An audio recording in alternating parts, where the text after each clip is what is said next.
The throne room of the giant tower looked magnificent yet also strange. Its walls shimmered with a faint light, while the air inside felt heavy with an energy that came from who knows where. Princess Lilith and her entourage stepped inside cautiously. At the end of the room, atop a high throne, sat the person called Zamaa, the ruler of the giant tower. One of his servants invited them forward, explaining that Zamaa was already waiting. Lilith was momentarily stunned. She muttered to herself that the figure sitting on the throne was indeed as the sorceress of the giant tower had described. His appearance was like a god, but the aura emanating from him was like an evil god, yearning for a goddess from ancient myths. Strangely, even though the aura was dark and oppressive, Lilith felt those words were not an exaggeration. They ascended the stairs toward the throne. Up there, Light was surrounded by a thick aura and monsters who stood like loyal guards. Lilith could feel how powerful the energy radiating from that spot was, to the point where her skin felt tingly. In her heart, Lilith began to think that one wrong step in that room could be a disaster. If they angered one of the creatures there, not only would she be in peril, but perhaps the entire human kingdom would be destroyed. Amidst that pressure, Lilith began to waver. As a princess, she knew her nation's etiquette and pride. However, the situation before her was different. Should she kneel before Light? If she did, it meant submitting to another sovereign, and diplomatically, it could be considered an insult to the human kingdom. But if she did not kneel, did that mean challenging a being that even looked like a dark god? Lilith held her breath, remaining standing straight amidst the dark aura. Suddenly, the monsters around Light began to react. They were angry that Lilith did not kneel. A rumbling sound echoed, and an atmosphere of killing intent immediately filled the air. They called Lilith insolent for daring to stand before their master without respect, and some even looked ready to attack. Lilith could feel the pressure deep in her bones. But before anything happened, Light, who was sitting on the throne, lowered his hand and spoke. His words were calm yet full of authority. He forbade anyone in the room from being rude to his guest. As soon as those words came out, all the killing intent vanished instantly. The dark aura that had been oppressive also subsided, allowing Lilith to breathe a sigh of relief again. Light then descended from his throne, his steps casual yet still conveying power. With a friendly smile, Light introduced himself as Yume's older brother. He also apologized for having to summon Lilith at night. Light said he had heard everything from Yume about how Princess Lilith had saved his sister, given her a job, and protected her. Without hesitation, Light bowed sincerely to offer his thanks. Lilith was surprised. She did not expect someone as powerful as Light to be so warm and courteous. Around Light, his subordinates also bowed their heads. They did not look as scary as before. Instead, they looked respectful. A small smile appeared on Lilith's face. Light then spoke, again, in a serious tone. He said it was only natural for someone to thank their family's savior. Light even asked Lilith to raise her head and not feel hesitant. After that, Light mentioned that he had also prepared a gift as a token of gratitude because Princess Lilith had saved Yume. Lilith was surprised again when she saw the prepared gift. Before her were top-tier potions and a large barrel full of gold coins. Light explained that the potions were not just any potions, they were extremely rare, high-level elixirs. Besides that, the gold coins prepared were enough to make the human royal treasury look small. Lilith could not believe it, as the amount even exceeded her kingdom's own national budget. Light added that the potions could also be used for emergencies, and they had prepared a system so that Lilith could take them whenever needed through merchants collaborating with the giant tower. Lilith began to blush and felt touched by the consideration. However, behind her admiration, she also realized that this was not just an ordinary gift. It was a form of trust and a strong relationship. Light even offered other magical items like an anti-poison earring, a rejuvenation bracelet, and even an elixir of immortality. Lilith could only stare in awe, as all those objects were like items from a fairy tale that should not exist in the real world. Light assured her that all of them could be given without issue, even if Lilith wanted them all at once. But in the midst of all that, Lilith expressed a different request. Not an item, not gold, not a potion, but power. More precisely, the power of the abyssal monsters under light. Lilith explained that in the human kingdom, the people's condition was deteriorating. Many were being sold into slavery, food prices were soaring, and external pressure was causing the kingdom to nearly collapse. If she could borrow the strength of such powerful beings, then all her people's suffering could be stopped. Lilith looked at Light with a serious gaze while holding the necklace on her neck, the symbol of her honor as a princess. With a determined voice, she pleaded for Light to lend his power for the future of humanity. Lilith even emphasized that even if she had to be called a demon king, she would accept it as long as she could protect humankind. Those words made Light silent for a moment, then he smiled faintly.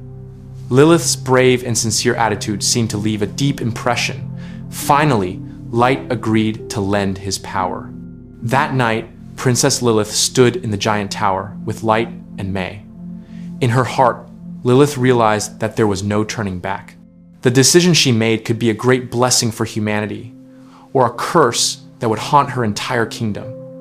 But whatever the outcome, Lilith was ready to bear it. Since that night, Princess Lilith officially became an ally of Light, the ruler of the giant tower.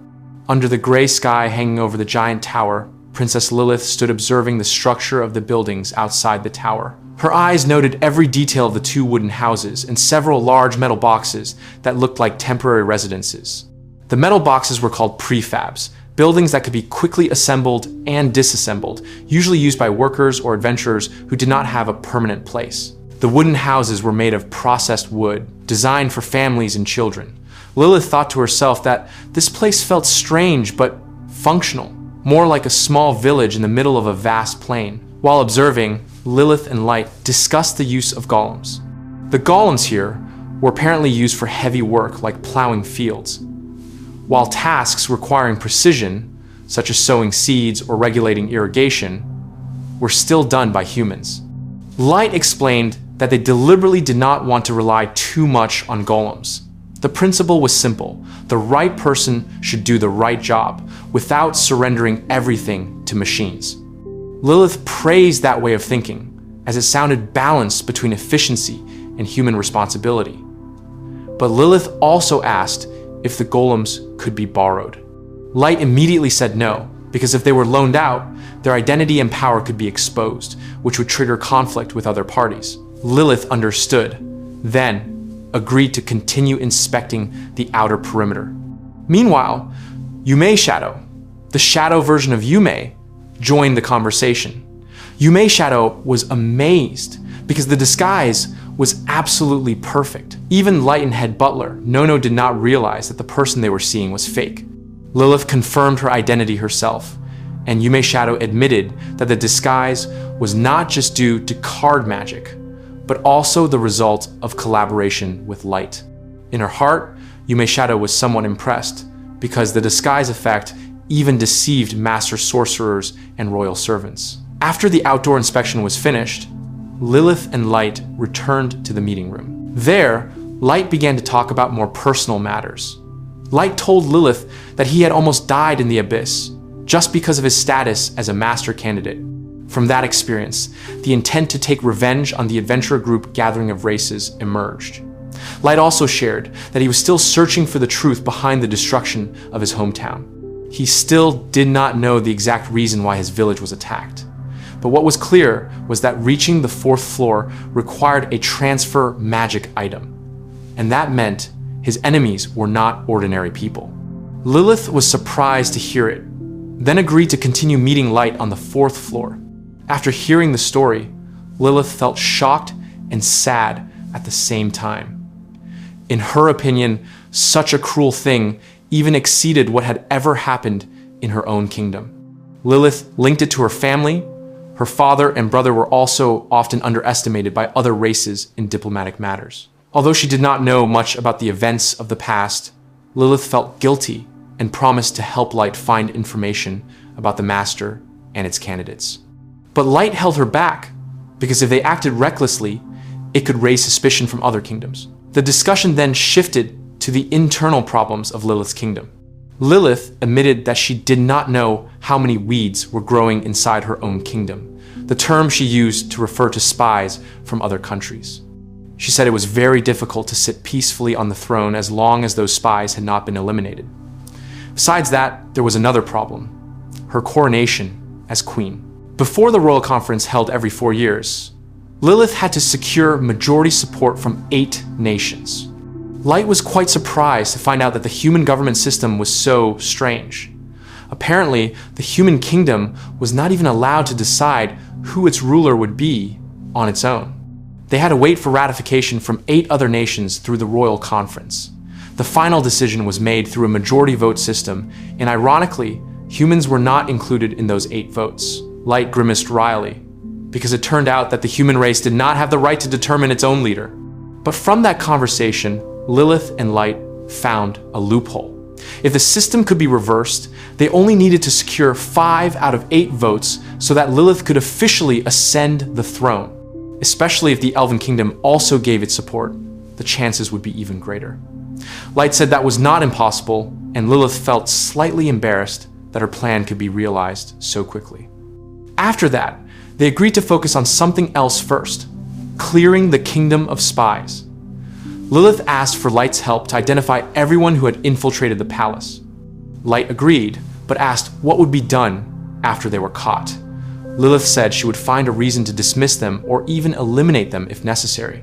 Light fully supported her, even saying that Nono, even the head butler, would be beheaded if proven to be a traitor.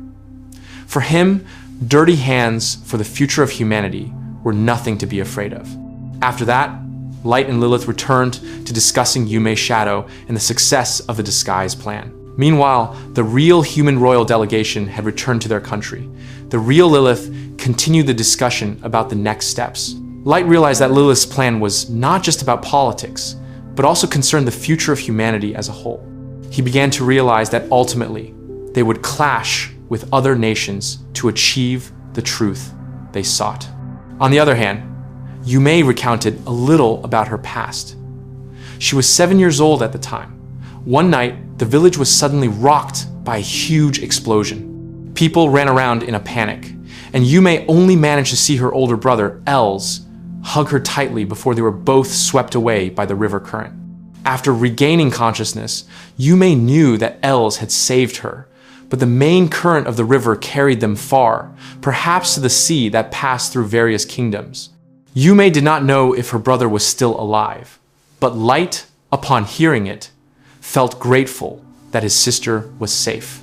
Light then asked Ellie for help to read Yume's memory. He did not want to force it, only wanting to ensure the process was safe and would not traumatize his sister. Ellie explained that the memory reading technique was very complicated, like opening an old book whose pages had to be turned one by one carefully. If done hastily, the subject could become distressed. Light agreed, saying that no matter how long it took, it did not matter as long as Yume did not feel pain. Sometime later, Ellie came back with the analysis results. While reading Yume's memory, Ellie found something surprising.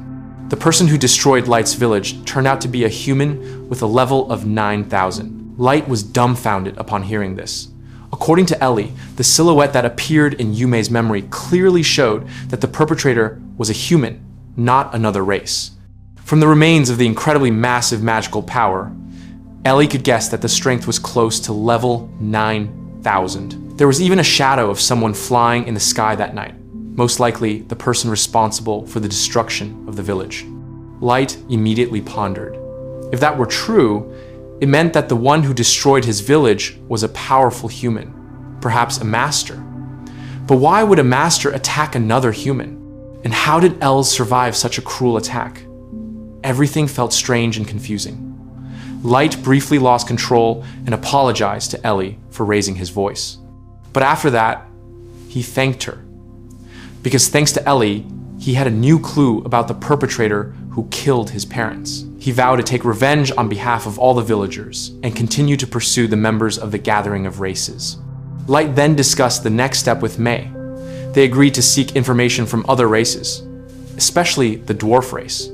According to Light, there were still 5 races that potentially had important information: dark elves, ghouls, dwarves, demons, and dragonmen. From the information they had gathered, it was highly likely that one of them knew something about the Master. Light then decided to contact the Dwarf Kingdom first. In his opinion, the dwarves had a high chance of being a source of information, especially since Nano, one of the gathering of races members he hated, came from that race. Nano was the type of person who was hungry for knowledge, never satisfied, and often ignored morals for the sake of experiments.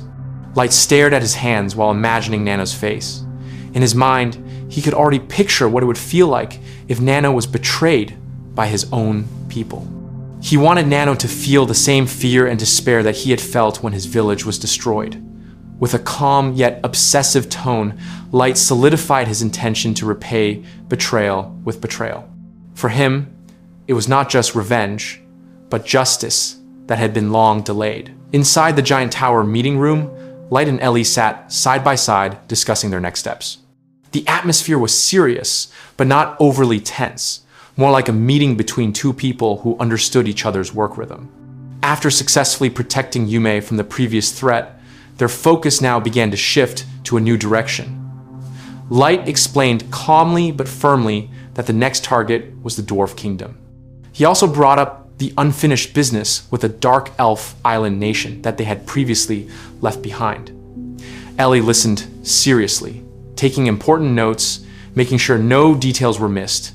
Light affirmed that he would contact the Dark Elf party to confirm about someone named Master, because Yudo and his group from the Sword of the Solitary Island party turned out to be spies from that country. The Dark Elf Adventurer party had now been secured inside the dungeon, and Light asked Ellie to handle the administrative part. Meanwhile, elsewhere, a large meeting was taking place in the main conference room of the Dark Elf clan. Gijis, an elderly dark elf with an authoritative aura, stood in the middle of the room, opening the meeting, attended by the leaders of the 4 major clans. He explained that the Dark Elf Island Nation was run by a representative council from the 4 main clans, and when a major problem like the current one occurred, they were required to gather for a national conference. Gijis started by thanking the clans for coming despite the sudden invitation. The Eastern clan, represented by him, looked ready, while the representatives from the Northern clan, Dine, and the Western clan, Madone, had just arrived with not-so-friendly expressions. Dine asserted that he came not out of respect for Gijis, but because this concerned the sorceress of the giant tower, so he had no choice. Madone interjected smugly that he agreed, although he felt his valuable time for devotion was being wasted. Tico, the leader of the Southern clan, tried to calm the 2 clans and suggested they first listen to Gijis' explanation before making a decision.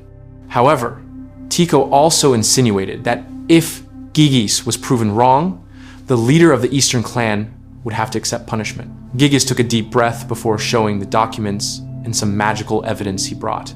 Calmly but firmly, he explained that the sorceress of the giant tower had proven that Yudo and his group had been conducting espionage activities in various countries under orders from the Dark Elf Islands. The clan leaders fell silent for a moment, understanding how dangerous the situation was. Dine quickly assessed that this was a serious problem, even saying that the evidence was enough to shake the reputation of their nation. However, not everyone immediately believed it. Some began to question whether Yudo had truly betrayed them. Gijis explained that Yudo had indeed died inside the dungeon laboratory, but even if that death was potentially fake, it made no sense for Yudo, who was known to hate humans, to join the sorceress of the giant tower. He stressed that the main problem now was how national secrets could leak out. If that spread, the reputation of the Dark Elf Nation would be destroyed, and their political position in the world would fall. Other countries, which were also doing similar things, could easily bring them down because the existing evidence this time could not be denied. The leaders started to panic, but Gijis added sharply that the sorceress of the giant tower seemed deliberately intent on speaking directly with them, perhaps with the intention of extorting or pressuring their position to gain an advantage. The characteristic pride of the Dark Elf race began to flare up. Gijis angrily stated that their race, which had always been known to be strong and independent, should not submit to a human, a creature considered the lowest in the world. He hinted that the sorceress of the giant tower, known to possess 100 dragons and to have once brought down the Elf Queen's kingdom, might be great, but was still only one human sorceress. Therefore, killing her was not impossible.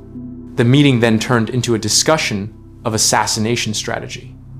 Gigas proposed that they still hold the meeting as requested by the sorceress of the giant tower, but with a plan to kill her on the spot. He suggested that their secret unit called Anbu be mobilized to ensure the sorceress's death. All clan leaders agreed, and finally, the decision was made. Anbu would be sent to execute the sorceress of the giant tower. The narrative then explained Anbu. This was not just an ordinary unit, but a group of top-class elite fighters secretly formed by the 4 clan leaders. They once had a legendary adventurer party called Spear of the Solitary Island, but after being defeated by the White Knights of the Elf Kingdom, their reputation fell. Since then, the Dark Elf high-ranking officials had invested time, money, and technology to create much stronger warriors. Thus, Anbu was born. This unit was only known to a handful of important people. They consisted of 4 main members who were referred to by numbers, not names.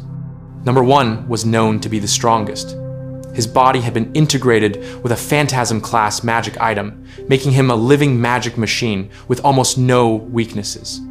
The other members, numbers 2, 3, and 4, also possessed extraordinary abilities, capable of using magic continuously without running out of energy. Gigas gave the final instructions to the Anbu unit. They would wait in a hidden room near the conference room and attack the sorceress of the giant tower when the meeting was in session. The plan was simple. After the sorceress arrived with her 2 followers, the followers would be separated and killed by member number 2, while the sorceress of the giant tower would be simultaneously attacked by numbers 1 and 3. If the first 2 attacks failed, numbers 2 and 4 would move forward to ensure no one survived. Gigas even complained about how much it would cost to repair the meeting room after the battle, but still concluded that it was all worth it as long as the head of the sorceress of the giant tower could be obtained. Not long after, a black hooded maid arrived at the Dark Elf fortress with 2 followers. They were escorted to the conference room with full formality. The sorceress of the giant tower, who was actually Ellie in disguise, stepped in calmly, her face covered by the hood. The clan leaders immediately stared sharply, full of suspicion and arrogance. One of them sneered dismissively, questioning why Ellie would not open her hood, even mentioning the ugly appearance of humans. Another chimed in, asserting that all humans they had ever captured and used for research always looked disgusting compared to the Dark Elf race. Ellie remained calm, completely unfazed. She just observed them one by one, then asked a question in a flat yet piercing tone. She said that before the meeting started, there was one thing she wanted to ask. Did the Dark Elves intend to invite her to join them? The question sounded like a trap, because immediately afterward, the atmosphere became chilling. One of the clan leaders tried to use that moment to attack stealthily, but Ellie, who had realized the trap from the start, moved faster. With great magical power, Ellie mercilessly slashed the leader's head. Blood splattered on the meeting table, silencing everyone in the room in shock. Ellie stood in the middle of the room with a thick magical aura surrounding her body, then stared intensely at the remaining clan leaders. In the chilling silence, Ellie gave a subtle signal that she already knew all their plans. The expressions on the Dark Elf leaders' faces immediately changed, realizing that all their strategies had been read from the beginning. In that single moment, their position, which was originally that of hunters, had reversed to become the prey. The scene began in a large, tense room, perhaps like a courtroom or a high-ranking official's meeting room. Inside, a group of men looked panicked and terrified after the appearance of a mysterious, long-hooded figure. The figure was supposedly the sorceress of the giant tower, and her presence immediately made the air in the room feel heavy. One man, with a pale face and wide, disbelieving eyes, looked agitated, nervously muttering that this was impossible. He could not understand how the sorceress could kill the assassins that were sent, even though the sorceress should have gone straight to the fortress upon arrival here. Confusion and fear mixed on his face, like someone who had just realized that their grand plan had completely failed. The hooded figure then began to speak calmly but oppressively. She said that this fortress had actually been surveyed and monitored from the start. The magical trap set to ensnare ANBU and their group had been detected. One of the men, who looked devastated by the reality, admitted that he never expected them to be trapped in return. Another man chimed in regretfully, saying that it turned out it was all just an act by the sorceress to deceive them. He also insinuated how weak the anti-magic defense was at the fortress belonging to the Elf Queen's kingdom, something they were supposed to rely on. The sorceress looked at them and in a calm but cutting tone, asked if they truly thought she was weaker than a dragon. The man below, who had begun to lose hope, quickly answered that of course not.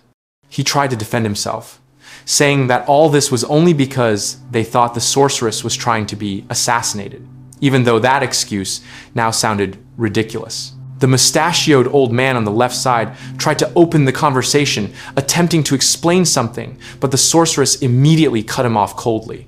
She said they were all mistaken because, to her, dragons were merely a means of transportation. As that sentence came out, the sorceress slowly pulled back part of her hood. Her sharp eyes burned with anger, and her voice sounded sarcastic as she said that their actions were truly disrespectful. Seeing the furious expression of the sorceress, the mustachioed old man immediately panicked. With a frightened look, he bowed and pleaded, asking the sorceress to wait.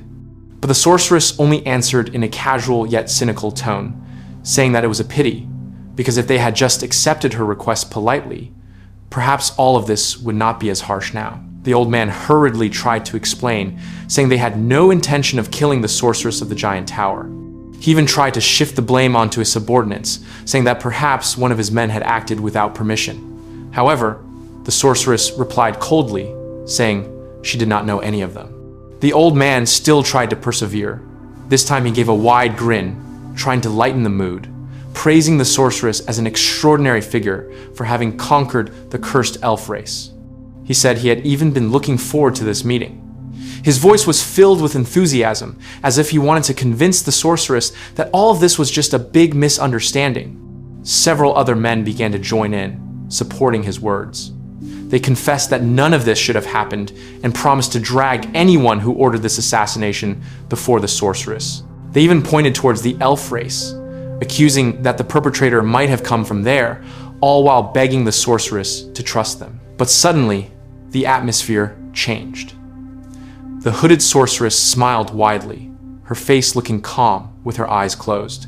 In a light tone, the sorceress apologized for having been overly aggressive and admitted she had misunderstood. The men immediately felt relieved. They quickly replied, trying to calm themselves, assuring her that there was no problem. Then the sorceress continued cordially, inviting them to move to another room to attend a welcome banquet that she claimed had been specially prepared. The old man, who had been smiling, now looked confused, unsure about the direction of the conversation. But the sorceress kept smiling, opening her eyes, and added that the welcome banquet was hosted by the Dark Elf Island Nation. Casually, the sorceress said she could not wait to attend. But just to be sure, she wanted to confirm one thing. The sorceress then clarified her intent. She said she wanted to read their memories directly to confirm whether they were truly not the masterminds of the assassination. The sorceress added that if it was true that their subordinates had acted on their own, then there would certainly be no issue. But as soon as that sentence came out, the men's faces changed drastically. The mustachioed old man could only mutter softly with a fearful expression. The sorceress's gaze became sharp, full of pressure, and then, in a low but frightening tone, she said that they had better not lie. Her face was clearly visible now, smiling widely with cold eyes. In a chilling tone, the sorceress said they should prepare to give up their lives. Instantly, fear gripped the entire room. The men let out small yelps. Some could only mutter frantically while backing away. Suddenly, the sorceress shouted the spell, Thorn Bondage. In an instant, sharp, dark tendrils emerged from the ground and wrapped around the men's bodies. Screams of pain immediately sounded as the thorns pierced their skin. They cried out loudly, saying they knew nothing, continuing to beg for mercy amidst the overwhelming pain, but it was all in vain. After that, the sorceress chanted the silent spell to muffle their voices. The room became quiet. The sorceress explained in a relaxed tone that she was only reading their memories, adding that they would indeed feel tremendous pain, but it was necessary so that their screams would not leak out of the room. Calmly, the sorceress said they could scream as much as they wanted, even though no one would hear. Some men still tried to resist, but the sorceress only reminded them that with their low magical level, the resistance would be useless. The sorceress even added that resistance would only make the pain worse, so it was better to give up. With her gloved, purple hand extended, the sorceress stood among them, smiling faintly, saying that it was now time to check their memories. One by one, the bound men began to scream silently, their bodies shaking violently as their memories were forced out.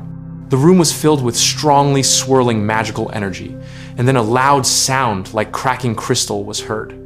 The effect of the large magic marked the end of the sorceress's action. Sometime later, the scene shifted to another location. In a room, Light and Ellie were discussing the results of the event. Light reported calmly that after reading the memories of the representatives from the 4 clans, they had confirmed their involvement in the plan to assassinate the sorceress of the giant tower, as well as their crime of misusing humans for research. Therefore, they had all been executed.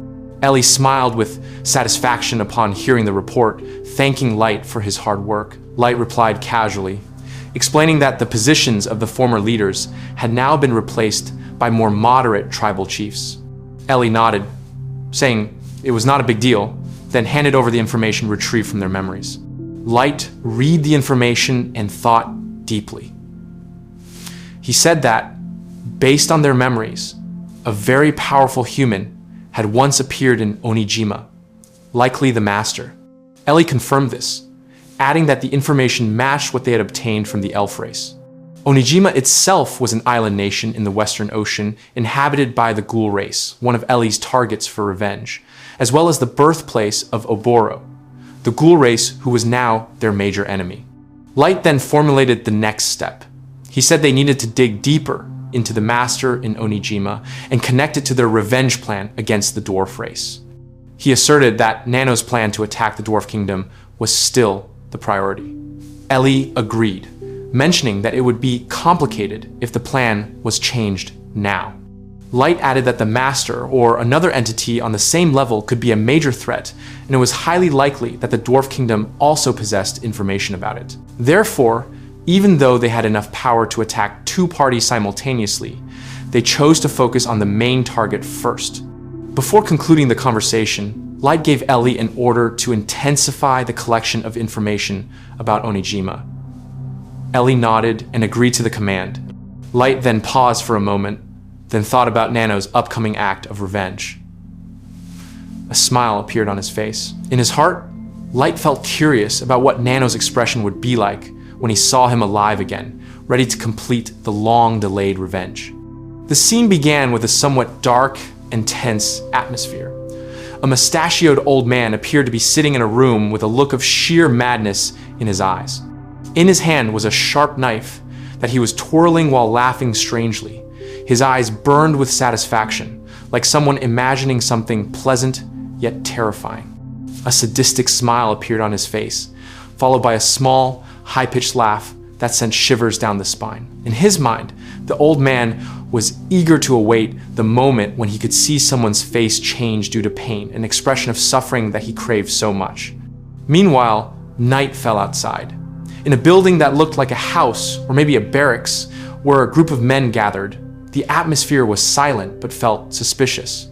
Inside, several men were talking in low tones, as if hiding something.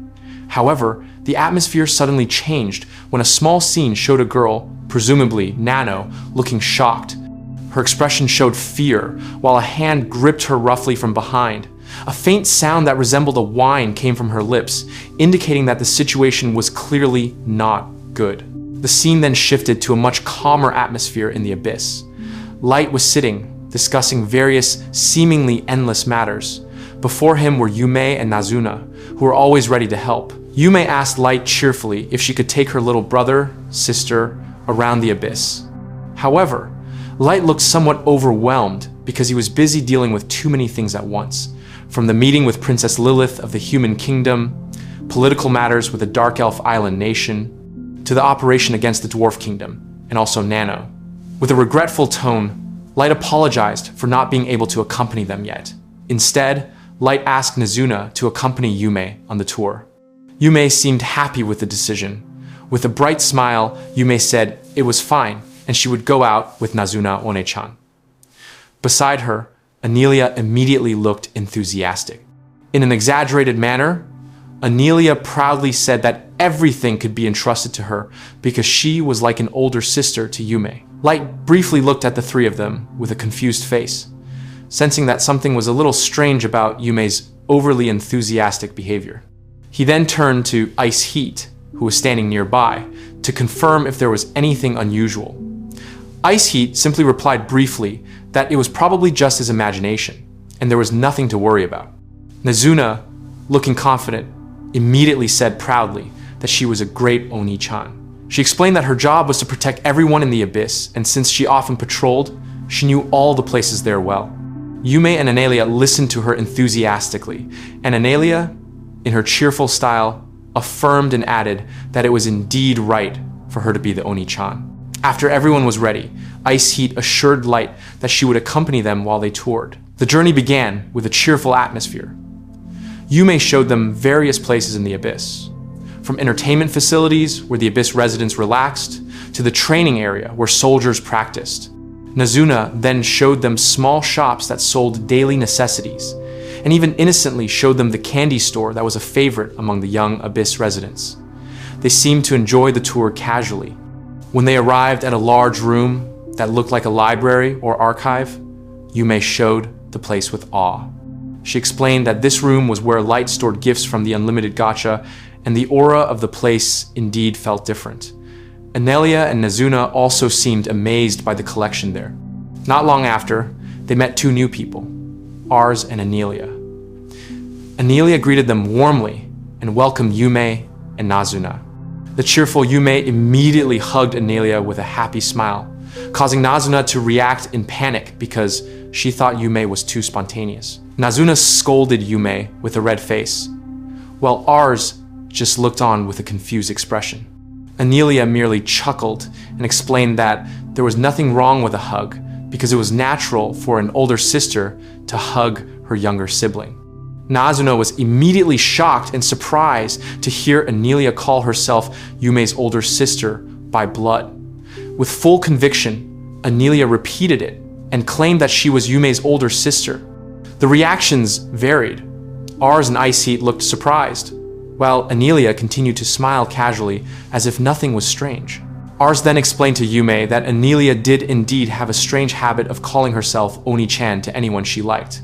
He also explained that Anelia served as the head guard and he was her deputy. The polite Yume immediately bowed and introduced herself nervously, while Anelia embraced her warmly and asked Yume to simply call her Anelia Oni-chan. Nazuna, seeing their closeness, smiled as well and complimented Yume, saying she looked very cute and that the clothes she was wearing suited her like a princess. Anelia looked pleased, while Yume replied with a small smile and said she would call her Oni-chan as requested. Anelia then looked towards Nazuna and Ice Heat with a teasing tone, saying that they could also call her Oni-chan. Ice Heat, with a stiff expression, replied that she was currently working and could not do as she pleased. Anelia seemed slightly annoyed and asserted that Ice Heat should actually be the one calling her Oni-chan because Anelia had a higher level and was called upon first by Light. The atmosphere became a little tense, but Anelia simply laughed softly and said in a challenging tone that she would never call Ice Heat Oni-chan. She even added that if necessary, she would do anything to make Ice Heat call her that instead. Nazuna, upon seeing this, became even more excited, curious about how Anelia would manage it. While Ice Heat looked surprised and confused, Yume and Nazuna chuckled, enjoying the strange atmosphere. After that, Anelia, who was eating a lollipop, led them to another place, saying that they were done with introductions and it was now time to move on to the next location. She looked calm, although Ice Heat's face showed suspicion. Not long after touring again, Anelia began to observe Yume and realized that the little girl was starting to look tired. She immediately stopped walking and said gently that touring the layers of the abyss could be very exhausting, especially for someone who was not used to it. Yume nodded slowly, confirming that her body did indeed feel a little tired. Anelia regretted not noticing it sooner, then quickly suggested they rest at her favorite spot. Nazuna immediately agreed, and they walked toward that place. Ars shouted from behind, calling them not to leave yet because there was still work to be done, but the three of them had already walked too far to hear. The place they arrived at turned out to be very different from the rest of the abyss. There were green trees, fresh air, and sunlight filtering through the leaves, a sight impossible to find in the underground world. Anelia happily explained that the place was her favorite spot to relax. The amazed Nazuna immediately commented that the place felt like the surface of the real world. Nazuna further explained that this forest was created by Ellie using magic, and the sun shining there was one of the rare items from Light's Unlimited Gacha. The light and its cycle were made very realistic, truly like the sun in the real world. Anelia added that the place was not only beautiful, but also had other things that made her like it even more. Suddenly, from behind the trees, several large monsters appeared, like winged lions and giant wolves. Nazuna was reflexively startled, but Anelia immediately calmed everyone down casually. With a wide smile, Anelia explained that those creatures were Aoyuki's subordinates and were all tame, so there was nothing to fear. Nazuna also assured Yume that everything was safe, while Anelia added in a light yet certain tone that if even one of those monsters dared to hurt Yume, she would not hesitate to beat them up mercilessly right away. The atmosphere returned to a relaxed state, full of laughter and warmth, amidst the artificial sunlight that felt as if it were the world above. Anelia invited Yume and Nazuna to approach the large, surprisingly tame monsters. The three of them walked slowly, observing the creatures with curiosity. Yume hesitated and was a little nervous, but Anelia, with a relaxed expression, immediately led by example, telling Yume to touch one of the monsters. Nazuna, who was braver, finally tried first, placing her hand on the large monster's fur. When her hand touched it, Nazuna was immediately surprised because the monster's fur turned out to be incredibly soft, far from the imagination that such a large creature could have fur as fine as cotton. Anelia became even more excited, hugging the monster's large body while explaining that its fur could be made into a super comfortable pillow for napping. Nazuna and Yume, seeing this, also became curious. Nazuna finally joined in and lay down on the monster, trying to find the most comfortable position. It did not take long for Nazuna to feel incredibly cozy and eventually fall asleep right there. Yume was surprised to see that Nazuna could fall asleep so easily, while Anelia next to her just laughed casually, saying that it was a habit of Nazuna's to fall asleep easily anywhere she felt comfortable. On the other hand, the monster they were using as a backrest seemed calm, even appearing to intentionally stay still so Nazuna could sleep soundly. Around them, several other monsters were also visible. A three-headed Cerberus and a large phoenix seemed to be resting among the trees of the underground forest. After some time, the scene shifted to Yume's room. That night, Yume was sitting on her bed with Light. Both looked relaxed, and Yume, with a cheerful face, began to tell Light about what had happened that afternoon. Yume said that Nazuna had fallen asleep on Fenrir's stomach, chuckling because it truly depicted Nazuna's very relaxed nature. Light listened patiently, enjoying every story from his sister. In the narration, it was explained that this night was the first time after 3 years they could sleep together again. All this time, Light had been too busy with various matters in the abyss, to the extent that he had no time for Yume. Because of this, Yume had asked the maid to be allowed to sleep with her brother that night just to spend time together after being separated for so long. Yume continued to talk, saying that After Nazuna fell asleep, Yume had held Cerberus and Phoenix still so they wouldn't move and wake Nazuna up. Yume also explained what it felt like to touch Cerberus's jet black but incredibly soft fur, like a combination of strength and warmth that was strangely comforting. Light just smiled faintly, gently patting Yume's head, telling his sister to sleep because it was late. But Yume instead looked at her brother with teary eyes, holding his hand tightly, and then, in a soft voice full of fear, Yume asked something she had kept hidden in her heart, her fear of losing Light, just like she had lost father, mother, and Elsni-chan before. Light was surprised to hear this, but then looked at Yume seriously. Light held her shoulders and replied in a calm but firm tone, assuring her that they would not be separated again. That sentence made Yume feel a little relieved, and she slowly nodded, saying yes.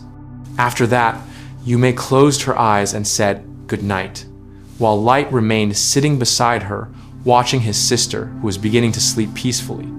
In that silence, Light thought about many things.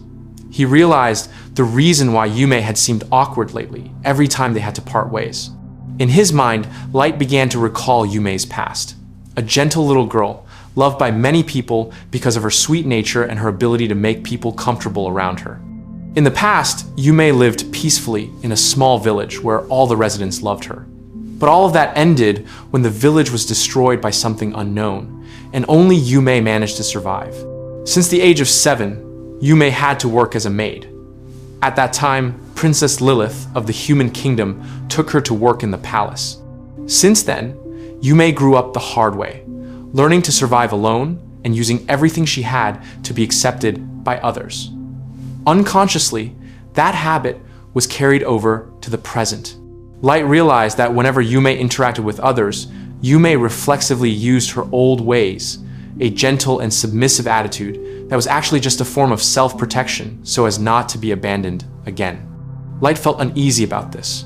As her brother, Light realized that Yume was actually still harboring a great fear in her heart, the fear of loss and being left alone. Light's gaze then turned to Yume's face, who was sleeping peacefully. He gently stroked Yume's forehead while softly murmuring that Yume had struggled hard alone all this time. Sadness and pride mixed on his face, but then a small smile appeared on his lips. In his heart, Light made a promise to himself. He gently clenched his hand beside the bed, thinking again about his deceased family, father, mother, and Elsni-chan. This time, Light was fully determined that he would be the one to protect Yume. There would be no more tears for Yume, no more loss. Light swore silently, with a strong resolve embedded within him, that no matter what happened, Yume would never be sad again as long as he was still in this world. Nano, a talented dwarf from the Dwarf Kingdom, grew up in an orphanage without knowing who his parents were. Since childhood, his life was filled with the clanging of metal and the heat of the blacksmith's fire. Since adolescence, Nano had shown extraordinary talent in making weapons. The teachers and siblings at the orphanage admired him because his creations were always strong and precise. But behind all the praise, there was a big dream that Nano had held since childhood. A dream born from the stories of heroes he often read at the orphanage. Every night, Nano liked to read stories about the battle between the Demon King and the hero. However, it was not the hero who caught his attention, but the sword used, the holy sword Zeto. That legendary weapon made Nano dream that one day he could create his own legendary weapon, a weapon that would be remembered throughout the ages. Although his talent was recognized, Nano realized that his current abilities were not enough to realize that dream. All this time, he had only been able to make ordinary weapons. Every time he looked at his work, a feeling of dissatisfaction always arose. So, to gain more experience and knowledge, Nano decided to become an adventurer in his spare time. He entered dungeons, fought monsters, and looked for rare materials he could study. All this was done not out of a thirst for money, but to gain a deeper understanding of the legendary weapons that were the source of his inspiration. One day, the Dwarf Kingdom contacted Nano and invited him to join a major project. the search for someone called the Master. The reward offered was enormous, but money was not the reason that attracted Nano. What truly interested him was the possibility that this Master knew the secret to making legendary weapons. Thus, without thinking twice, Nano joined the adventurer group called Gathering of Races. Together with them, he successfully defeated Light and threw him to the bottom of the abyss, receiving a large reward in return. However, a few years later, the truth was revealed. The figure they believed to be the master candidate turned out to be fake. When he heard the news, Nano was truly devastated. He felt as if he had just seen his big dream right before his eyes, but it was suddenly snatched away. In despair, Nano pleaded to be allowed to join the search for the master again. With a hopeful gaze, Nano sincerely said that he did not need money, only the opportunity to search for the truth, but his request was flatly denied. The man explained that those who had been involved would not be rehired to avoid public confusion about the master candidate. The rejection left Nano directionless. He had received a large sum of money from the reward, but found no happiness whatsoever. The dream that was once his motivation was now shattered. In his heart, Nano wondered if he should search for the master himself. But he knew that such an action could be considered treason and lead to execution. He was truly confused, even complaining inwardly that he did not know where to start looking for the master, especially since the one they had previously found was just by chance. That night, in the capital of the Dwarf Kingdom, Nano sat alone in a tavern. Before him, several empty beer glasses lay. His face was red, his eyes were dull, and his breathing was heavy from drunkenness. He complained softly about his monotonous and boring workdays, feeling that his life was beginning to rot without direction. In frustration, Nano cursed Light, the figure they had defeated and thrown into the abyss, while slamming the table hard with a beer glass in his hand.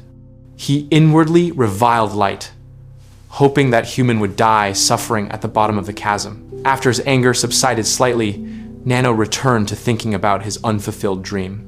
He stared blankly at the table and thought that if only he could create a legendary weapon and meet the master, his life would be complete. In his troubled mind, he even swore that even if he had to surrender his soul to the Demon King, he would still try to realize his dream. In the middle of his daydreaming, someone approached him. A blonde-haired man dressed like a merchant greeted him politely. The man introduced himself as Kafa, a weapon merchant. The drunk Nano merely glanced at him and snorted in annoyance. To him, a merchant like Kafa was no different from the peddlers of nonsense who often tried to cheat adventurers. Kafa remained friendly and smiled, explaining that this time he had something special, something he claimed would catch Nano's attention. But Nano immediately rejected him, outright rudely telling Kafa to leave. However, Kafa did not give up. With an awkward laugh, he said that the item he brought was truly something Nano deeply desired. Nano became angrier and threatened Kafa to stop talking, but the merchant seemed even more confident and asked for just a moment to explain. Seeing Kafa remain calm despite the threat, Nano finally stood up and followed Kafa out of the tavern. They walked toward the craftsman's dormitory area, which was quiet at night. Outside, Nano sat on a stone bench while Kafa stood before him, opening his bag. Nano was annoyed and grumbled that Kafa dared to take out his supposedly important item in a crowded place like a tavern. Kafa just chuckled and calmed the atmosphere before finally pulling an object out of his bag. The object was a thick, maroon-colored book with a terrifying design, adorned with shapes like horns and a skull on its cover. Kafa called it the Book of Forbidden Weapon Crafting. The book supposedly contained a complete guide on how to create cursed weapons with extraordinary power, but that could destroy the user's soul. Such a book was highly prohibited by law. Under the Nine Nation Treaty, anyone possessing or attempting to create a forbidden weapon could be sentenced to death. Seeing the book, Nano was momentarily shocked. He stared at it for a long time with a mixed expression of fear and awe. Kafa then told him how he got it. While traveling, Kafa found the body of an adventurer who seemed to have just exited ruins. When searching the corpse, Kafa found this book among his belongings. Kafa initially wanted to throw it away, but after thinking, he realized the book might be highly valuable. However, fearing accusations of breaking the law, Kafa finally looked for someone who might dare to handle it. And Nano's name came to mind after hearing rumors about his dream of creating a legendary weapon. Kafa admitted that he was just an ordinary merchant who dreamed of owning his own shop. He had no connections, no prominent family, and his life was modest. But when he heard about Nano pursuing a big dream, Kafa felt this might be fate. He considered the book a blessing from the goddess of fortune and hoped their meeting that night could bring a big change to his life. Meanwhile, Nano could only stare at the book without saying anything. In his eyes, there was a mixture of desire, fear, and long-buried hope. The book might be dangerous, but it could also be the only path to the dream that had always seemed impossible. Kafa and Nano sat facing each other in a quiet room at the craftsman's dormitory. Between them, the thick, maroon-colored book with its terrifying design lay on the table, emitting a strange aura that made the surrounding air feel heavy. Kafa looked at Nano with a confident, typical merchant smile, then began to state his offer. He said in a calm yet enticing tone, challenging whether Nano would truly dare to cross a dangerous bridge to obtain the book.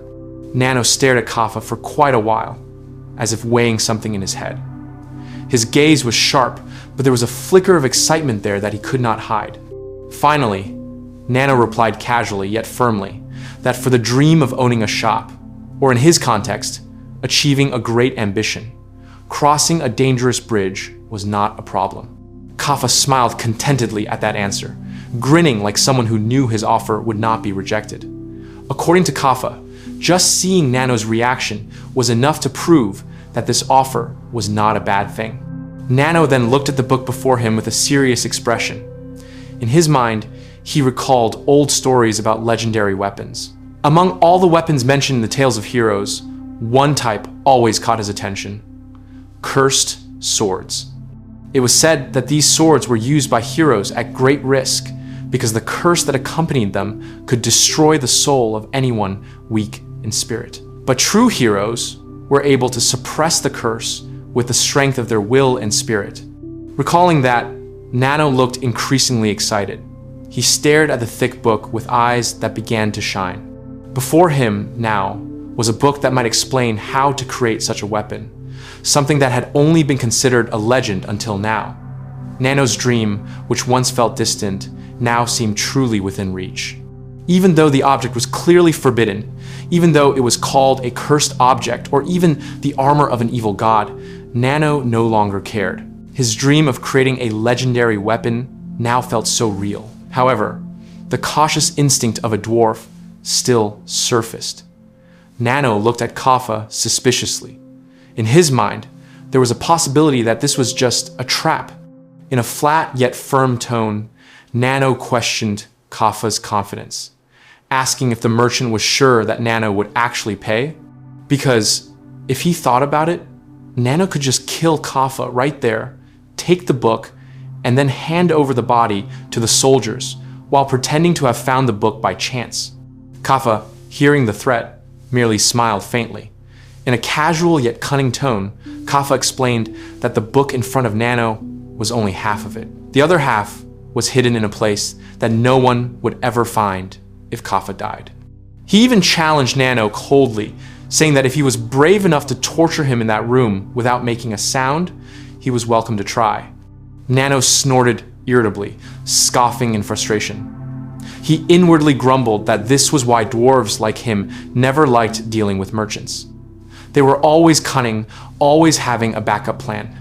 But despite his annoyance, Nano could not deny that Kafa indeed had guts.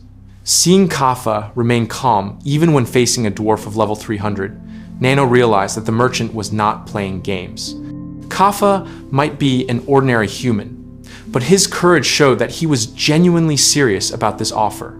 Finally, Nano made a decision. For his dream, a risk like this was worth taking.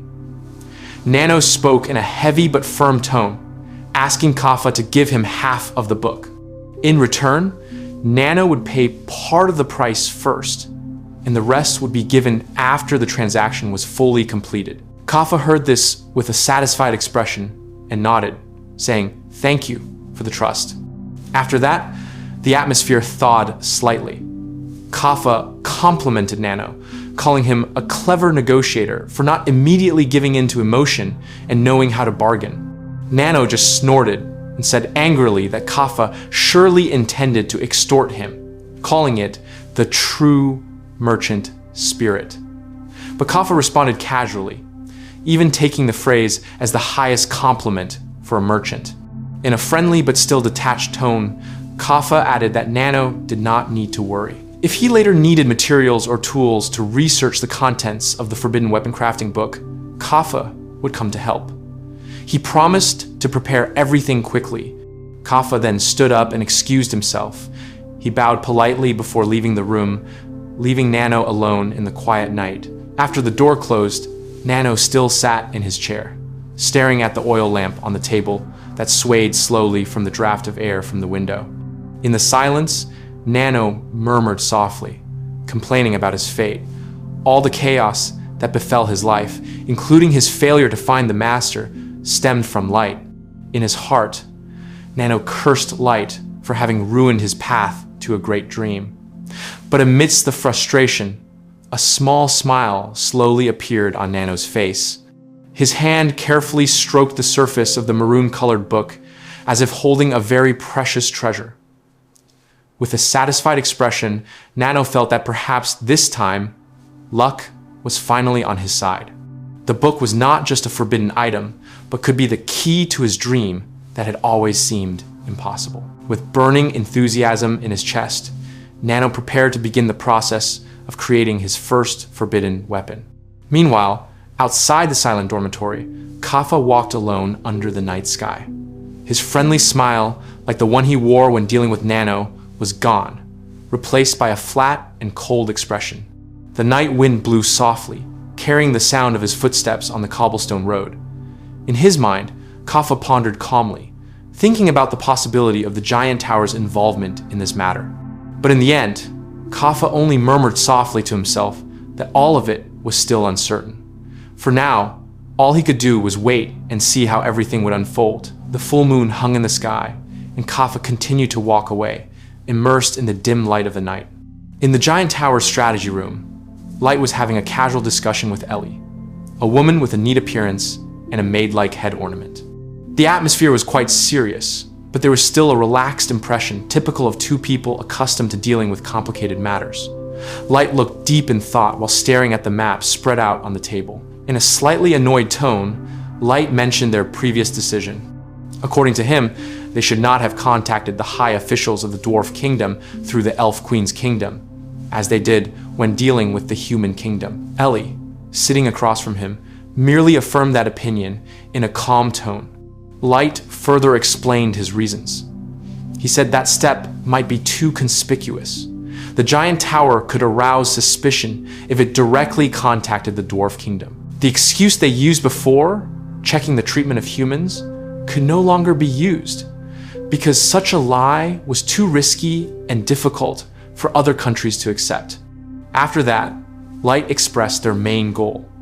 All of this was not just about politics or diplomacy, but revenge against the group called the Gathering of Races.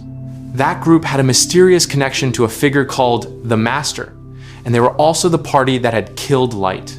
So, for him, understanding who the Master truly was and why that person targeted him was the main priority.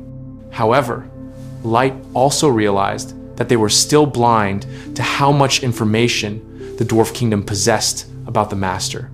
That was why he concluded that they had to take a somewhat risky step. Ellie agreed with that view. She added that from her experience meeting Princess Lilith, she knew that the dwarves rarely cared about external matters other than their own research.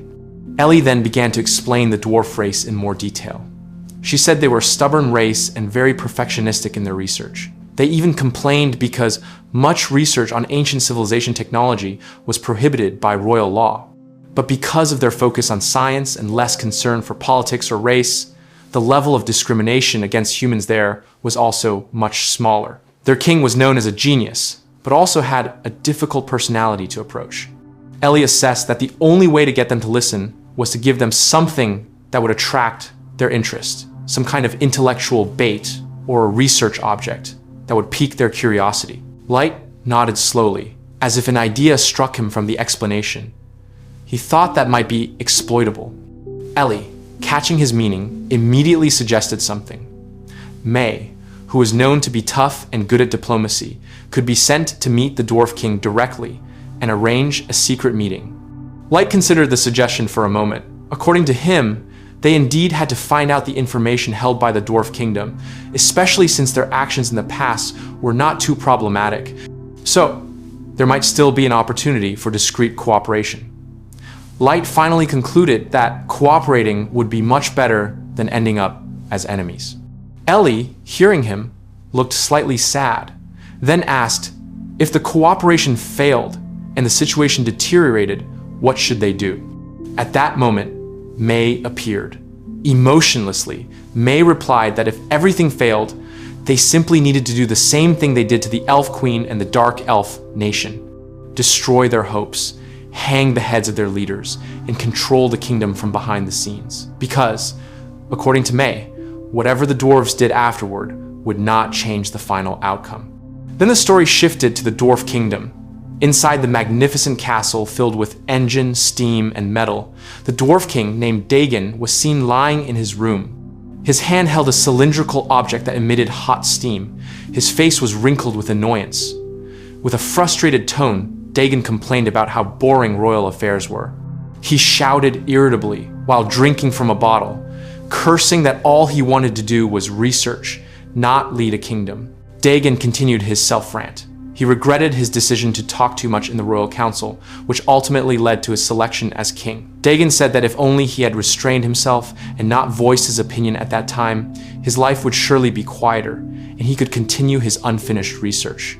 The narration explained that in the Dwarf Kingdom, the position of king was not determined by bloodline. The system they adhered to had been running for a long time. Dwarf craftsmen and researchers forced each other to occupy the king's position until the most unlucky one became the leader. Thus, the title was viewed more as a burden than an honor. Even so, Dagon comforted himself with one thing. His term would soon end after the next Nine Kingdoms meeting. After that, he would be free and could return to dedicating all his time to research. That thought made Dagon feel a little relieved. He leaned back in his chair, trying to calm down. However, that calm did not last long. Suddenly, a hooded figure appeared silently in the middle of the room. Dagon was spontaneously startled, his body tensed, and he reflexively shouted in surprise, thinking the person was an assassin. He immediately stood up, grabbing a large firearm that was lying on the table. The hooded figure, who turned out to be Mei, looked at Dagon calmly without showing any intention to attack.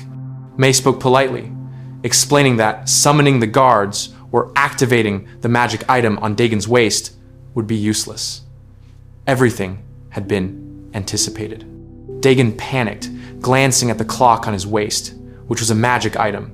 But sure enough, no one came to help. There were no sounds of soldiers' footsteps, no alarms activated. Dagon began to realize that this person was truly dangerous. Mei then introduced herself courteously, saying that she was merely a servant working for the master who sent her. That master wanted to know the truth, specifically about the figure called the Master and his connection to her master. Mei then conveyed the purpose of her arrival. The master she served wanted to hold a secret meeting with the Dwarf King to discuss the matter. Dagon looked a little calmer but remained suspicious. He admitted that he did know some things about the master, but that information was very sensitive and could not be discussed casually. In his heart, Dagon realized that this intruder was no ordinary person. This person could penetrate a castle protected by the most sophisticated security technology and even enter the king's room undetected. If Dagon refused, his life might simply be lost. He briefly murmured, begging the Mumu, whether it was the name of a magic item or someone he trusted, to help him. Meanwhile, Light, elsewhere, was discussing a backup scenario with another person who also resembled Mei. Light explained that if the Dwarf King refused, Mei should simply return without needing to kill anyone. Later, if negotiations failed, they would use the sorceress of the giant tower to destroy the kingdom and take control. Back in Dagon's room, Mei looked at him calmly, saying that in the upcoming meeting, the Dwarf King should use Princess Lilith's advice to smooth the negotiation process. After that, Mei showed him a sparkling ring, a phantasm-class magic item with anti-poison ability. Dagon, seeing the ring, was immediately mesmerized. His eyes widened with greed. As a researcher and fan of rare artifacts, Dagon could not control himself. He shouted with excitement, even asking permission to touch and even lick the ring because he was so enthusiastic. Mei maintained her emotionless demeanor, explaining that the ring would belong to Dagon if he agreed to a secret meeting with the master who sent her. Dagon immediately agreed without thinking twice, excitedly asking when and where the meeting would take place so he could get the ring right away. Dagon's face looked like a child who had just been given an expensive toy. He even shouted excitedly, seemingly forgetting that he had been afraid of being killed earlier. Two other dwarves who heard the commotion also came and even pleaded with Mei to let their king have the ring. Mei just stood still with a small smile behind her hood, watching them begging before her. In her heart, Mei wondered if this was really all right, even if Dagon were later to be made Light's subordinate. But in the end, she let everything proceed according to plan. The story ended with a sight that was both funny and ironic. The previously arrogant and lazy Dwarf King was now kneeling and begging before the envoy of the giant tower for the sake of one ring. The meeting took place in a spacious room illuminated by soft light from magic crystals. The atmosphere was calm but tense. There, Nanasi, who was actually light in disguise, welcomed the Dwarf King, Dagon. With a polite but composed manner, Nanasi started the conversation, explaining that he was thankful that King Dagon had agreed to come, even though the invitation sent was somewhat sudden and not very polite in terms of royal protocol. But King Dagon, with his typical arrogant but casual style, replied that he did not feel bothered at all.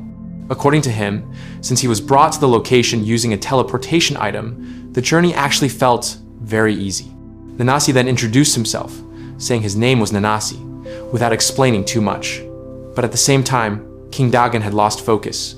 His eyes sparkled with curiosity like a child who had found a new toy. His gaze was fixed on the teleportation item that had just been used, and he was instantly dying of curiosity. King Dagon even stood up from his seat, approached it, and started asking where the magic item was obtained. Was it from a dungeon or ancient ruins? King Dagon even begged to be allowed to look at, smell, or just touch the rare object. His request was absurd, but in line with the dwarf nature that was indeed obsessed with research and technology. Nanasi calmly refused the request. He explained that the teleportation item was not something that could be shown off casually. King Dagon then sat back down, scratching his thick-haired head, slightly regretting being so impulsive. But then he chuckled and admitted that it was natural for him to be like that, because a teleportation item was indeed something very rare. While observing King Dagon, Nanasi thought to himself, in his opinion, the dwarf was truly more like a genuine craftsman than a king. Even when asked to talk seriously, what emerged was curiosity about technology and strange tools. It felt more like talking to an overeager scientist than a kingdom leader. But on the other hand, this made Nanasi understand a little why that race was known to be so focused on their research. After the atmosphere eased a bit, Nanasi began the core discussion. He thanked King Dagon again for his willingness to come, and at the same time apologize if the method of summoning him felt rude. King Dagon just laughed loudly, apparently not offended at all. According to him, the trip was actually beneficial because he got to meet someone interesting and even potentially receive a phantasm-class item as a gift. He even asserted that for such a thing, there was no reason to refuse. Nanasi then directed the conversation to the main topic, the existence of someone called the Master. Nanasi calmly asked King Dagon to explain what he knew about the mysterious figure. King Dagon seemed to think for a moment, then began to tell everything.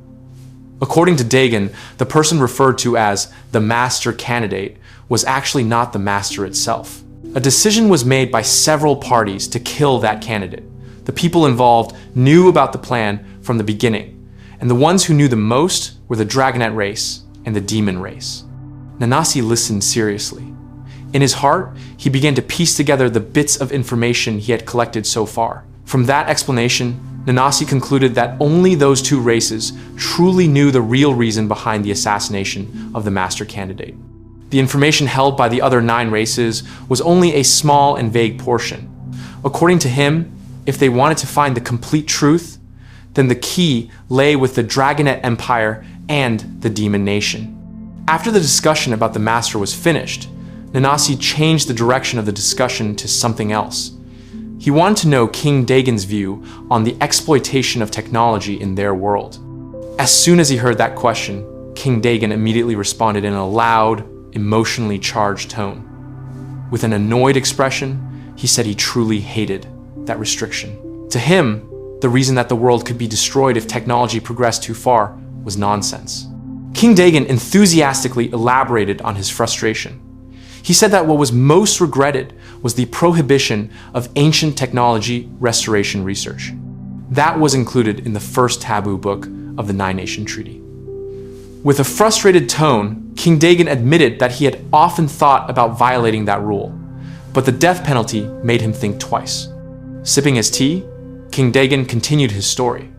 Some of his acquaintances even dared to carry out that research secretly, although the risks they faced were death or disappearing without a trace. Nanase then asked in a surprised tone why they were still so determined to research such forbidden things. King Dagon laughed and answered with eyes shining with passion, saying that forbidden things were precisely the most interesting to research.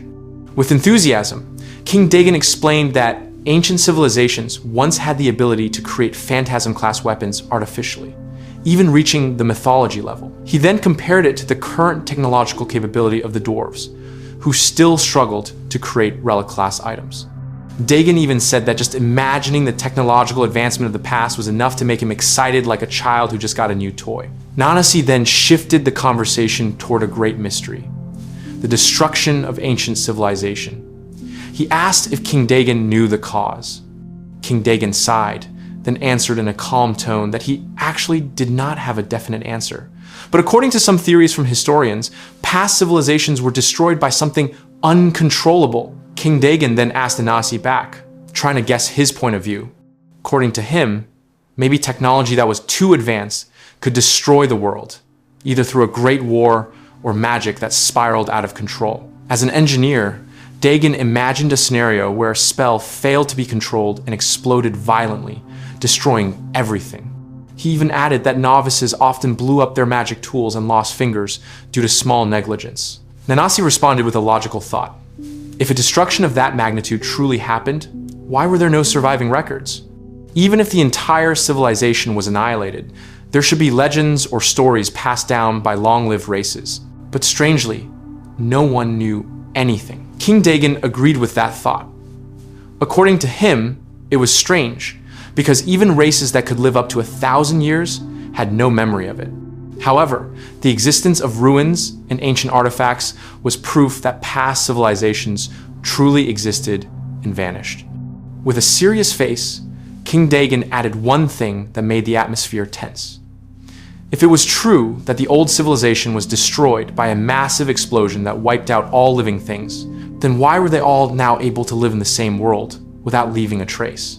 That question silenced Nanase for a moment. His mind raced, realizing that perhaps the destruction of the world in the past was not just about technology, but something far greater and more mysterious than that. The meeting between Nanase and the Dwarf King Dagon continued. This time, the atmosphere felt heavier and more serious.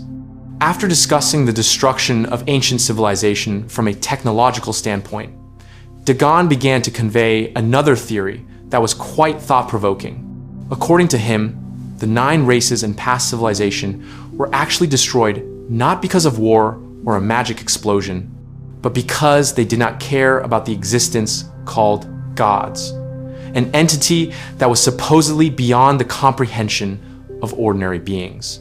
To Dagon, That theory sounded plausible, because civilizations that were too arrogant often forgot their own limits. Nanase listened calmly and began to connect that theory with his own thoughts. In his mind, if there truly was an existence like gods, then it could be that entity that destroyed past civilization. However, Nanase also thought further. Perhaps the term gods was not a literal being, but merely a symbol or a figure of speech. It could be something much stronger than the master, or perhaps an evolved form of that existence. If the demon race and dragonette race were so wary of something, it was not impossible that the gods mentioned had something to do with them. Dagon, hearing that thought, nodded while looking at his teacup. Dagon admitted that he was also interested in the topic of the master, but for matters such as the cause of the destruction of ancient civilization or higher beings, he thought it was better left to the scholars. Even now, there was no definite answer. Dagon even confessed that he did not care too much about the mystery, although his curiosity remained in his heart. Nanase then concluded that if they wanted to know more, they had to seek information from the dragonette race and the demon race, as those two races seemed to hold the key to the answer. Dagon agreed with Nanase's view. He said that the dragonette and demon races were indeed likely to have broader knowledge than the other 7 races, especially concerning the existence of gods. He would not even be surprised if those 2 races knew much about the cause of civilization's destruction in the past. However, Nanase realized a big problem behind that idea.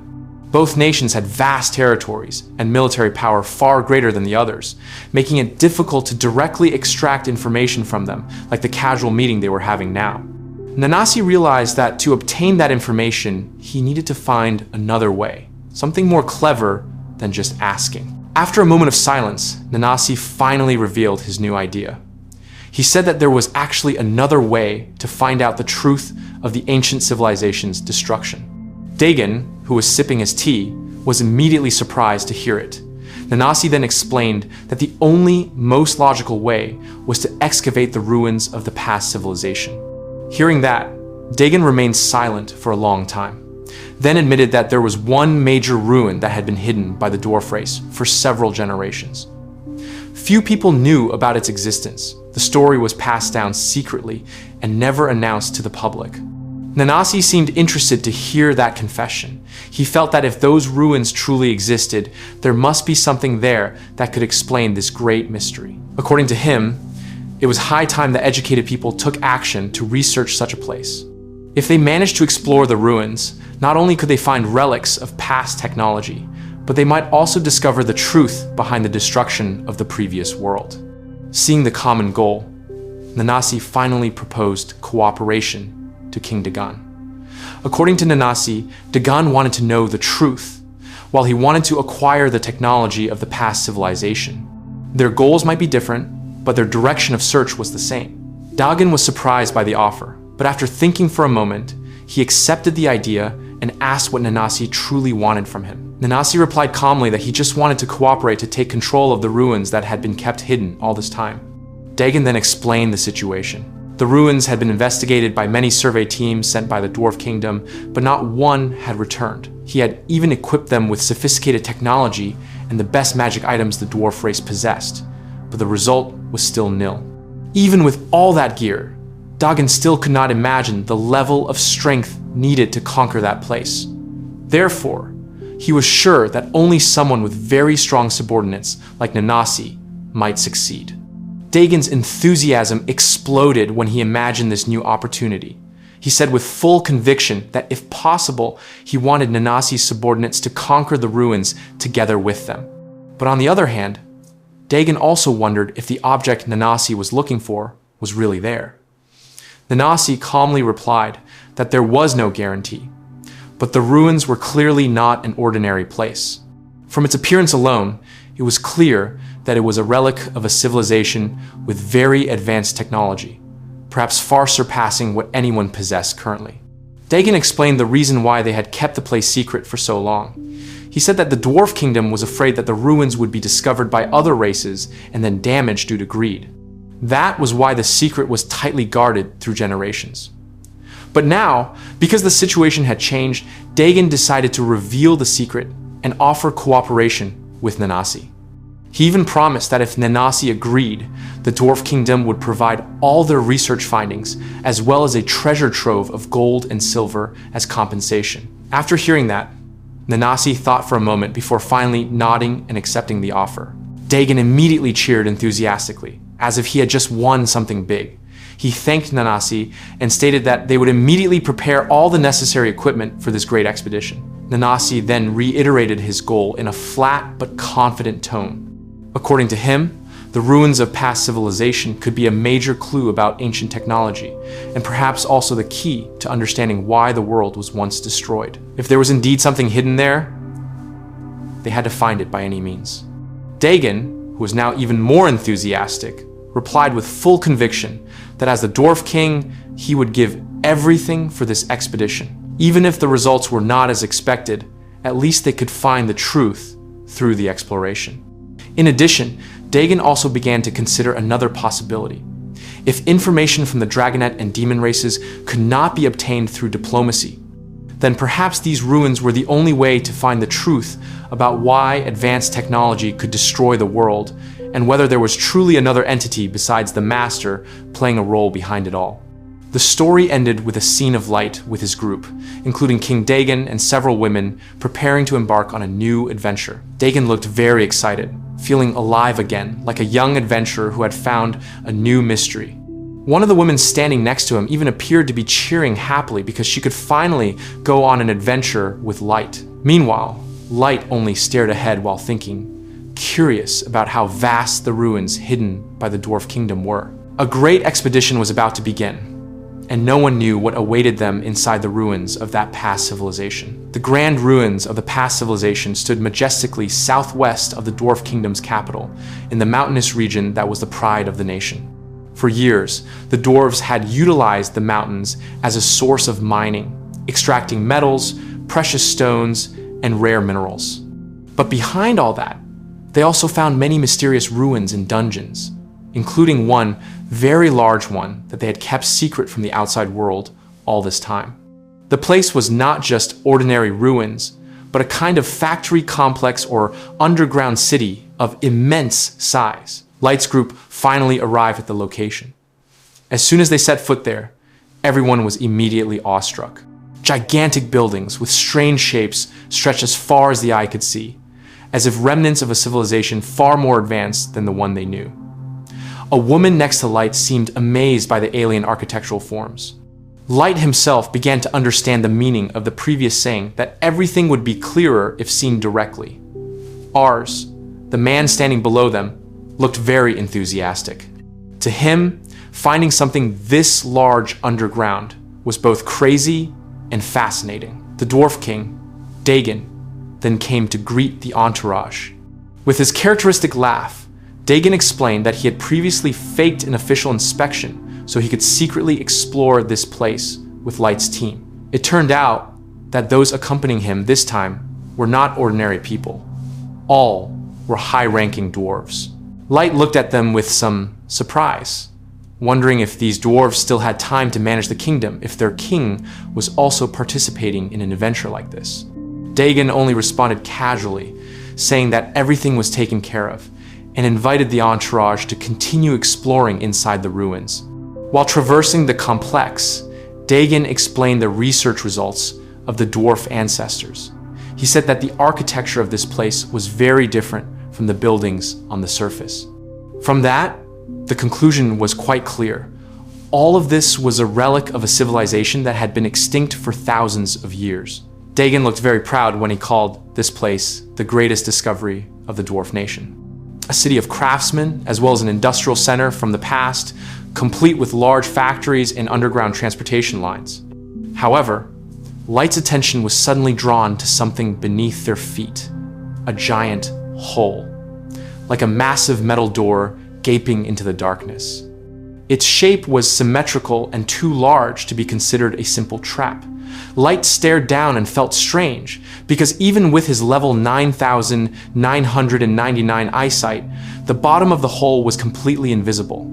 It felt like staring into the wide, open mouth of the Demon King. King Dagon then explained that at first they thought the hole was just a garbage disposal area.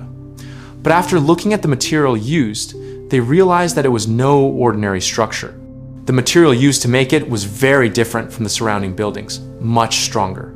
Dagon had even tried to dismantle part of the wall with a large hammer and destruction magic, but the result was nil. There was not even a scratch. With annoyance mixed with surprise, Dagon said it was illogical for anyone to build a trash disposal site with such strong material. From his research, there was a possibility that the hole once functioned as a vertical transport route for goods. Items from the factory were dropped down, then lifted back to the surface after being processed. If his theory was correct, it meant there was another major civilization hidden beneath that hole. Light began to think it made sense why the dwarves were so obsessed with this place.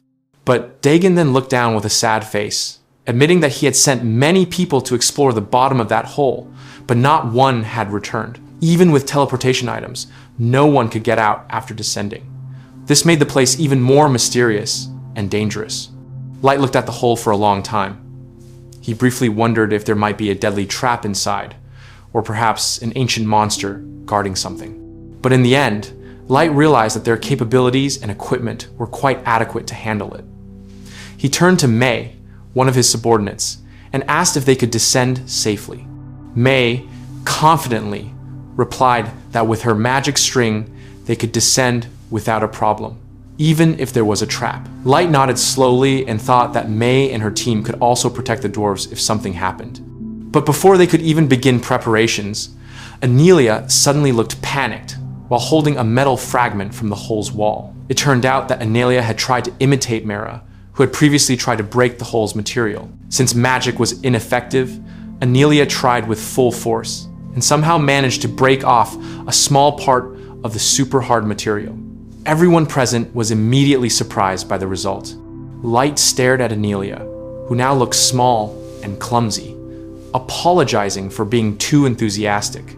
Light then reprimanded all members of the group not to carelessly destroy anything. The atmosphere was tense for a moment, but then became somewhat funny when Mera and Yume also apologized to King Dagon for acting rashly. Dagon, with a stiff face but a small smile, said it was all right. In fact, he was happy to get that fragment of rare material.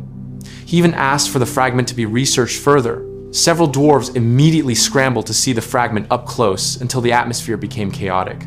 Light could only shake his head, calming his subordinates and ensuring they did not fight over the fragment anymore. After the situation calmed down a bit, Mei came to report that preparations were complete. She showed a large box made of her magic string, a very strong and elastic structure, large enough to hold many people at once without the risk of the rope breaking. Light asked Nazuna to help distribute the seating positions so that everything was orderly. Light then arranged the formation. King Dagon and the dwarves were placed in the middle for safety, while Light and his subordinates guarded from the outside. Mei took the position in front as the controller of the magic string. Light knew that Mei actually wanted to place him in the middle so she could protect him, but Light chose to stay in the outer position. He did not want to sit idly and let his companions bear the risk alone. They began to descend slowly into the darkness of the giant hole. The speed was constant but quite slow. After 10 minutes, they realized that they had still not reached the bottom. There were no signs of monsters, no light from below, as if the depth of the hole was endless. Mera, with a wide smile but a dark joke tone, said that a place like this might be connected to the evil god. Mei immediately reprimanded her not to talk about scary things. Light continued to observe the hole's walls through the transparent window Mei had created. He calculated the remaining distance and concluded that they would reach the bottom in about 100 more meters. He asked everyone to remain vigilant for possible sudden attacks. Ars, next to him, looked excited, eager to know what kind of dungeon awaited them below. Not long after, a faint light appeared below. When they finally touched the bottom, everyone was incredibly surprised. What lay before them was not just a stone floor or a narrow room, but a vast underground world, an expanse of grassland, trees, and light that came from who knows where. King Dagon shouted in amazement at the sight, while Light stood frozen, realizing that the hole was not just a door, but a gate to an unknown underworld. Mei asked if they could descend to the ground, and Light agreed, reminding everyone to still be careful. Dagon nodded sheepishly because he had forgotten himself due to the astonishing sight. After they all dismounted, the atmosphere became silent. A girl in a military uniform, Rock, checked the surroundings and confirmed that there were no signs of life other than them. Mera then reminded Rock and Suzu not to let their guard down. When Mera stood in the middle of the field, she looked up at the artificial trees and sky above. The air there felt strange, not truly natural, but also not entirely artificial. It was as if the underworld had its own atmosphere, and who knew what other secrets awaited in the depths of that ruin of past civilization. In the midst of the silent and alien underground world, Light stood with a serious expression, observing the surroundings. From his observation, Light noticed something strange. Although the place was vast, filled with artificial grasslands and forests, there was not a single sign of life. There was no sound of insects, no chirping of birds, and even the wind that usually caused the rustling of leaves felt dead there. Everything was too quiet, as if nature in that place had been intentionally frozen. Light remembered Nazuna's previous warning that they must remain vigilant, and began to understand why that warning was so important. Jack, standing behind Light, also observed the surroundings. The muscular man noticed the same thing, then asserted that the strangeness of this place was truly suspicious. Usually, in an environment full of vegetation like this, there must be small life proliferating, whether insects or small animals. But here, there was absolutely nothing. The silence even felt oppressive, as if something was watching them from behind the darkness. Ars then received direct instructions from Light to guard King Dagon and the dwarves participating in the expedition.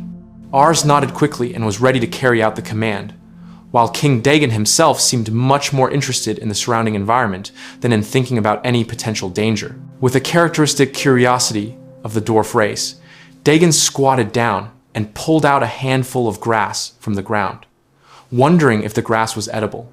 The other dwarves followed suit, smelling the soil, and some even mischievously tasted it. Dagon finally tasted a little of the soil and was immediately surprised by its different taste. He said that the taste of the soil here was truly not the same as the soil on the surface, perhaps due to its mineral content or the effect of the ruins of the past civilization. While the dwarves were busy with their strange experiments, Light called Mera, giving her the important task of exploring the surrounding area and looking for any possible path leading deeper into the ruins. Mera smiled faintly, but her smile looked frightening because it was accompanied by a dark aura emanating from her body. Without saying much, Mera summoned clones of herself, creatures in the form of wolves and birds, who immediately scattered into various directions of the forest. The dwarves behind them were immediately startled by that ability. King Dagon even reflexively wondered how Mera's body could create living creatures like that. Mera explained casually that all those creatures were her own clones, the result of her body modification that could turn into any monster she desired. That statement made the dwarves even more stunned, feeling both fear and awe. While waiting for the results of Mera's exploration, Light decided they should set up camp first. He knew Mera needed quite a bit of time to explore a place this vast, but one of the dwarves reacted strangely, asking if they were allowed to lick the soil or grass material there. Light merely sighed exasperatedly and immediately switched to giving instructions to Mei to start setting up the tent, reminding them that they were still in ruins that were not fully understood. Moving without clear information could be a disaster. Not long after that, Mei, who was monitoring the surrounding area, suddenly felt something and reported to Light in a tense tone. From the direction of the forest, something large was moving, and soon after, a giant stone golem figure emerged from behind the trees. Its body was made of large rocks with ancient symbols on some parts, indicating that it was no ordinary golem. Light immediately instructed King Dagon and the dwarves to stay put and not do anything foolish. Dagon, slightly nervous, nodded quickly. As Light looked up, his eyes widened. From inside the forest, not just one, but dozens of stone golems began to emerge. Their shapes varied. Some resembled giant rock men, some were like rock dragons, and some even looked like giant rock turtles. Their number reached perhaps 100, leaving the entire team stunned. King Dagon quickly counted and realized the number was too large to be called a coincidence. Yume, standing behind Light, looked anxious, realizing that the golems seemed to have been moved from somewhere else. Meanwhile, Anelia, the impulsive blonde woman, looked enthusiastic and excitedly asked if they could attack them all at once. Light rejected the idea. He thought that summoning Nazuna to fight the golems would be overkill, and he preferred to assign her to guard Dagon and his followers to keep them safe. Anelia finally agreed, though clearly disappointed that she could not join the fight. Light then gave further orders. Suzu and Rock were asked to guard strategic positions. After that, Light and Mei started to advance. Rock, the girl in uniform with a large rifle in her hand, had prepared her weapon. With strong determination, Rock fired an energy bullet that struck directly into the crowd of stone golems. A large explosion occurred, and in an instant, dozens of golems were shattered into pieces. The dwarves who witnessed the attack were immediately captivated. King Dagon even commented in awe about how clever the weapon Rock used was, while the golems were completely destroyed in a short time. Ars, standing near Light, looked slightly disappointed, feeling the battle ended too quickly. Mera casually interjected that she had also thought the golems would be strong because they came from the ruins of ancient civilization, but apparently they were not as formidable as imagined. However, that feeling of relief did not last long. Within seconds, the rock fragments of the destroyed golems began to shake and move again. The rocks attached to each other, forming new golem bodies just like before. The dwarves were utterly shocked. They knew that golems were supposed to stop functioning if their core was destroyed, but what they were seeing now was truly beyond logic. A crowd of new golems continued to appear, even more than before. King Dagon and the dwarves began to panic, while Light remained standing calmly. In his mind, Light began to analyze the situation. He knew that the core was supposed to be the center of every golem, and without a core, their bodies could not move. But here, all the destroyed golems were regenerating completely, as if their cores could also recover. That phenomenon led Light to conclude that they were dealing with technology or magic from a past civilization that was far more advanced. King Dagon finally shouted, panicked, and frightened. He did not understand why Light could remain calm in the midst of a situation like this. But Light only turned with a relaxed face and a small smile to calm them down. In a light tone, Light told everyone to stay calm and not make unnecessary noise. After ensuring everyone was ready, Light looked at Suzu and Rock and gave the final command in a flat but firm tone: destroy everything. Rock stared straight ahead with a serious expression, cocking her weapon, and replied briefly but confidently. In an instant, a massive explosion once again rocked the place. From a distance, hundreds of giant golems could be seen emerging from the forest, and Light's group prepared for a major battle that would determine whether they could survive or not in that mysterious underground world. After the fierce battle against the swarm of stone golems, the surrounding landscape was completely chaotic. The remnants of the golem bodies were scattered everywhere, and thin smoke still billowed from Suzu's incredible shots. Suzu stood in the middle of the field, with a calm face but a focused, concentrated gaze. The girl was still holding her large weapon, preparing the next round in case of any remaining threats. Light, standing not far from her, looked satisfied. In a casual yet confident tone, Light said that even tens of thousands of golems would not be able to match Suzu's abilities. Those words were not just empty praise, because from the way Suzu fought, all the dwarves who witnessed it could only stare in awe. Some of them even exclaimed that what Suzu did was truly insane, fighting so many golems alone and still maintaining the upper hand. However, Light realized that the problem was not over. He noticed something strange about the way the golems fought. Although many had been destroyed, some of them were still able to get back up and reassemble themselves as before.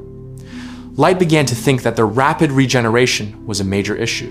No matter how many golems appeared, they were not truly dangerous, but their ability to come back to life meant the situation would never end. To find out the cause, Light called Mei and asked the maid girl to bring him one golem that was still moving. Mei moved quickly, elegantly but deadly. She brought out her magic string, a kind of magic thread that could be controlled with her mind. Within seconds, the remaining body of the stone golem was tightly wrapped. Once entangled, the giant rock body was immediately crushed, falling into small fragments. The dwarves watching from behind reflexively flinched and shouted softly, unable to believe that such a large golem could be destroyed just with a thread. Light and King Dagon approached to examine the remnants of the golem wrapped by Mei's magic. Light was surprised when he realized something strange. The golem had no core. Generally, every stone golem must have a core as the source of its magical power. The dwarves were also surprised and confirmed that there was indeed none. Light thought that perhaps the core was hidden in the lower part of the body, or maybe it was very small, making it invisible. Meanwhile, the situation around them became more complicated. From the grassland, more golems emerged, surrounding Light's entire group. The dwarves started to panic and shouted that the golems somehow appeared directly from the ground, but Suzu remained calm. The girl immediately ran forward, shooting relentlessly, leaving the dwarves behind, stunned, watching her.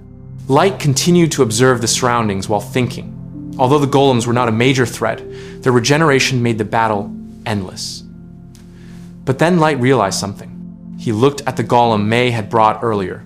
That golem did not regenerate at all, unlike the others that emerged from the grassland. From there, Light felt there was an important clue. Light began to analyze seriously. Perhaps there was a difference between the golems around them and other golems that appeared from a greater distance. He guessed that maybe the regeneration was influenced by the magical power in a certain area. But after thinking again, that theory did not fit, because if so, the golems around Suzu should also stop moving. After observing in more detail, Light finally realized something more noticeable. He then asked Mei to remove the magic string spell from the body of the golem that was previously wrapped. As soon as the magic thread was released, the golem that was completely dead suddenly began to move again. The rocks around it merged, and in an instant, its wolf shape returned to normal. King Dagon was utterly shocked and shouted loudly, not expecting the golem to revive again. From there, Light explained his discovery. The reason the golem could not regenerate was not due to something complicated, but because of Mei's own magic. Mei's magic string apparently was able to cut the connection between the golem's body and its energy source. As long as their bodies were wrapped in the thread, they could not regenerate at all. Light then told Mei to repeat the experiment. Mei immediately obeyed, approaching another golem that was still intact. With a subtle yet deadly movement, her magic string wrapped around the golem's entire body. In an instant, the rock body shattered and was completely destroyed, then stopped regenerating. King Dagon, who was watching closely, could not believe it. According to him, yes, the golem stopped regenerating, but it was still unclear why its core was not visible. Light then explained the basic logic of golems. According to him, every golem is driven by a magic core, and if the core is destroyed or separated, the golem's body will not be able to move or repair itself. Mei's magic worked like a disconnection tool between the core and its body. So, as long as the golems were trapped by the magic string, they seemed to lose the energy path to their core. King Dagon was still curious and asked where the golem's core actually was. Light answered confidently that he knew the most likely location. A moment later, Light revealed his discovery. According to him, the core that powered all the stone golems was not a small object inside their bodies, but the ground they stood on. In a serious tone, Light stated that the soil of this underworld was the core of all the stone golems they were fighting. King Dagon was silent for a few seconds, then shouted in surprise, his voice echoing across the vast grassland. He could not believe the fact that the entire soil of the underworld was the power source of the stone golems. That discovery changed everything. It meant that every step they took in this underworld meant they were standing on the energy source of the rock creatures themselves. Stone golems continued to appear non-stop from the ground, making the entire area feel like an endless battlefield. Dust and rock fragments flew through the air every time a large creature emerged from underground. In the midst of the chaos, the dwarf King Dagon and the other dwarves stood near Light, discussing the results of the newly discovered finding. King Dagon looked deep in thought while stroking his beard, trying to understand the logic of all this. In his mind, what Light had found was hard to believe. But if it was true that this underworld was the core of everything, then it could explain why the stone golems continued to regenerate endlessly. Dagon felt this was truly insane, something that even went beyond the common sense of the dwarves, who were known as the most logical race among the underground nations. King Dagon finally nodded in agreement with Light's discovery. According to him, it made sense if considered from the aspect of the rock creature's structure. The absence of a core inside the stone golems might indicate that they were only extensions of something much larger. Perhaps their true core was underground. In addition, the limitless number of enemies that kept appearing proved that there was a massive power source beneath them. Light listened with a serious expression, but in his mind, all this only strengthened his theory. According to his calculation, if this dungeon or underground chamber was not destroyed, the stone golems would continue to regenerate endlessly. Light began to think of a way to stop the regeneration. The thought briefly crossed his mind that if only Ellie or Ice Heat were here, the two who possessed high-level ice power. If they were present, the entire land could be covered with a layer of ice to stop the regeneration of the rock creatures. But now, Light had to think of another way with the capabilities available in his team. While pondering, his gaze fell on Mera, who was returning with her army of clones. Some of the clones were seen merging back into her original body, indicating that they had finished their reconnaissance. After the clones merged, Mera raised her head and delivered the report gathered from her clone's investigation. Mera reported that she could smell water from beneath a building shaped like two spirals in the distance. According to her, there was a hole beneath it that led to an underground chamber. Hearing that, King Dagon was immensely surprised. That spontaneous reaction caused several other dwarves to exchange glances, not expecting there to be another layer beneath this place.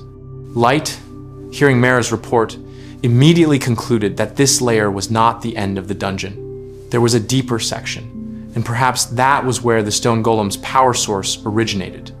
Light praised Mera for the discovery, because thanks to her, they now knew where to head next. Without wasting time, Light made the decision to stop the massive movement of the stone golems.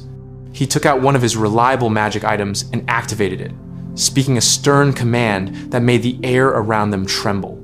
The magic item was the SSR, large-scale adhesive, a magic tool capable of spreading energy threads across the entire surface of the ground. Within seconds, lines of light began to spread like a giant spider's web, covering a wide area. All the stone golems that were still moving immediately stopped, their bodies stiffening, trapped within the incredibly strong adhesive energy. Light explained that this magic was only temporary, but it was enough to stop all golem movement in that area. After ensuring everything was safe, Light invited King Dagon and the dwarves to head toward the hole Mera had found. King Dagon, still amazed by Light's abilities, immediately agreed and stated that they would follow. Light explained that fighting the stone golems one by one was pointless because their number was limitless, so it was better for them to focus on finding the source of the problem underground. Before leaving, Light called Mera to ensure all her clones had returned and were ready to depart. Mera smiled faintly and nodded, then led the way to the location of the hole. The journey to the hole took about an hour. They walked over an area that had now turned into a grassland full of adhesive nets that reflected a faint light. Around them, the bodies of the trapped stone golems stood frozen silent, as if they had become massive, lifeless rock statues. When they arrived at the location, Mera pointed to a hole covered by a round lid of ancient metal. Light approached and observed the lid carefully. From the scratch marks around it, it seemed that this lid had been forced open before, perhaps by adventurers from the dwarf race who had tried to explore this place in the past. Light realized the place was too dark, so he called Mei, his loyal servant, to prepare lighting as she had done before. Mei immediately prepared herself while checking her equipment. Light ensured that all his clones had returned and none were left behind.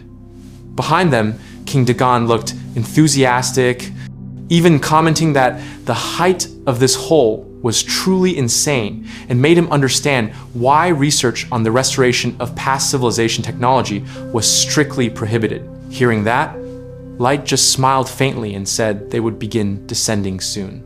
They descended the hole using Mei's custom magic string box, which lowered them slowly with a glowing magic wire. King Dagon, looking down, began discussing something with Light about the great potential of the technology possessed by the stone golems. According to King Dagon, if they could master that regeneration technology, the balance of power on the world's surface would surely change. Light nodded in agreement, saying that an army with limitless regeneration capabilities would be an unmatched force. But Light also added that what was most interesting to him was not just that power, but how sophisticated the technology of the past civilization hidden beneath here was. A moment later, Light gave a warning to the entire team to remain vigilant because they were almost at the bottom of the hole. About 100 meters more, they could see the surface below. As the magic box slowly lowered them deeper, blue light began to reflect onto their faces. Upon reaching a certain point, the sight before them silenced everyone. What was visible below turned out to be a vast, shimmering ocean, something impossible to find inside an underground dungeon. The water was clear, reflecting a blue light that made the entire chamber look like another world. The dwarves and members of Light's team could not suppress their shouts of awe. Suzu seemed to stare down with a tense face. In her heart, Suzy was worried about what they would encounter down there.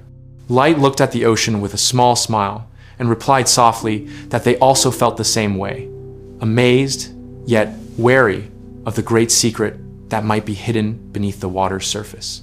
Shouts echoed among the underground ruins as the dwarves, led directly by King Dagon, reacted in shock at the sight before their eyes.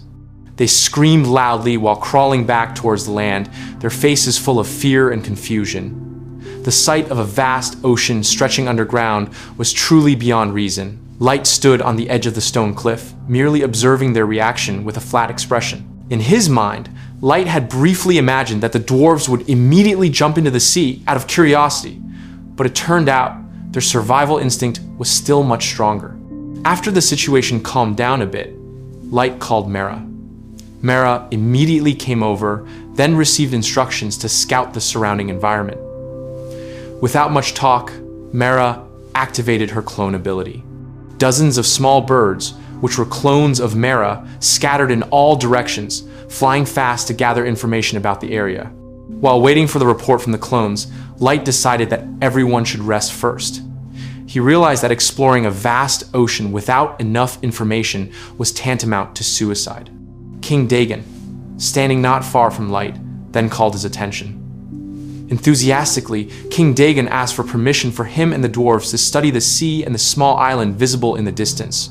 Light allowed them, but also warned them to remain cautious because no one knew what was hidden beneath that underground sea. King Dagon responded with high spirits, thanking him while asserting that they would be careful.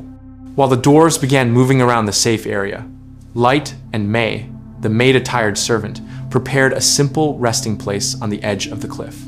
After finishing, Mei informed Light that the resting place was ready to be used.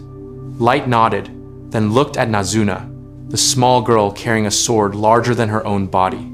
Seeing Nazuna holding the sword so seriously, Light briefly thought that the sword was already coated with a magical protection, so it should not rust, although inwardly he still had some doubts about that. Not long after, Light and Mei sat under an umbrella, enjoying a warm cup of tea.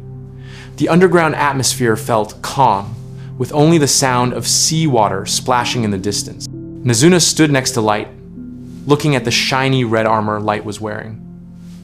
Whether out of curiosity or some other strange reason, Nazuna approached and began to lick the armor with an innocent face. Light, who was sipping his tea, did not immediately realize it until he finally felt wet on his arm. As soon as he realized, Light immediately sprayed Nazuna with water, using his magic power. Nazuna was startled half to death and screamed in shock, causing everyone around to turn their heads.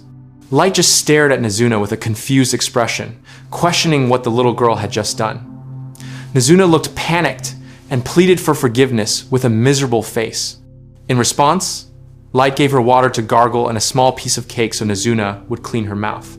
However, Nazuna's expression turned disappointed when she received the instruction. Light, seeing her reaction, could only think that the dwarves who drank the seawater would probably react just as ridiculously. Nazuna then obediently cleaned her mouth, but after that, she murmured softly with red cheeks that it was like an indirect kiss from Light.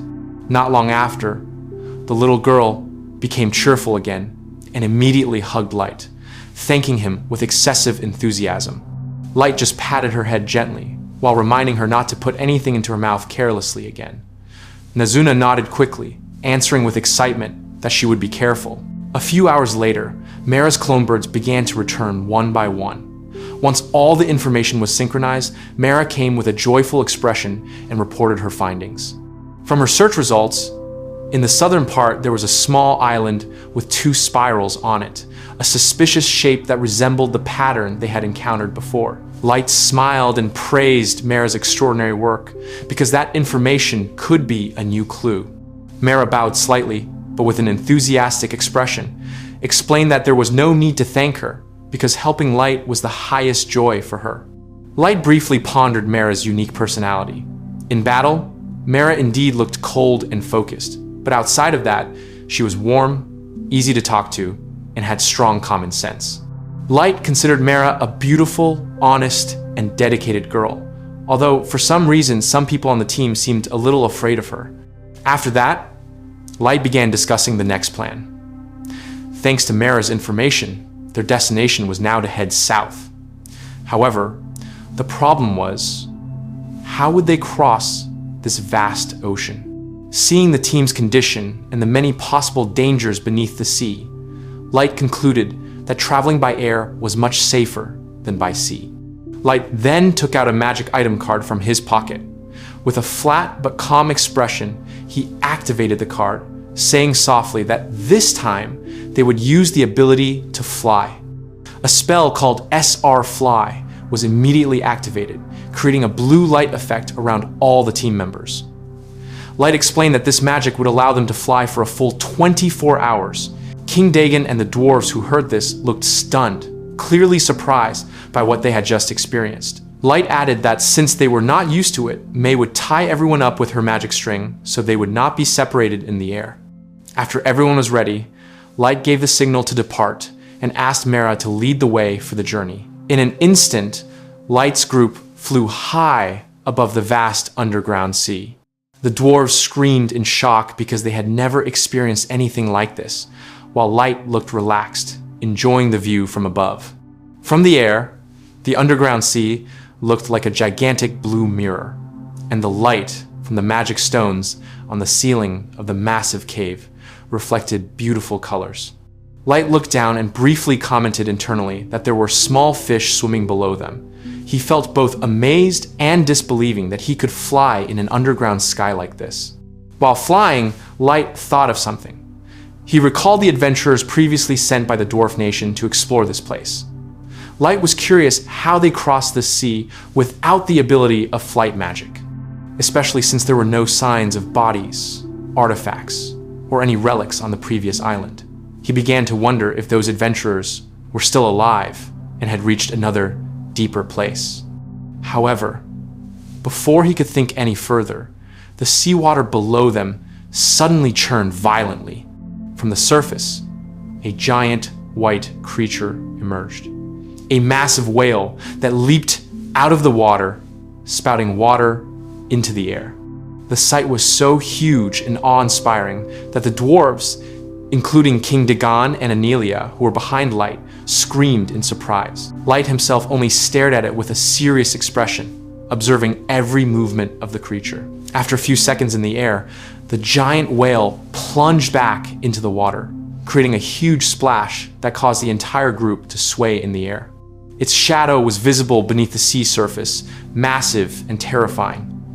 Light looked down with a faint smile, admitting to himself that this sight was truly extraordinary. He even briefly thought about showing this view to the people in the abyss and Yume. But suddenly, the large shadow beneath the sea moved rapidly toward them. The giant whale's eye was now clearly visible, staring directly at Light's group with a sharp gaze. An aura of danger was immediately felt. Light quickly signaled Jack, the large muscular man among them, to prepare. Not long after, the giant whale spouted water toward them with incredible force. Jack immediately activated his power, creating a defensive wall of hardened black thorns with a technique called Iron Blood, Iron Wall, holding back the blast of water. The collision between the waterspout and the black wall resulted in a large explosion in the air, causing the wind to blow fiercely in all directions. However, Jack's defense was strong enough to hold back everything. Light remained calm, observing with a serious face, while concluding that the attack was quite strong, but it would not be able to penetrate their protection. As soon as the attack stopped, Light began to feel something different. There was a strong aura of hostility coming from under the sea, and it wasn't just from the white whale. When he stared deeper into the water, another large silhouette was faintly visible, a giant shape made of stone, moving slowly in the depths. Light immediately realized that the monster was not an ordinary whale, but a stone golem in a marine form, a kind of giant guardian tasked with eliminating anyone who dared to enter this area. In the middle of the seemingly calm blue ocean, Mei, the maid with extraordinary analytical ability, stared seriously into the water. After observing the large movement down there for a while, Mei finally identified the form hiding beneath the sea surface. According to Mei, the creature was a blue whale, a giant sea monster, with a level reaching 3,000. Meanwhile, Light seemed to be watching the creature with a sharp gaze. In his mind, Light compared the strength of the blue whale with other monsters he had faced. According to Light, although this creature was still weaker than the Abyss Guardian Orochi, its power could be said to be comparable to Hardy, the White Knight. Light began to wonder how advanced the technology of the past civilization was, capable of creating a monster this massive.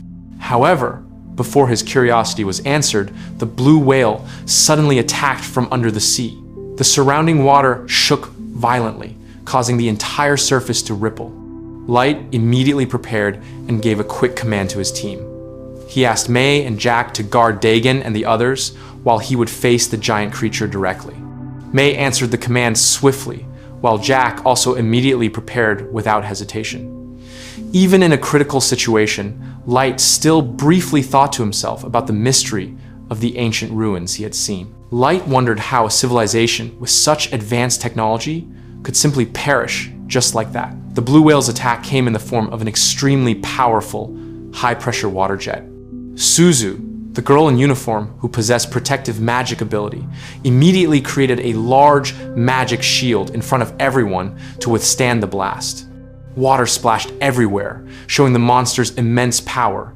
The close-up gaze of the blue whale's eyes looked terrifying and oppressive, making the atmosphere even more tense. Light stared at the giant creature that was now leaping out of the water, revealing its massive body. A look of disappointment appeared on Light's face because he had initially planned to show this fight to everyone in the Abyss and Yume. But everything changed when the blue whale began attacking him directly. Light then called his two confidantes, Mera and Suzu, and asked if they were ready to fight a monster that large. Suzu and Mera actually looked enthusiastic. Mera eagerly replied that she and Suzu would immediately sink the fish monster so they could safely return to the seafloor. Light nodded and looked at them with a small smile. He requested a little time because he needed to prepare a chimera that could be used to fight in the water. According to him, this battle would be much easier if he deployed the chimera into the ocean. After holding his staff, Light began to concentrate his magical power. Mera stood beside him, ready to descend into the water at any moment. Meanwhile, below, the blue whale swam quickly, avoiding the barrage of attacks from above. Light briefly thought that the creature was indeed a fast swimmer, but that did not mean it could not be defeated. Suzu then fired magical bullets that pierced the sea surface, creating small explosions everywhere. Suzu calmly warned the creature in her heart that being underwater would not save it from the range of magical attacks. The blue whale tried to avoid them, but its large movements made it difficult to completely escape. Suzu continued to press the attack while signaling Light to shoot again. Suzu and Light worked together with a regular rhythm, while large water blasts continued to hit in all directions due to the impact of the magical attacks. Suzu casually commented in her mind that the creature was quite tough. However, their attack began to yield results as the blue whale was forced to surface to withstand the pressure. When the blue whale, which turned out to be made of stone, or more accurately, a stone golem, tried to retaliate, Suzu began to explain their strategy. According to Suzu, for now, they only needed to stall for time. Because the blue whale's body was so massive, they needed to shoot many magical bullets at its head so that the creature would suffer from negative status effects. Light, now standing next to Mera, found the strategy reasonable. He apologized internally to the monster for making it wait so long, then began to summon his own created creature. From the emerging magical light, Light's Orca Chimera was born and prepared to enter the water. One of his subordinates, likely Mei, reported that the Chimera specialized for this fight was ready. Light immediately ordered his Orca to attack the blue whale without hesitation. The Orca Chimera dived quickly into the water, chasing the blue whale that was trying to escape. The blue whale spun its massive body underwater to evade the attack, while Suzu continued to fire magical bullets from above the sea. In the middle of the fight, Mera jumped into the air with a cynical smile and mocked the creature in her mind, daring it not to try to escape. In an instant, Mera created clones shaped like water ropes that wrapped around and attacked the blue whale from various directions. Mera then commanded her clones to destroy the monster completely. Not long after, the blue whale began to show signs of exhaustion. Poison and dark aura enveloped its body, indicating that the negative status effects from Suzu's attack had begun to react. The monster leaped high into the air with a body full of wounds and a black aura. Suzu and Mera worked together, attacking from two directions, while Yume, the little girl near Light, cheered excitedly at the sight. Yume watched with sparkling eyes as the blue whale was lifted into the air, looking like a giant flying fish. Light looked out at the sea and saw something that caught his attention. He realized that, along with the blue whale, schools of small golem-shaped fish also emerged from the water. Light thought that the small fish might be part of the same species as the blue whale, but not all of them could reach the surface. Some of them even soared quite high toward them. The blue whale's body finally shattered into pieces, leaving scattered rock, debris, and magical energy. Light felt relieved, assuming everything was over and concluding that victory was on their side. However, before he could take a breath of relief, Light suddenly felt something strange. Suddenly, a massive spout of water emerged from the middle of the ocean, much more devastating than before. A giant wave soared high into the sky, causing everyone around to look up with shocked faces. The dwarves watching from a distance looked pale and terrified. Light, along with Mei and Jack, immediately changed his expression to serious when he saw what emerged from the water. From behind the water spout, a new creature of massive size slowly appeared. Its shape resembled a combination of a jellyfish and an octopus, but its entire body was made of pure water that glittered under the moonlight. The entity rose slowly to the surface, towering high above the sea as if the entire ocean was bowing to it. In the emerging narration, the creature's identity was revealed: an artificial life form, the sea slime. But what was even more shocking was the conclusion that followed. After seeing its incredibly large and vast form, they all finally realized one terrifying thing. The entire ocean they had been standing on all this time was not just an ordinary sea, but the body of the giant slime itself. The entire sea area that was previously calm immediately turned tense as the dwarves, including King Dagen, saw the new giant creature emerge from the middle of the sea. The monster was truly beyond reason.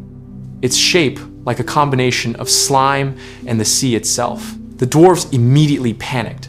Some of them screamed hysterically, unable to believe that such a massive creature could actually exist. King Dagon even looked trembling as he concluded that all the seawater around them was part of the monster's body. He was completely dumbfounded, wondering how crazy the technology of the ancient civilization must have been to create an artificial slime this large.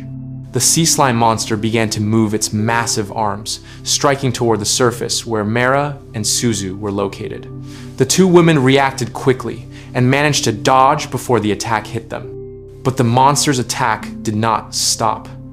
Its water-made arms continued to spin wildly, creating massive waves that almost swallowed everything. Mera looked at the creature with a cynical smile, clearly showing that she was not intimidated at all.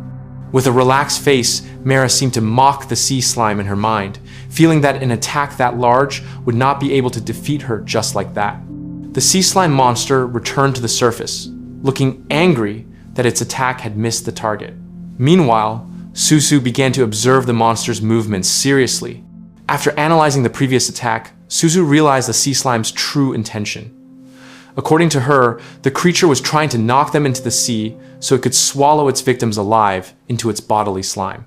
Once the victims entered there, they would likely suffocate or be consumed by the small fish living inside the slime's body. From her observation, Suzu concluded that the best strategy they could employ for now was to shoot its arms one by one. Without further delay, Suzu immediately raised her rifle and fired a magic bullet at the sea slime's arm.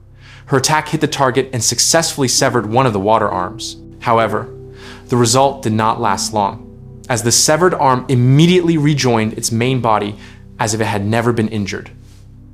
Suzu only looked at the result of her attack with a flat expression. She had anticipated this earlier. According to her analysis, all the seawater in that place was part of the monster's body, so no matter how hard they attacked, the creature would continue to regenerate endlessly. The real problem was not how strong their attack was, but how to defeat a creature whose body was as large as the sea itself. Suddenly, the sea slime raised its left arm, which looked swollen. The dwarves watching from afar immediately panicked. One of them shouted loudly because he saw something strange in the monster's hand. Mera quickly analyzed the situation and realized that the sea slime was collecting small fish into its hand. She did not yet know what the monster was going to do, but everything became clear a few seconds later. The sea slime shot the swarm of small fish like high-velocity bullets, attacking in all directions like a rain of projectiles. The dwarves below were immediately terrified. Some of them screamed in panic because the attack came too fast to be avoided. But Suzu reacted quickly, immediately activating her protective magic.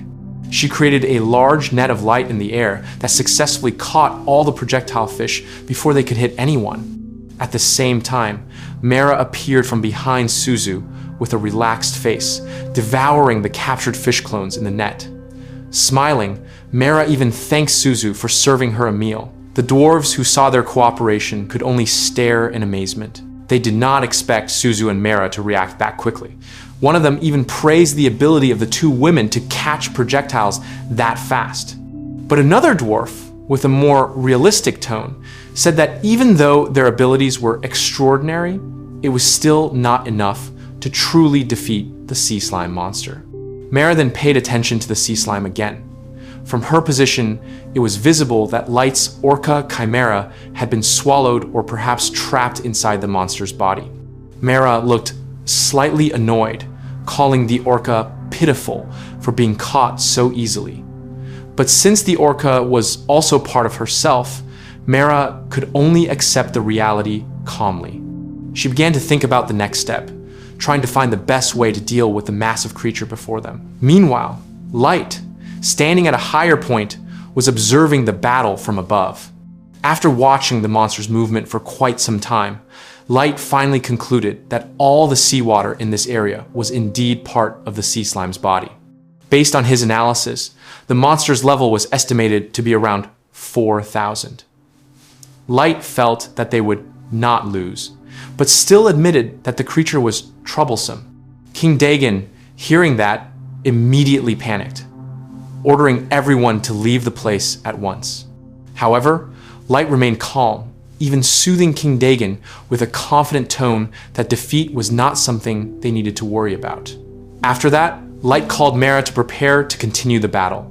On the other side, Anelia was called by Jack to offer help to Mera and Jack. She casually said that if the fight was too difficult, she could step in to defeat the sea slime herself. Jack looked enthusiastic and immediately agreed to the offer, saying it was fine if Anelia took over. But Mera immediately refused firmly. She looked at Anelia respectfully and said that a creature like the sea slime was not a major threat that required Anelia's help. Mera assured her that she could defeat the monster without causing excessive damage. After that, Mera looked at Jack with a challenging gaze and a wide smile. Mera warned Jack not to try to steal the task Light had given her, and if Jack dared to do so, Mera promised to beat him up. Confidently, Mera stepped forward to face the sea slime towering before her eyes. Her voice sounded casual, but full of determination. This time, Mera decided not to dodge anymore. She promised to defeat the monster as quickly as possible without playing around any longer. A moment later, Mera summoned her new chimera. Instantly, a school of purple swordfish-shaped chimeras emerged from under the sea. Mera, hovering above them, appeared to be radiating a cold aura. With a tone full of conviction, Mera gave the command to end this battle now. The swordfish chimera immediately darted swiftly through the water, attacking the towering body of the sea slime. From above, the dwarves watched the event with surprised faces. They were confused because the fish Mera release swam toward a different direction and seemed to be targeting something inside the sea slime's body, not just attacking its surface. Mera, who was now right above the sea slime, began to explain her strategy in her heart. Since she was also a chimera, Mera could understand the body structure of creatures like the sea slime. According to her logic, if the entire sea was the monster's body, the slime must have subcores that function to transmit commands from the main core to all parts of its body. Just like a brain has connecting parts throughout the body, the slime must have a similar system. Meanwhile, Light released his created small fish chimeras into the water. These fish had special olfactory abilities that could track artifacts or magical energy underwater. Not long after, one of the small fish detected a black cavity in the center of the sea slime's body, which was most likely the subcore Mera was referring to. Mera immediately smiled broadly, feeling the timing was right. With full conviction, she signaled her swordfish chimera army to attack that point. In an instant, they pierced the sea slime's body and stabbed the subcore at high speed. The sea slime's body immediately shook violently, indicating that the attack hit the target. However, in the process, Mera was briefly hit by a counterattack. Light, who was in the distance, immediately turned around when he heard the panicked screams of the dwarves, warning that Mera was injured. Light quickly turned and saw Mera wounded in the air, while the sea slime's body in front of her was not completely destroyed yet. Even so, Mera still smiled and calmly apologized to Light for making him worry. A few seconds later, the sea slime's body began to crack and break apart. Down below, the swordfish chimeras released by Mera were still continuously stabbing the monster's core until it was completely destroyed. Mera, still hovering in the air despite her injury, continued to stare down with a satisfied smile. She felt relieved that all her efforts were not in vain. In her mind, Mera thought that it would take a long time to eliminate all the small fish inside the sea slime's body, but the end result was clear. The giant monster had been completely defeated. After the major battle against the sea slime, Light and his team stood on the shore, looking at the remnants of the giant creature that were still writhing weakly. Light, who looked calm, then gave orders to his subordinates to ensure everything was settled. In his mind, if the slime was left alone, it might revive again and cause trouble. Therefore, Light asked them to destroy the remaining body and its main core. Light then looked at Mera and Suzu, the two who had played a major role in the battle earlier. In a casual but firm tone, Light entrusted the cleanup task to them. Mera looked very happy to hear this, even thanking him enthusiastically, while the dwarves around them, seeing the interaction, were amazed and surprised by the way Light and Mera worked. On the other side, the Dwarf King Dagon, along with the dwarf engineers and researchers who witnessed the battle, approached Light. They had a special request. For them, destroying the sea slime was certainly important, but they also saw a great opportunity to research something rare. Dagon asked Light if they could secure the core or fragments of the creature as research samples. Light immediately understood their intention. As researchers and engineers, it was natural for the dwarves to be curious about the technology and biological structure of such a strange sea creature. Light then agreed to the request and asked Mera to help secure the fragments the dwarves needed. Mera answered with enthusiastic determination, making the dwarves cheer happily while thanking Light and Mera.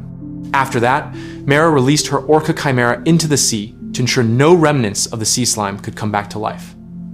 After her task was completed, Mera returned with a fairly detailed report. Mera estimated that it would take more than a day to destroy the entire core and fully restore it. She also added that she would continue the investigation while gathering her troops on the way back. Light praised Mera's hard work and invited the entire group to proceed to the next destination. In his mind, Light felt impressed by the dwarves' high enthusiasm for researching new things. It even crossed Light's mind that dealing with dwarf researchers was far more troublesome than fighting dangerous enemies. But on the other hand, Light was also curious about the true form of the slime's core. Their journey then continued. Light's group finally arrived at a small island with ancient ruins. From a distance, Light observed the building with two large spirals towering on the upper level. Light was curious about its function, but did not want to rush to any conclusions before inspecting it directly. After landing, Light immediately assigned tasks to his subordinates. Mera, Jack, and Suzu were asked to guard the dwarves, while Light himself decided to inspect the ruins deeper. Inside the ruins, Light found a large hole with a shattered lid, exactly like the one they had encountered before. From there, Light concluded that there was yet another place underground. While analyzing the area, Mei approached him and asked if they would continue downward. Light decided to stop for the day because he felt everyone was tired enough, including King Dagon and the dwarves, who were clearly exhausted after the long journey. Mei then offered to stand guard during the night. As an experienced adventurer, she felt she could help with nighttime surveillance. However, Light calmly refused, asking Mei to rest instead. Mei then promised to prepare comfortable bedding, as they could not possibly sleep casually in tents or ordinary sleeping bags. Light then used one of his new magic items. With a magical command, a medium-sized wooden house suddenly appeared in the middle of the ruins. The dwarves were extremely surprised, unable to believe that a building could just appear out of magic. Light explained casually that it was a special spell that created a cottage complete with basic furniture inside. He told everyone to choose their own rooms and rest. One by one, people entered the cottage. However, Light noticed one small figure still standing outside, Anelia, or Nazuna as she was usually called. Light was puzzled because usually the girl would innocently run inside like Dagon and the other dwarves. But this time, Nazuna just stood still, staring at the ruin's hole. When Light approached her, Nazuna looked serious and worried. She said that she had a bad feeling about that hole, as if something dangerous was waiting below. Light listened to her and, after thinking for a moment, nodded in agreement. Mei, standing next to Light, also understood the situation, and the three of them agreed to remain vigilant.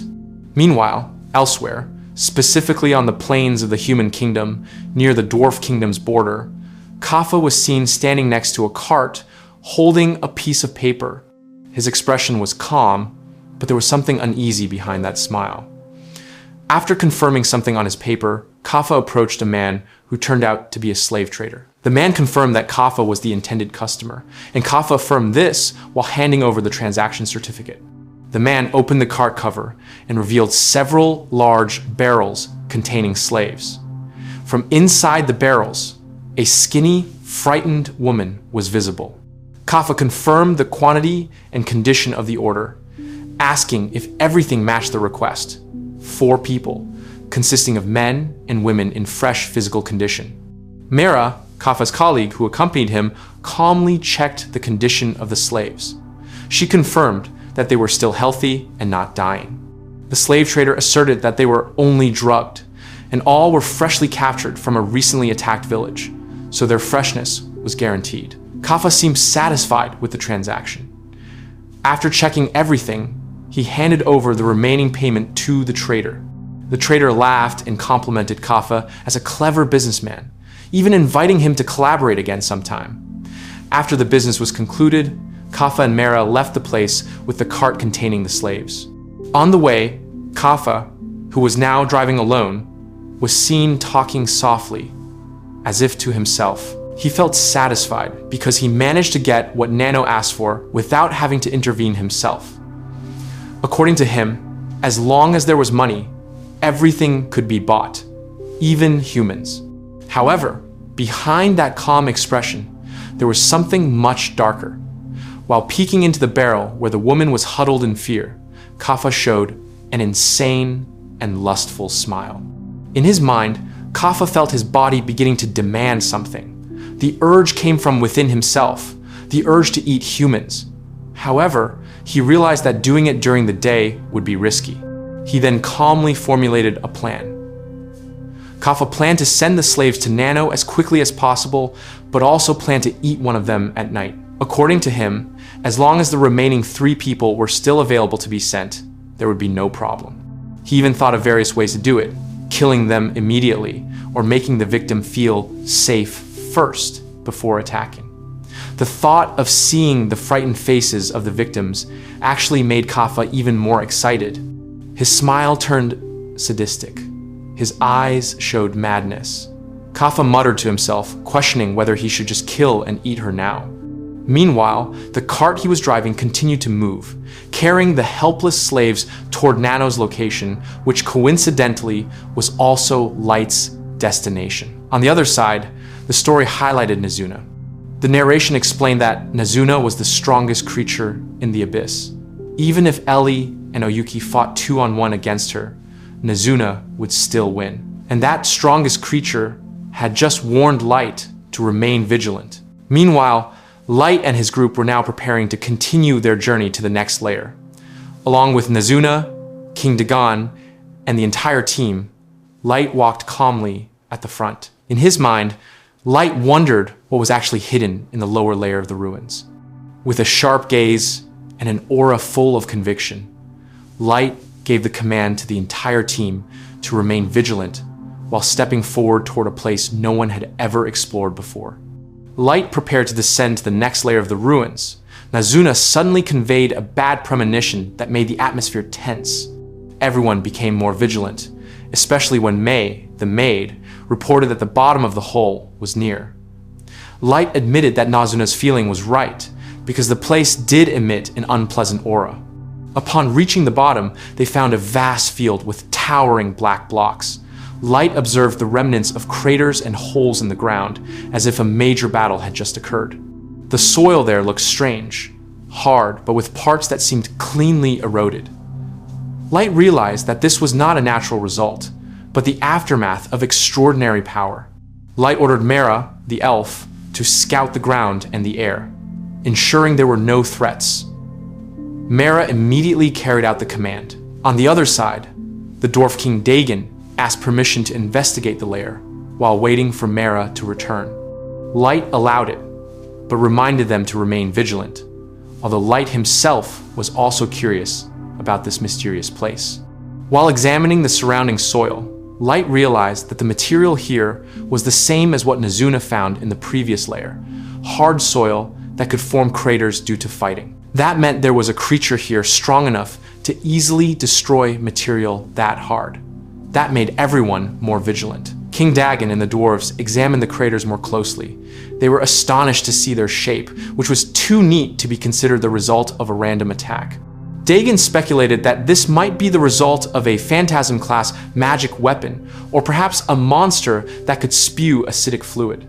The form of erosion, which looked like butter scooped out with hot metal, baffled them as to how something could erode such solid material. Meanwhile, Light held his magic item card, thinking deeply. Even with the power of the unlimited gacha, gouging the soil with such precision seemed impossible. He compared it with Genesis-class weapons, even mythology, but it still seemed nonsensical. As Light was absorbed in his thoughts, something made him spontaneously shout for everyone to duck. A large energy orb shot quickly from an unknown direction. The attack struck Mei's magic string protective wall and instantly destroyed it. Light was extremely shocked that such a strong wall could be destroyed instantly.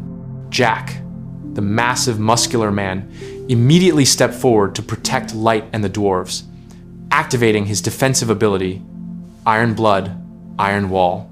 However, before they could even take a breath of relief, Nazuna, who was standing at the very front, screamed for everyone to move away, then withstood the explosion of the energy orb alone. The light of the explosion blinded the entire area. When the dust subsided, the energy orb vanished just like that, leaving everyone confused. Light and the dwarves exchanged glances, puzzled as to where the source of the attack had gone. From behind the thick smoke, a giant golem mech figure appeared. Its body was made of metal with a dragon-like design. Light observed the monster and realized the creature was no ordinary enemy because it was able to penetrate their defense easily. The dwarves behind him looked terrified, while Light remained focused on analyzing. Suzu, the girl in uniform on Light's team, immediately reacted. She pointed her rifle and shot the golem dragon, but the bullet passed right through the golem's body without hitting anything. Suzu was shocked that her attacks seemed to pass through empty air. Light, who was watching, immediately concluded that the monster was not an ordinary physical entity. Mei looked at the golem with a serious face and reported that the creature had no level. Light was surprised to hear that, because a creature without a level meant it was not an ordinary living being, but an artificial weapon. The golem let out a loud roar like a dragon, making the entire area tremble. Suzu tried to attack again, but the golem evaded with swift movements that were illogical for its size. Suzu started to get frustrated because all her attacks failed. Light then concluded that ordinary attacks would not work. Light explained to his team that the creature was a mythology-class weapon, a relic of the past civilization. Light finally decided to unleash his full power. He called Nazuna to attack. Nazuna, who had prepared her sword, immediately darted forward, challenging the golem. She launched a sword attack accompanied by massive energy, hitting the golem and causing a huge explosion. The golem briefly shattered into pieces and seemed destroyed. However, in the middle of the smoke, the golem turned out to be still alive. The giant mech figure stood back up with a cynical laugh, praising Nazuna's strength for being able to withstand its attack. Nazuna looked at it with sharp, shining red eyes, acknowledging the strength of the opponent before her. With a serious face, Nazuna prepared to launch her next attack with all the power she had, signaling that a bigger battle was just about to begin. After Nazuna's attack against the mythology-class weapon Golem called the Imitation Serpent, the result was not as expected. The monster was not destroyed at all. Light concluded that even though Suzu's bullets could not penetrate the golem's body and instead passed through the air, Nazuna's greatsword did not penetrate and was blocked directly by it. That made Light realize that the golem chose to withstand the attack, not because it was incapable. The Dwarf King Dagon was shocked when he realized the truth. He asserted that such imitation creatures were merely creations of the ancient mythology-class civilization. Light then explained why the golem had no level when read by Mei. According to him, this was because the golem was not a living creature, but an object, and levels did not apply to artificial weapons or armor.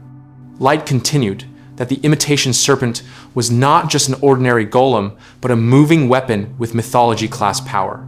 The reason why Suzu's bullets did not work was the natural effect of weapons in that class. King Dagon understood the meaning and related it to the extraordinary power difference between ordinary class and top classes. At the same time, an explanation appeared about the hierarchy of weapon and armor tiers from highest to lowest. Starting with the Genesis class, which could create worlds, then the Mythology class, which could disrupt the balance of the world, followed by the Phantasm class, Epic, Artifact, Relic, Rare, And finally, the ordinary class, which was generally used by common fighters. King Dagon commented that the existence of top-class weapons was like a legend. Even for researchers with magical blood like himself, the existence of Genesis or mythology-class magic items had never been seen directly. Light added that weapons below the mythology class only provided ordinary physical or magical effects, while the mythology class and above possessed secret powers that could change the balance of the world. Light then explained further. If the imitation serpent was truly a mythology class creation from a past civilization, then the secret power behind it was what made Suzu's attack useless. That power could be an effect capable of influencing the world's laws themselves. King Dagon became even more surprised and realized an important fact from Nazuna's fight. King Dagon realized that Nazuna managed to hurt a mythology class weapon, meaning Nazuna's own power was equal to or even surpassed it. Light reinforced that conclusion and stated that only something with the same or higher tier could fight the mythology class. Light then raised his staff and explained that his weapon was a Genesis class staff named Shinso Gunnir. King Dagon stared at Nazuna, who was holding a large, brightly shining sword. He just realized that the sword Nazuna was using was a mythology class weapon named Prometheus. Dagon looked shocked to see that. He muttered that he never expected the innocent girl, whose hands were often dirty with food, to be using a sword of world legend class. Light looked at Nazuna, thinking in silence. The little girl stood calmly, ready to fight with full conviction. Light said that only Nazuna could be relied upon, for now. Nazuna confidently replied that she would protect Light, and asked Mei to handle the rest. Nazuna then leaped and launched her sword attack toward the mythology class weapon golem. A large explosion occurred, and the golem's body was violently thrown back, resisting the impact of the incredibly strong attack. Nazuna seemed pleased, admitting that the opponent this time was much tougher than the previous battles. Nazuna smiled, saying that last time she only swung a light attack and the enemy immediately fell. While this golem was able to endure, she felt excited because she could finally get a little serious after long training with Light and the others. Her energy increased as she prepared to end everything. With a serious gaze, Nazuna raised the great sword Prometheus high. She shouted the name of her ultimate technique, twisting fate with the sword. A giant sword silhouette appeared to cleave the air, then struck the mythology class weapon golem's body with immense power. A scream of pain was heard from the giant golem. Its voice echoed without a clear direction. Light looked at the scene with a surprised face, while King Dagon looked shocked and held his breath hard because the impact was so massive. But what happened next was far beyond their expectations. From the golem's broken body, not one, but 5 figures appeared. All of them were shaped like Nazuna, complete with the same armor and sword. Light was shocked and thought fast, assuming Nazuna was separated due to her own speed, but then realized that the 5 figures were genuinely different individuals, even having the exact same level. 5 different Nazunas leaped forward simultaneously, attacking the golem that was still standing despite being severely damaged. The original Nazuna appeared to be leading the attack, shouting enthusiastically, while slashing toward the imitation serpent. A major battle then began between the 5 Nazunas and 1 mythology class golem in the middle of the ruins that now trembled from the clash of their powers. The greatsword Prometheus held by Nazuna was known as a mythology class weapon with a rare ability called Rewriting Fate. This power could make the impossible possible, to the extent that it could create several other versions of Nazuna with the exact same level of 9,999.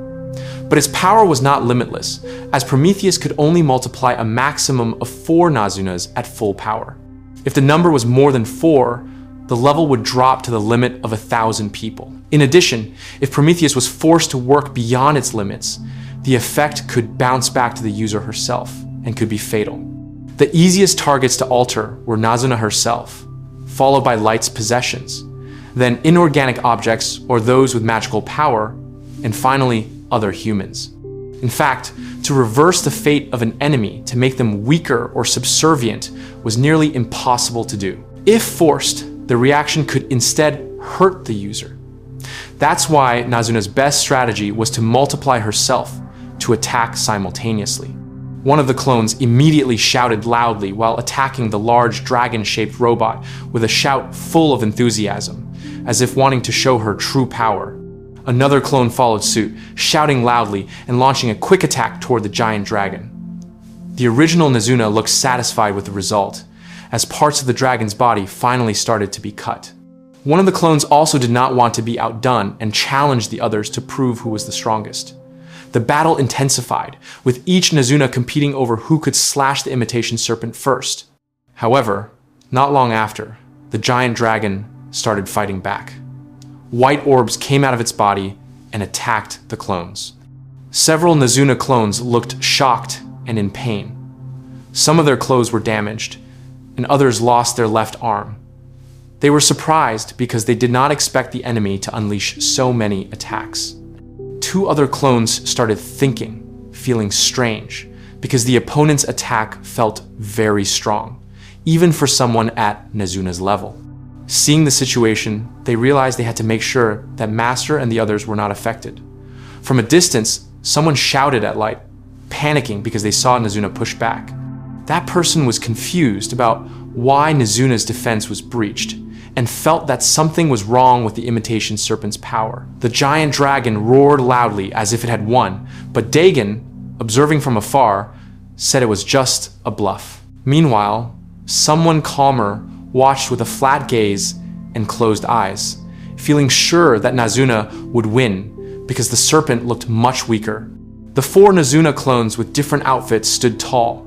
Then the original Nazuna raised her sword high and shouted, summoning the power of Prometheus to twist fate and heal all wounds. A great light immediately enveloped the entire area.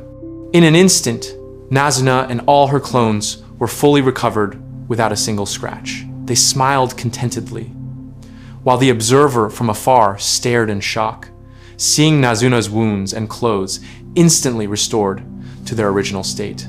Light explained that it was not ordinary healing ability, but because Prometheus rewrote the reality of the world as if the wounds and damage had never occurred. The rewriting fate power allowed Nazuna to change reality by stating that there were no injuries from the start and everything returned to normal. Therefore, to defeat Nazuna, the enemy had to kill all 5 of her clones simultaneously. Because if even one remained, Prometheus would immediately twist fate again and make everyone fully healed. Nazuna and her clones reunited in a ready-to-attack position. Massive energy radiated from her sword as Nazuna shouted enthusiastically that her combination with the great sword Prometheus was the strongest in the abyss.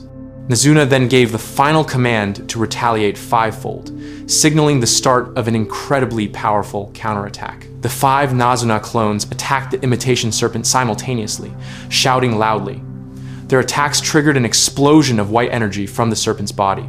In the midst of the chaos, one of the clones shouted that the same attack would not work again, but the imitation serpent instead fled, shrinking, then disappearing into the black wall. One of the clones hurriedly chased it, confident that she would be the first to cut it down.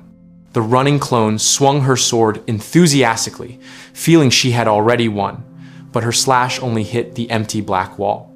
The remaining 3 clones gathered, confused about where the imitation serpent had gone. After confirming with each other, they realized that the enemy had truly entered the black wall. Suddenly, from a crack in the wall, the imitation serpent appeared again, and one of the clones quickly reacted, wanting to be the first to slash it. As it was chased, the imitation serpent disappeared again, passing through the wall. The clone who almost hit it was immediately surprised and grumbled that the enemy was phasing through the wall again. Another clone shouted for it not to run away. From afar, someone was observing and realized that the imitation serpent was deliberately keeping its distance from Nazuna instead of engaging directly. Its strategy clearly shifted to long-range attacks. Light, who was also watching, began to analyze. According to him, even though it was an advanced weapon, it was still a weapon and would not have its own strategy. But Light was confused because the ability shown was too incredible for a man-made object. The imitation serpent apparently had the ability to pass through walls, making Light even more amazed by the past technology that could create such a weapon. One of the Nazuna clones looked annoyed and shouted angrily, calling the imitation serpent a coward and a chicken, while another clone demanded a fair fight. Light finally concluded that the wall phasing ability was what allowed the enemy to continuously keep its distance from Nazuna. The imitation serpent then counterattacked, releasing white orbs toward the Nazuna clone formation and attacking from behind to break their concentration. Several clones realized the enemy's intent to break the formation and immediately moved forward to challenge it, ready to strike back. In the middle of the chaos, an explanation emerged about the great sword Prometheus. The weapon was indeed very powerful, but not perfect. Light realized that in a battle that required strategy, Nazuna's position could be disadvantaged. But if Nazuna could think more tactically, an opponent like this would be easier to defeat. One of the Nazuna clones actually laughed, feeling that this was so Nazuna's style, always attacking head-on without thinking carefully. But thanks to that style, Light was able to read the imitation serpent's abilities. Light realized the enemy had revealed too much about its own strength. After that, Light gave an order to one of the clones to attack once he had opened the way. The clone agreed, but before she could finish speaking, the attack had already begun. Light immediately prepared a card in his hand and released the Flame Ignite technique. A large explosion occurred just as the imitation serpent emerged from the wall, causing the enemy to scream loudly in pain. From behind, Dagon, who saw it, was also surprised that Light's attack was successful. Light only grinned casually, while the Nazuna clones immediately rushed to attack together again. Dagon and another person were briefly confused about why Light's attack was effective when Nazuna's attack had no effect earlier. Light explained that he only predicted the imitation serpent's movement. According to him, the ability to melt from the world allowed the imitation serpent to disappear from any detection, even Suzuku's, whose level was 9,999. But its weakness was that the ability could not be used continuously. Light also explained about the imitation serpent's white orbs, which had incredible destructive power, capable of making clean holes in the ground and even piercing Nazuna's physical defense. The effect was like erasing something from existence. Dagon finally understood, but was still confused about why Light's attack could penetrate. Light said it was just a theory. He attacked precisely at the moment the imitation serpent emerged from the wall. So it was just a matter of timing and prediction. Another character added that perhaps the weakness arose because the weapon was man-made, not a perfect creation. Light agreed. Even Nazuna's Prometheus sword had limitations and could not be considered flawless. All mythology-class weapons definitely had flaws. Light's followers then praised him for his sharp analysis, some even calling Light the most genius person on the battlefield. Light briefly joked, telling everyone to relax because the fight was not over. But after that, he immediately focused again and gave the final command to Nazuna to finish everything. The Nazuna clone answered with enthusiasm. Then all the clones moved together instantly. A full-powered shout echoed as they attacked the imitation serpent from all directions. The imitation serpent tried to escape into the black wall again, but one of the clones managed to stop it. Light then pulled out his last card and released the Flame Ignite technique again. The attack hit its target precisely, causing the imitation serpent to scream loudly and fall helpless. 5 mini-swords appeared around it, restraining its body so it could not escape again. Once the enemy could not move, the original Nazuna immediately gave the final command with an angry yet spirited face. All the clones surrounded it, then collectively activated Prometheus. They attacked simultaneously while shouting, releasing massive energy that struck the imitation serpent's body with incredible force. The combined attack resulted in a huge bright yellow explosion that illuminated the entire area. The imitation serpent's body shattered into pieces, its metal fragments flying everywhere. The Nazuna clone stood tall amid the ruins, still in an attacking posture, while the imitation serpent's last scream echoed loudly, marking the end of the brutal fight. A massive explosion shook the battle area, leaving dust and shockwaves that swept the surroundings. In the midst of the chaos, the small-sized Nazuna clone still stood upright, trying to maintain her balance. Light was seen approaching and thanking Jack for protecting Dagon, while the injured Jack calmly replied, though disappointed that he was unable to fully withstand the imitation serpent's attack. Light observed Jack, who seemed to be regretting his inadequacy. Light looked at Jack while talking about how dangerous their opponent was. According to Light, there was no choice but to accept the reality that they were facing a mythology-class weapon. Even though Jack had a high level and specialized in defense, fighting it alone was still a reckless act. Light then expressed his gratitude that Jack had protected him and Dagon, who had nearly become victims in the fight. A female character who saw Nazuna standing alone in the middle of the ruins commented that Nazuna was indeed strong, but often lacked restraint. She recalled that in the fight at the giant tower, without Ellie's protective magic, the tower might have been completely destroyed, and Hardy had even died because of that incident. She concluded that Nazuna's decision at that time was correct, but still hoped Nazuna could learn some self-restraint.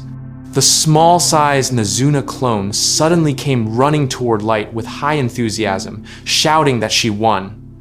Light looked at her, pondering the main weakness of Nazuna. In the distance, several other Nazuna clones were seen returning, including one who was still holding the greatsword in her hand. The winning Nazuna seemed to approach Light with an expression seeking praise, but before she could react, Light turned around to protect one of the Nazuna clones from the remaining attacks of the imitation serpent that were still spreading from the ruins. After ensuring everyone was safe, Light looked towards the imitation serpent's debris and began to analyze it. Light explained that the imitation serpent's left arm was severed by Nazuna from the beginning, and it turned out that the enemy deliberately allowed its arm to be cut off so it could execute a surprise attack. According to Light, the enemy was too cunning to be called merely a weapon. He also realized how deadly the white orb attack of the imitation serpent was, because if it had hit Nazuna, Nazuna herself could have been defeated instantly. After that, Light warned one of the Nazuna clones not to let her guard down. According to him, Nazuna's weakness was that her own power was too great, but she was also too careless. Light added that they did not know if the enemy still had another ace up its sleeve that had not been revealed. One of the innocent-looking Nazuna clones only looked at Light, while Light maintained a serious face.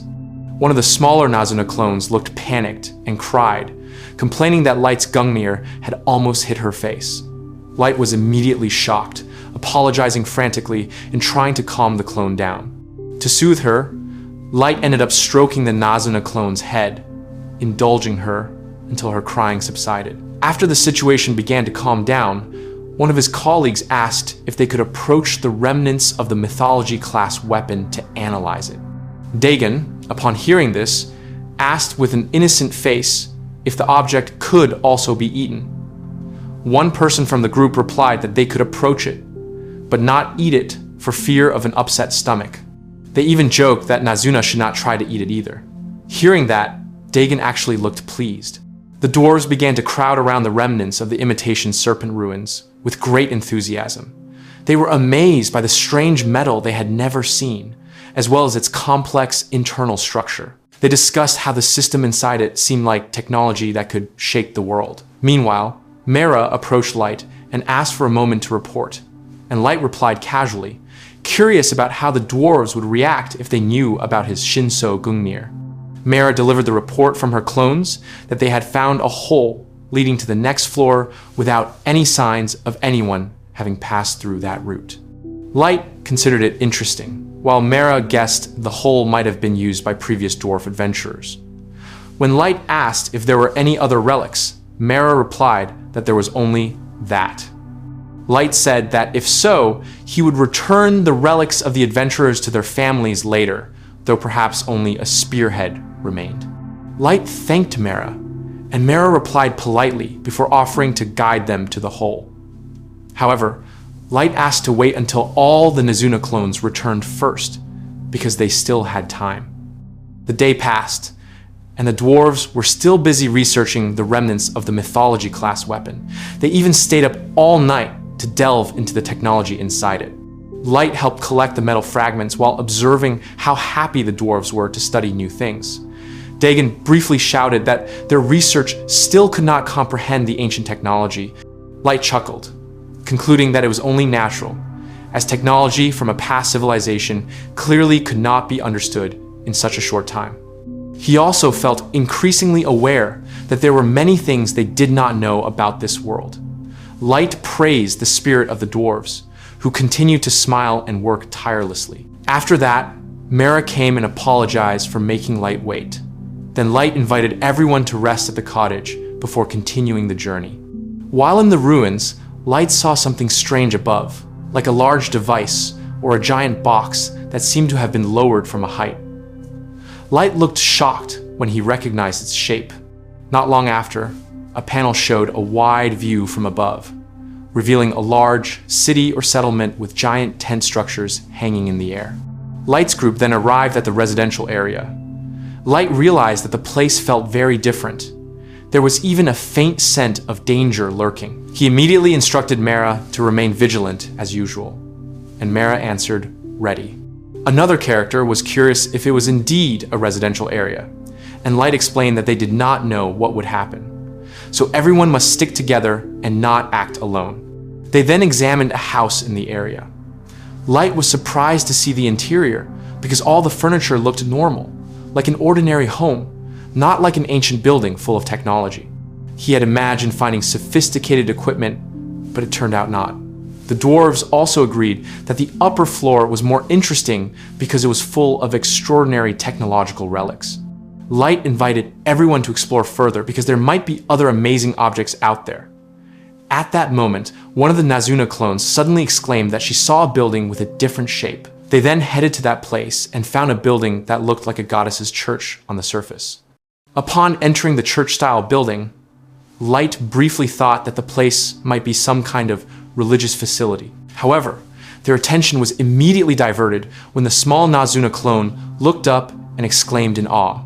It turned out that above there was a giant, very detailed wall painting, depicting a great battle between a group of heroes and giant monsters, including a massive blue serpent figure among them. Light could only stare in amazement, impressed by the sheer size of the painting.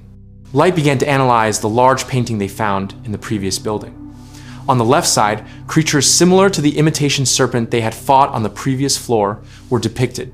Light explained that the painting also showed the 9 races living side by side, but on the opposite side, various types of monsters controlled by someone were visible. Light suspected that those humans were not ordinary humans. Perhaps they were the ones called the Master. Light observed the figure of the giant creature in the painting. Part of its body was destroyed, but from its mouth, many monsters seemed to be emerging, like something coming out of an evil god. That image made Light think that the creature might be some kind of god or evil entity with extraordinary power. At that moment, Mera arrived and reported that they had found a room containing treasure and a library. Dagon looked surprised by the news and immediately became excited. Several of his companions seemed displeased to look at the painting. Light only responded calmly, saying that the image was indeed frightening but had a strong religious impression. He then reminded them of their main goal in exploring these ancient ruins: to find the hidden information concealed by the dragonette and demon races, to find traces of the Master's existence, and to find out the creature that once annihilated the past civilization. According to him, this painting might be a big clue to all of that. After that, Light's group arrived at a large library. Light felt the place was similar to other royal libraries he had visited. The dwarves looked very excited to see the many books and artifacts there, even shouting with enthusiasm. Light then began to check the contents of the books and found various fractionalization methods that were close to modern technology, as well as several theories that still could not be fully understood. Light found a book with monster illustrations. The pictures alone were enough to catch his attention, even though the writing inside was difficult to read. He concluded that the creatures depicted were similar to the monsters they fought on the previous floor. Not long after, Mera invited them to move to the treasure room. Light briefly imagined the room would be magnificent and sparkling with expensive decorations. However, one of the small Nazuna clones guessed the place only based on the scent of precious metal coming from inside. In front of the treasure room door, Light saw similar buildings lined up neatly, but did not know how to open it. Finally, Light told Nazuna to cut the door with the Prometheus sword. The small Nazuna answered with enthusiasm and successfully opened the door. Light looked at the other Nazuna clone, who looked confused, then simply explained that he was happy to be able to rely on Nazuna. The small clone laughed and confessed her awe that Nazuna could look cool and calm while working. As soon as the door opened, they were greeted by a spacious room filled with gold, silver, and other treasures. The dwarves immediately became agitated and could not hide their admiration. They found various armor, shields, swords, staffs, and magical items and weapons. Light suggested they also check the room next door. One of the most enthusiastic dwarves thanked Light for bringing them this far and for finding extraordinary discoveries that would be recorded in the history of the dwarf race. Light and Dagen then shook hands to affirm their promise of cooperation. Light said that starting tomorrow, they would research the past civilization to their heart's content. Dagen enthusiastically replied that he would provide all his abilities and even Light's father's knowledge if necessary. He only wanted to research the ancient technology.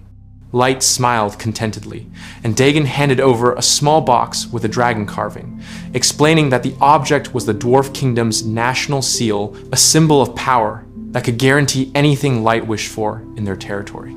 Light was briefly surprised to receive such an important object and asked if it was alright to give it to an outsider. Dagen just laughed casually and said that it was still not enough to repay Light's services. Even if Light wanted to, he was ready to surrender his throne right then and there. Light politely declined the offer and confessed that he was not interested in becoming a king. Dagen only countered that it was a pity, because Light had great potential to lead.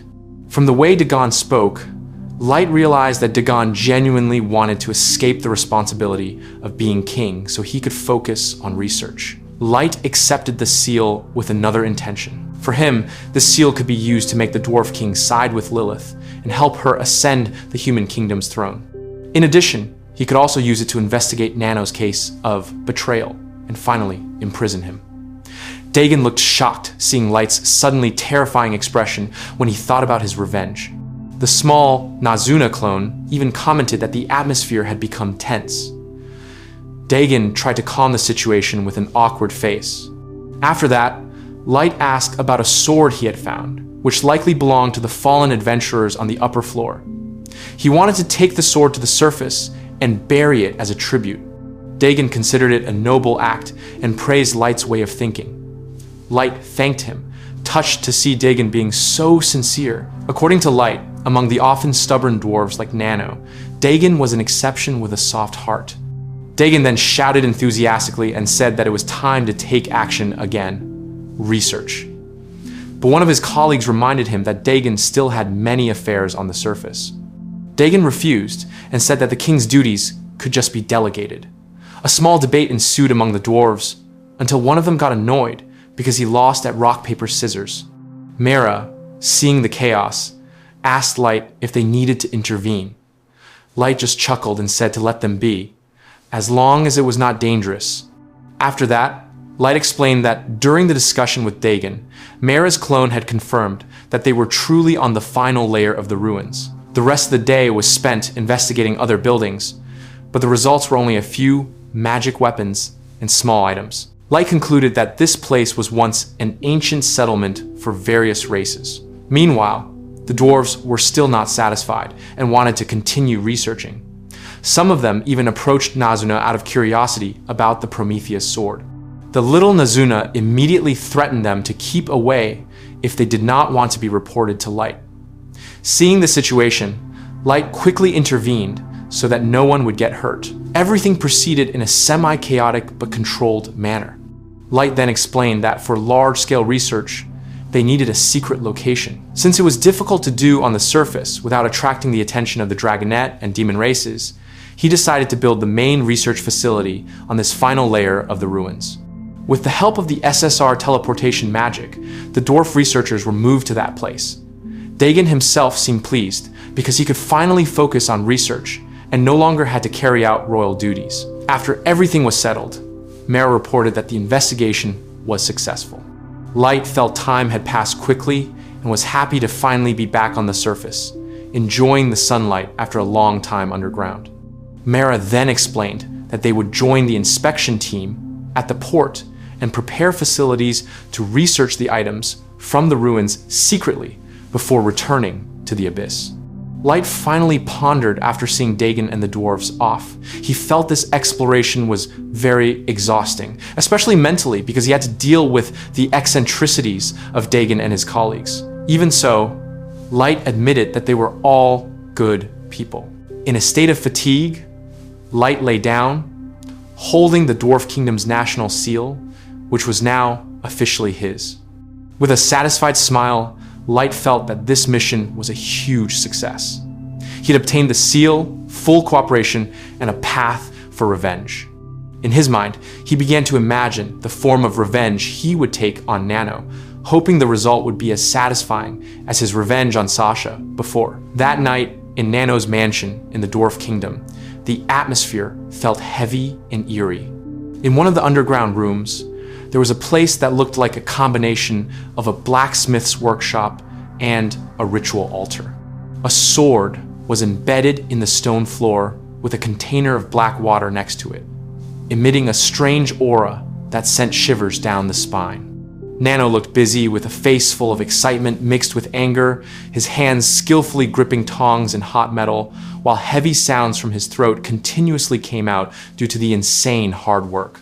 The light of the forge fire mixed with the shadows dancing on the walls, creating an atmosphere that was increasingly dark and mysterious. Among the silhouettes, a faint figure could be seen holding a still beating heart, surrounded by a black aura that swayed like living mist. Everything felt like part of a forbidden ritual. Nano remained focused regardless of the passing time. Items were scattered around, sharp objects, worn cloths, and remnants of shapeless metal. After hours, Nano finally stopped, staring at his creation with ragged breath. In front of him, a new sword stood proudly. Its blade was rough, dark, and seemed to absorb the surrounding light. Nano's hand, bound by black rope, gripped it tightly, his face filled with strange excitement. In his mind, he felt he had achieved something extraordinary. Nano chuckled softly, feeling satisfied, then concluded that even without an official appraisal, his instinct as a weapon maker was sharp enough. The sword was no ordinary weapon, but an artifact-class magic weapon. Nano felt immense pride. Even without magical ability, he managed to create a high-class magic weapon all by himself. He stared at the sword with burning ambition, thinking whether it was possible for him to go further and create a relic-class item. For him, time and effort were not obstacles, because his current achievement proved that the hands of a true blacksmith could break through the limits of a sorcerer. After that, Nano tested his created sword. His movements were fast and brutal, slashing the objects around him until the room was completely messed up. Every slash produced a loud sound and sparks, but the blade remained perfect without a single scratch. Nano laughed contentedly, feeling invincible. In his mind, all of this proved only one thing. He was a true genius, born to create legendary weapons. However, after being satisfied with the result, Nano became silent and looked around the workshop, which had now turned into ruins. Everything was destroyed, but one feeling still bothered him. For Nano, the test result was not enough. Slashing inanimate objects or corpses did not give the real answer. Thus, one conclusion emerged in his mind. This sword must be tested on a living human. Only then could its true power be known. Night fell. Nano donned a black hood and stepped out of his mansion, walking toward the forest with a new sword in hand. His steps were steady, his eyes full of insane intent. In the distance, Light watched from behind the shadows of the trees. Light realized that something dangerous was happening and smiled faintly, concluding that the curse of the forbidden sword might have reached its peak. Light spoke softly, as if to someone unseen, hoping all his preparations would not be in vain. Even so, Light complained internally that the number of people he could rely on to deal with this situation was too small. He knew Nano's threat was no trivial matter, especially if the sword was truly cursed. Not far from there, a dwarf in wolf form stared at Nano with an unexplainable fear. Its body trembled, as if a pressure was coming directly into its soul.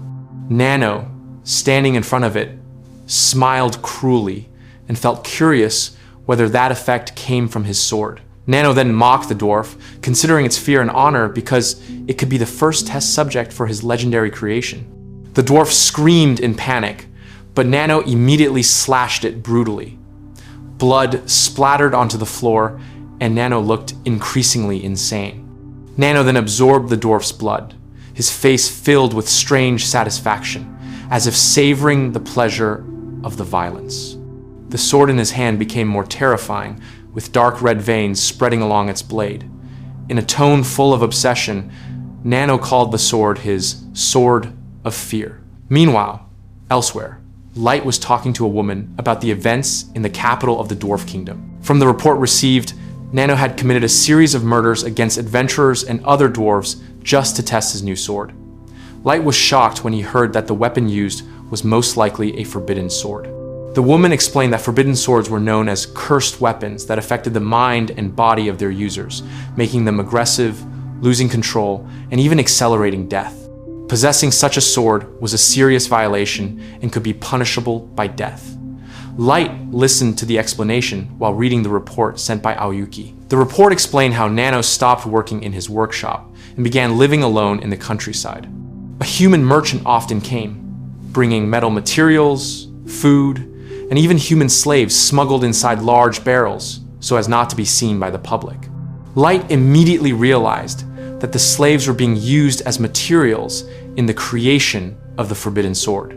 That made Light and his female colleague increasingly suspicious of the overly ordinary human merchant. Aoyuki had even assigned her familiar to continue monitoring because she felt something was wrong. Light finally decided to meet Aoyuki so they could discuss a plan to stop Nano's barbarity, while also using this situation for revenge. In the conversation, Light briefly remembered the past, when Nano was still part of the gathering of races. In the past, during drinking parties, Nano always spoke enthusiastically about his dream of creating a legendary weapon like in fairy tales. But now, that dream had turned into a dark obsession. Light smiled faintly with a sharp gaze, because out of all that chaos, he actually found a new idea, the most perfect way to make Nano regret his life and become trapped in despair. Midnight in the capital castle of the Dwarf Kingdom felt silent. The streets were deserted, only the light of occasional torches flickering in the wind. From the end of an alley, Nano, wearing a black hood, walked casually with slow but steady steps. His face looked cold, but there was a hard-to-hide flicker of obsession. Nano spoke softly to the sword hanging on his waist, calling this night the right time to satisfy his sword of fear with fresh blood. Nano's journey briefly stopped when he met a drunk dwarf who almost fell in front of his house door. The dwarf complained about how much he had drunk that night, making Nano respond lazily and telling him not to wander alone. After that, Nano continued his steps and found a group of dwarves still hanging out, laughing loudly on the side of the street. Nano admonished them to go home immediately, reminding them that a murderer was looking for victims at night. The dwarves only responded casually, making Nano hiss in annoyance before leaving. In his mind, Nano began to complain about the difficulty of finding new victims. He realized that he had become too conspicuous, so people were wary and rarely walked alone. The only remaining victims were guards or people walking in groups. Nano felt frustrated because he wanted to give his sword fresh blood to get closer to legendary weapon status. This night felt pointless, until Nano started thinking of looking for vagrants instead. Not long after, Nano's gaze caught a figure walking alone at the end of the street. A satisfied smile appeared on his face, because he felt his hunt for the night had appeared. Nano observed the person's movement toward the lodging district, passing through a slum area. He knew that place was rarely passed by other residents, because it was dangerous. And for Nano, it was the perfect location to hunt undisturbed. Nano hid while watching his target. From a distance, a small body and light steps were visible, making Nano curious whether it was a human or a young dwarf. After observing the person's graceful and cautious movements, Nano concluded that the child was likely a young dwarf adventurer with a strong martial arts foundation. The more Nano watched, the more his curiosity and eagerness to fight increased. With a twisted smile, Nano gripped the hilt of his black sword, whispering to the weapon. In his mind, tonight the cursed sword would drink blood again. Nano stepped quickly and finally stood in front of his target, then was surprised when he realized the figure was actually a human child, not a dwarf as he had previously thought. A mixture of curiosity and astonishment immediately appeared on his face. Nano stared at the human child, thinking deeply.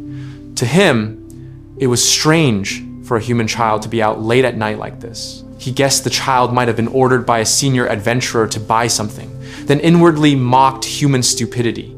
Nano started to warn him in an arrogant tone, explaining that even in the middle of the city, there was danger, because in this world there were still creatures like himself. That sentence was punctuated by a loud shout as Nano launched his first attack. Nano's attack was so fast, the blade of the Sword of Fear swung toward the opponent's neck, but the human child was quick, immediately adopting a defensive posture while raising his iron staff. Nano laughed contentedly, feeling victory was at hand because he believed nothing could withstand the attack of his artifact-class creation sword. According to Nano, anyone who faced that sword up close would immediately be enveloped in a fear that gnawed at their courage. Nano was sure his attack could not be blocked. To him, ordinary armor would not be able to withstand the blade he created himself. In his mind, as soon as the slash hit the target, everything would end quickly. He even imagined how pleasant it would be when his sword drank that human's blood. But Nano's perfect plan was instantly shattered when his opponent's staff actually managed to parry the attack easily. The loud sound of clashing metal echoed, and Nano was greatly shocked. Before he could react, the human child immediately retaliated with a staff blow that struck Nano's body squarely, sending Nano flying backward and falling hard onto the stone street. A cry of pain came from his mouth, accompanied by a look of disbelief. Nano felt a sharp pain in his chest and began to realize that the opponent before him was no ordinary person. He briefly thought that the staff might be of a high class, even stronger than his own created sword. Nano stared at his opponent, who stood tall under the moonlight. The shadows on the boy's face slowly faded, revealing a cold expression and a sharp gaze. When he heard the boy's voice mocking his fighting ability, which had not changed much, Nano was immediately shocked and recognized the voice. His face tightened, then he screamed hysterically, unable to believe what he was seeing. The human child he thought was his prey was actually Light, who now looked much more mature and had a dark expression. Light's gaze was full of hatred and relief, like someone who had finally met his old enemy. Light looked at Nano with a dark sneer and stated that he had returned from the abyss for only one purpose: to seek revenge for the past that had long awaited its time to be paid in full. Nano looked shocked when he saw Light standing in front of him. Nano's facial expression showed confusion mixed with fear, finding it hard to believe that what he was seeing was real. Light confirmed that the person standing before him was himself, not a hallucination, not a clone, and not his twin. Nano, who was still disbelieving, began to notice something strange. For 3 years, Light showed no signs of aging. His body was the same as before. After realizing that reality, Nano finally accepted that Light was truly alive. Light looked at Nano with a cold, vengeful gaze, then explained the reason why his appearance had not changed.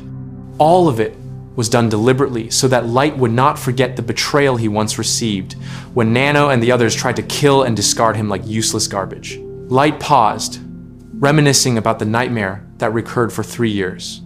In his heart, Light always wondered why he could only witness the incident without stopping it.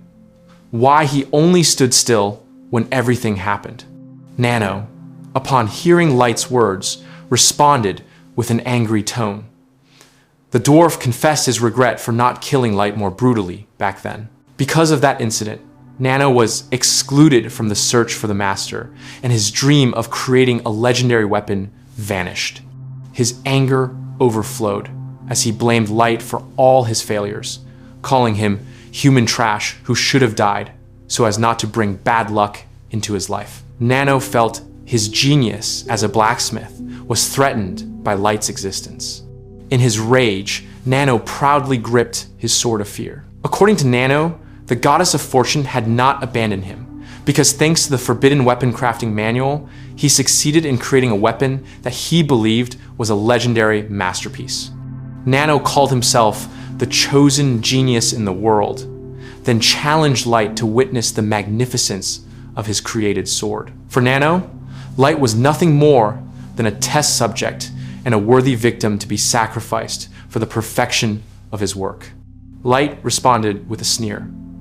To him, Nano's intention to kill using that sword was just foolishness. Light explained that Nano forgot something. Light brought him to this place, and no other creature could help Nano. If Nano wanted to threaten him, he should have brought an army, even insects, so his threat would not sound ridiculous.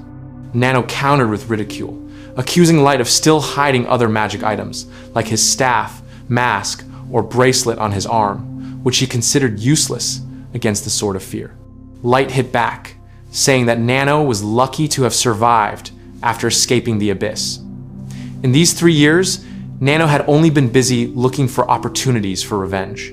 But according to Light, Nano was still a naive, self-unaware creature. That statement infuriated Nano, who shouted insults at Light, calling him useless human trash. Nano boasted that he was a level 300 dwarf who had created a legendary weapon, saying Light was unworthy of dreaming of fighting him, then continued to shout with hatred. Light then launched a swift counterattack that dropped Nano to the ground.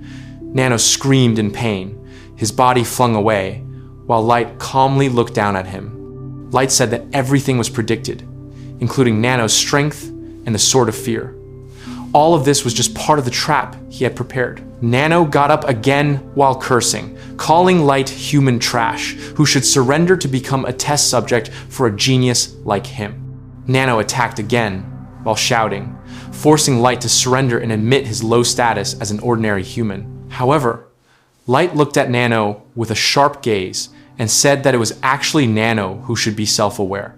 In an instant, Light kicked Nano hard, causing the Sword of Fear to fly out of his grasp and fall to the ground. Nano screamed in pain when his weapon was released, while Light looked at him with a disdainful gaze. Light mocked the sword, saying that a weapon dropped so easily did not deserve to be called legendary, then asked if Nano intended to steal his real sword. Light stepped roughly on the Sword of Fear, saying that such a disgusting weapon was not fit to be owned by anyone. The panicked Nano immediately shouted, asking Light to stop. In a frightened tone, Nano pleaded for the sword not to be destroyed, calling it a great masterpiece that should be passed down to the next generation. Light looked at Nano cynically and replied that the sword was not a legendary weapon. To Light, the sword was merely the result of crime. Light said that the sword was made by sacrificing the lives of innocent humans, and the name it deserved was not legendary sword, but trash masterpiece. Nano trembled at those words, feeling his world crumbling. Light then looked at the sword coldly and asserted that such a clearly cursed object was unfit to exist in the world, even saying its level was low enough to be discarded. Nano, sprawled on the ground, begged Light not to destroy it, but his plea was ignored. Light raised his foot and stomped hard on the sword, shattering it into pieces. The reddish Sword of Fear was completely destroyed, marking the end of Nano's greatest work. Nano screamed hysterically, staring blankly at the sword fragments. His desperate cries echoed, full of grief and loss. Light only stood tall, looking at Nano, who was now mentally and physically crushed, leaving him in total despair without mercy. After the sword was destroyed, Nano immediately slumped weakly to the ground. Tears fell uncontrollably, his face filled with a sense of loss and fear. Light stood in front of him with a cold stare, stepping on the remnants of the sword he had just destroyed. Nano could only emit sounds of pain, like someone truly broken from within, gasping hoarsely with sounds between ugh, ah, and ah, as if his breath was held back by despair. Fear completely dominated Nano, making him scream Light's name in a panic. His body trembled as he tried to escape, crawling on the dark, dusty, and rocky street. He finally managed to stand and ran with chaotic steps, but before he could go far, Light, standing in the distance, launched a surprise attack in the form of a large gust of wind. The strong blast immediately hit Nano's body, sending him flying and screaming loudly before his body fell hard onto the ground again. Light slowly walked toward Nano, who lay helpless. His gaze was calm but piercing, like someone who was not yet satisfied. Light said that his revenge was not over and a quick death would be too easy for Nano. He confessed that he was still holding back so he could prolong his enemy's suffering. However, Light's attention suddenly turned to another figure standing in the distance, someone who appeared to be dressed like nobility. In a casual tone, Light remarked that the figure looked quite formidable and added that they would continue everything in front of many people later. The noble figure finally walked closer, standing beside Light and staring at Nano, who was still sprawled. Light turned and asked since when the figure had been there. While assessing the new person's strength, Light estimated that his level was only around 1,000, not strong enough to destroy the elf princess's kingdom called the White Knight. Light then started questioning Nano again, trying to find out if Nano had any connection with a creature or organization strong enough to fight that kingdom. Light began to conclude a few things. He asked if Nano planned everything himself, whether it had any connection with the giant tower or if it was just the result of greed and hasty actions. Light added that it would be better to wait longer for Nano's other comrades to show up. He briefly muttered that everything Nano said sounded awkward. Light also started to suspect that Nano might be unknowingly manipulated by another, more dangerous party. The frightened Nano tried to explain that all his actions were not strangely intended. He said that everything he did was only limited to torture and nothing more than that. His face pleaded, trying to appease Light's anger. In panic, Nano begged Light to stop torturing him, explaining that his intention was only to take revenge and had no other business. Nano also offered to answer any questions as long as Light did not arrest or hurt him further. However, Light firmly refused. He confessed that he wanted to talk not only with Nano's body but also with his spirit, indicating that the torment was far from over. The desperate Nano tried to gauge Light's strength by releasing a thick, murderous aura, which looked like waves of black energy spreading through the air. But Light remained calm and even mocked it, saying that such a strong killing intent was not worthy of being considered a threat to him. Light explained in a calm tone that such a murderous aura could not come from an ordinary human. According to him, even a human at level 1,000 or 2,000 would not be able to emit such energy. From that statement, it was implied that Light was already at a level far above ordinary living creatures, perhaps having fully surpassed the limits of humanity. Light's gaze sharpened, as if trying to ascertain who the enemy he was facing truly was. Not long after, Light noticed another figure appearing in the distance. Light began to analyze, guessing that the figure was likely a subordinate of someone named C, or who is called She. Light said that such people were usually insensitive, but might also just be pretending to be foolish so as not to arouse suspicion. Light added that that type was dangerous because they were unaware of being exploited by others who stole information from them. Light refocused on Nano, mentioning the name Shi again. He felt this situation was similar to the incident involving someone called the Master, but he was still sure that the figure was not the real Master. Light realized this was new information, and according to him, this was the reason why C was so troublesome. Light then decided to capture Nano so he could delve for more details.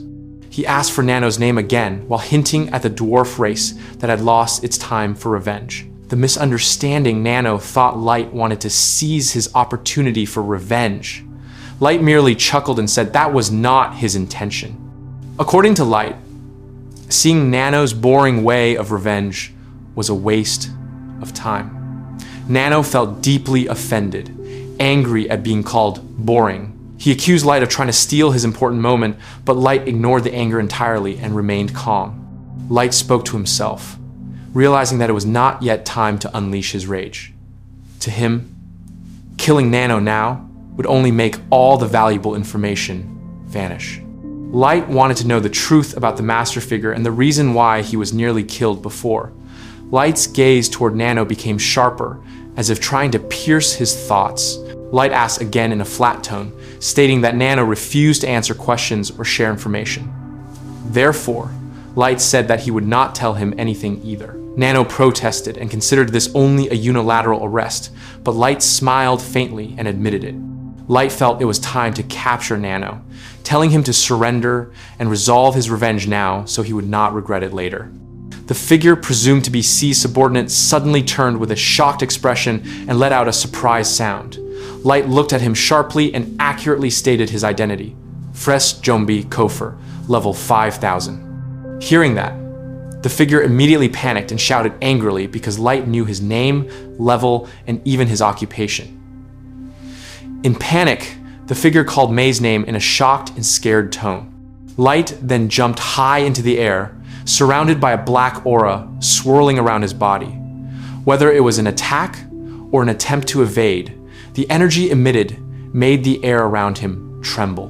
The figure, who was called Mei, looked increasingly surprised and shouted in shock. In the colored panel, Light stood tall among the dark shadows, looking at Nano and Mei with a cynical smile on his face. In a calm but sharp tone, Light asked if they understood who the clown among them truly was, before finally eliminating both of them from his sight. The major battle took place inside an area now covered by a kind of large dome, like a giant cocoon. Mei calmly reported that the siege was complete according to plan. Nano had been successfully secured and taken out, leaving only 3 people inside the cocoon. Light praised Mei's hard work, feeling that the decision to entrust the task to her was correct. Light then revealed a surprising truth. From the beginning, the enemy's main target was actually him. The subordinate of the figure named C briefly thought he had trapped him, but Light's plan was already much more sophisticated. When capturing Nano, Light had calculated that his opponent would appear so they could capture 2 targets at once in one move.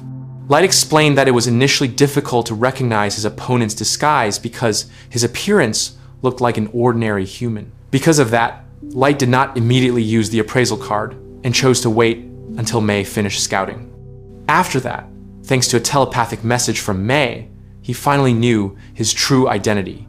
Fresh Jombi Kofer, level 5000, a dangerous creature who briefly underestimated him. Light stared sharply at his enemy and demanded an answer, wanting to know the meaning of she, or who that figure actually was. However, his opponent merely laughed mockingly, admitting he was caught off guard by not realizing there was an enemy servant nearby.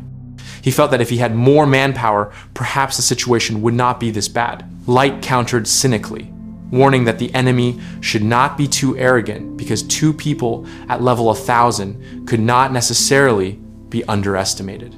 But instead of being afraid, the enemy became angry and threatened Light and Mei back with hatred, calling them low-life trash who would never be able to capture him. Suddenly, the enemy's body began to change drastically. The sound of breaking bones and stretching muscles was clearly heard as his body swelled, becoming a large, muscular figure with thick purple skin like Jombi scales. In his true form, the creature laughed loudly, as if enjoying the horrific transformation. The enemy said that Light must be surprised to see the change. He explained that this new body was the result of hundreds of humans merged into one. Usually, he did not show this form because it was too conspicuous, but this time was different. Arrogantly, the creature introduced himself as Fresh Jombi, a terrifying creation allowed to walk the world. Without further ado, Fresh Jombi immediately attacked, slamming the ground with massive force until debris flew everywhere. Light and Mei deftly dodged the attack. The resulting explosion filled the air with thick dust, but neither of them sustained any injuries. Fresh Jombi looked annoyed that his attack had failed to hit the target. Seeing Light and Mei still standing tall, Fresh Jombi stared with slight surprise admitting that 2 people at level 1000 could actually dodge with incredible speed. Light only smiled casually, acknowledging that his opponent also had pretty good strength and accuracy for a savage creature like that. Frezjombi then boasted about his body, which he called a masterpiece, handmade by the master. Hearing that name, Light was momentarily surprised, realizing the connection between this creature and the mysterious figure. Frezjombi continued, saying that his body needed special sustenance to remain strong. Humans. Hearing that confession, Light looked disgusted. Frezjombi explained that his habit of eating humans was not a metaphor, but a real necessity, just like humans eating meat or plants. Even worse, the creature confessed to enjoying eating humans who had close relationships with others because their cries and despair were considered the best seasoning. Frezjombi sadistically explained how the screams of his victims made him feel satisfied. He even said that eating people who loved each other provided the most delicious taste. Light, hearing this, could not contain his anger, staring with a cold gaze and calling the creature disgusting. Frezjombi only laughed mockingly, saying that Light would not understand the pleasure he considered noble. He added that such a thing was precisely why he hated human children. Light, who was fed up, stared at him sharply and swore he would capture him alive, then forcibly extract all information from his head. Light's eyes turned sharp and cold, full of determination. Internally, Light vowed to inflict suffering and regret far deeper than what Frezjombi had ever inflicted on humans. Frezjombi responded with a loud laugh, challenging Light to try and attack him if he dared. Frezjombi struck Light with a massive punch, but Light managed to dodge quickly. The next attack also missed, and Light even countered with a small punch that actually managed to make the giant hand stagger. Their size difference was vast, but Light's attack felt heavy and strong. Frezjombi was surprised that his hand was injured from such a small punch. Light immediately launched a quick attack, hitting the enemy's massive body hard until fragments of the Jombi's body flew everywhere. A shout of surprise was heard as the large body was thrown backward and slammed into a nearby building, causing massive damage. Frezjombi's body fell hard to the ground, kicking up thick dust. The creature roared in pain, unable to believe the injury it received. It wondered why it was hit by such a strong attack when its level was much higher than Light's, and its body and abilities should have been superior in every way. Light walked closer, with Mei observing from behind. With a cold gaze, Light looked down at the creature and said in a contemptuous tone, asking how long the creature intended to lie on the ground like trash. That remark caused Frezjombi to fall silent in frustration. With a final tone of contempt, Light questioned whether Frezjombi's proud body was only useful for eating helpless humans. Frezjombi just lay on the ground, his massive body full of wounds, and his face showed a mixture of pain and despair, realizing that he was truly defeated this time. Frezjombi, who was severely injured after receiving Light's attack, slowly got up while picking up the scattered pieces of his body. With anger surging, Frezjombi shouted loudly, calling Light an arrogant little fly. Meanwhile, Light just stood calmly, staring at him expressionlessly, as if he already understood that the fight was not completely over. Frezjombi tried to restore his shattered hand, admitting that he originally intended to capture Light alive. But after reconsidering, wasting time would only complicate things further, so he decided to kill Light right then and there. However, as soon as he tried to unleash his hidden power, Frezjombi instead groaned in pain. A choked gasp was clearly heard as he held back the internal pain in his body. Frezjombi's body changed drastically, becoming larger and more terrifying. Black thorns emerged from his purple skin, lengthening and appearing like living weapons. His heavy breathing came out accompanied by a sigh of relief, as if a great burden had just been released. Light, seeing the change, was slightly surprised and murmured softly, trying to understand the new form of the enemy before him. Frezjombi proudly explained that those thorns were not just ordinary weapons, but a collection of cursed weapons. He called them magic weapons and magic items that were even much stronger than other weapons at a similar level, although they were very difficult for a living human to use due to the strong curse attached to them. Fraise Jombi continued that his body was the result of the master's power, formed from a pile of many dead human corpses. Since his body was no longer alive, he could use all those cursed weapons without side effects. Inside his body, the magic weapons resonated with each other, making the curse stronger and unbearable. In his new form, Fraise Jombi proclaimed himself as a phantasm-class weapon of the highest level. He threatened that merely touching his body would make the enemy feel all the suffering in the world and die in unbearable pain. Fraise Jombi shouted full of hatred, telling Light to regret his defiance. Light remained calm and observed his opponent's condition. From the wound on Fraise Jombi's hand, which did not look painful, Light concluded that Fraise Jombi truly could not feel anything because he was already dead.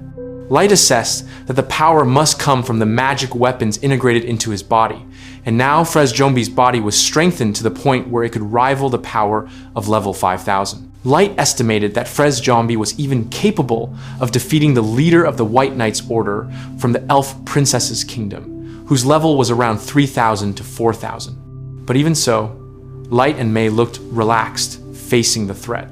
Light mockingly said that the curse was being exaggerated, and it even looked like Fraise Jombi was actually scared. Mei countered lightly, saying that the two of them did not need to waste energy being afraid of a phantasm-class weapon. Light agreed, saying that the only way to prove they were not afraid was to fight directly. The aura around them began to change, indicating that the battle was about to escalate to a higher level.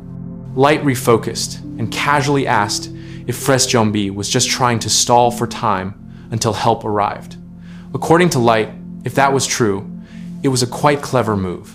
But Light had another plan, because he snapped his fingers and said in a confident tone that the best way to win was to fight him with a weapon far more cursed than his enemies. Light's gaze turned sharp and dangerous. He looked at Fraise Jombi with a cold threat, saying that he would show him the true meaning of despair and fear. Fraise Jombi's face immediately turned tense, slightly trembling, feeling that what would come from Light's hand was no ordinary thing. From his item box, Light took out a massive sword enveloped in a purple mixed with red aura. The sight made the surrounding air tremble. The sword was the UR World Eater, a mythology-class weapon that Light had kept, feeling it would be useful someday, and now its time had come. Seeing the sword, Fraise Jombi immediately panicked. His voice trembled with fear, shouting loudly, asking what the sword was and why Light could hold it, while laughing. To him, Light's action was insane. It was impossible for a human to touch a cursed sword without being destroyed. But Light just smiled calmly, saying that he was not damaged at all. Light casually explained that with his level 9,999, he could easily suppress any curse, no matter how strong.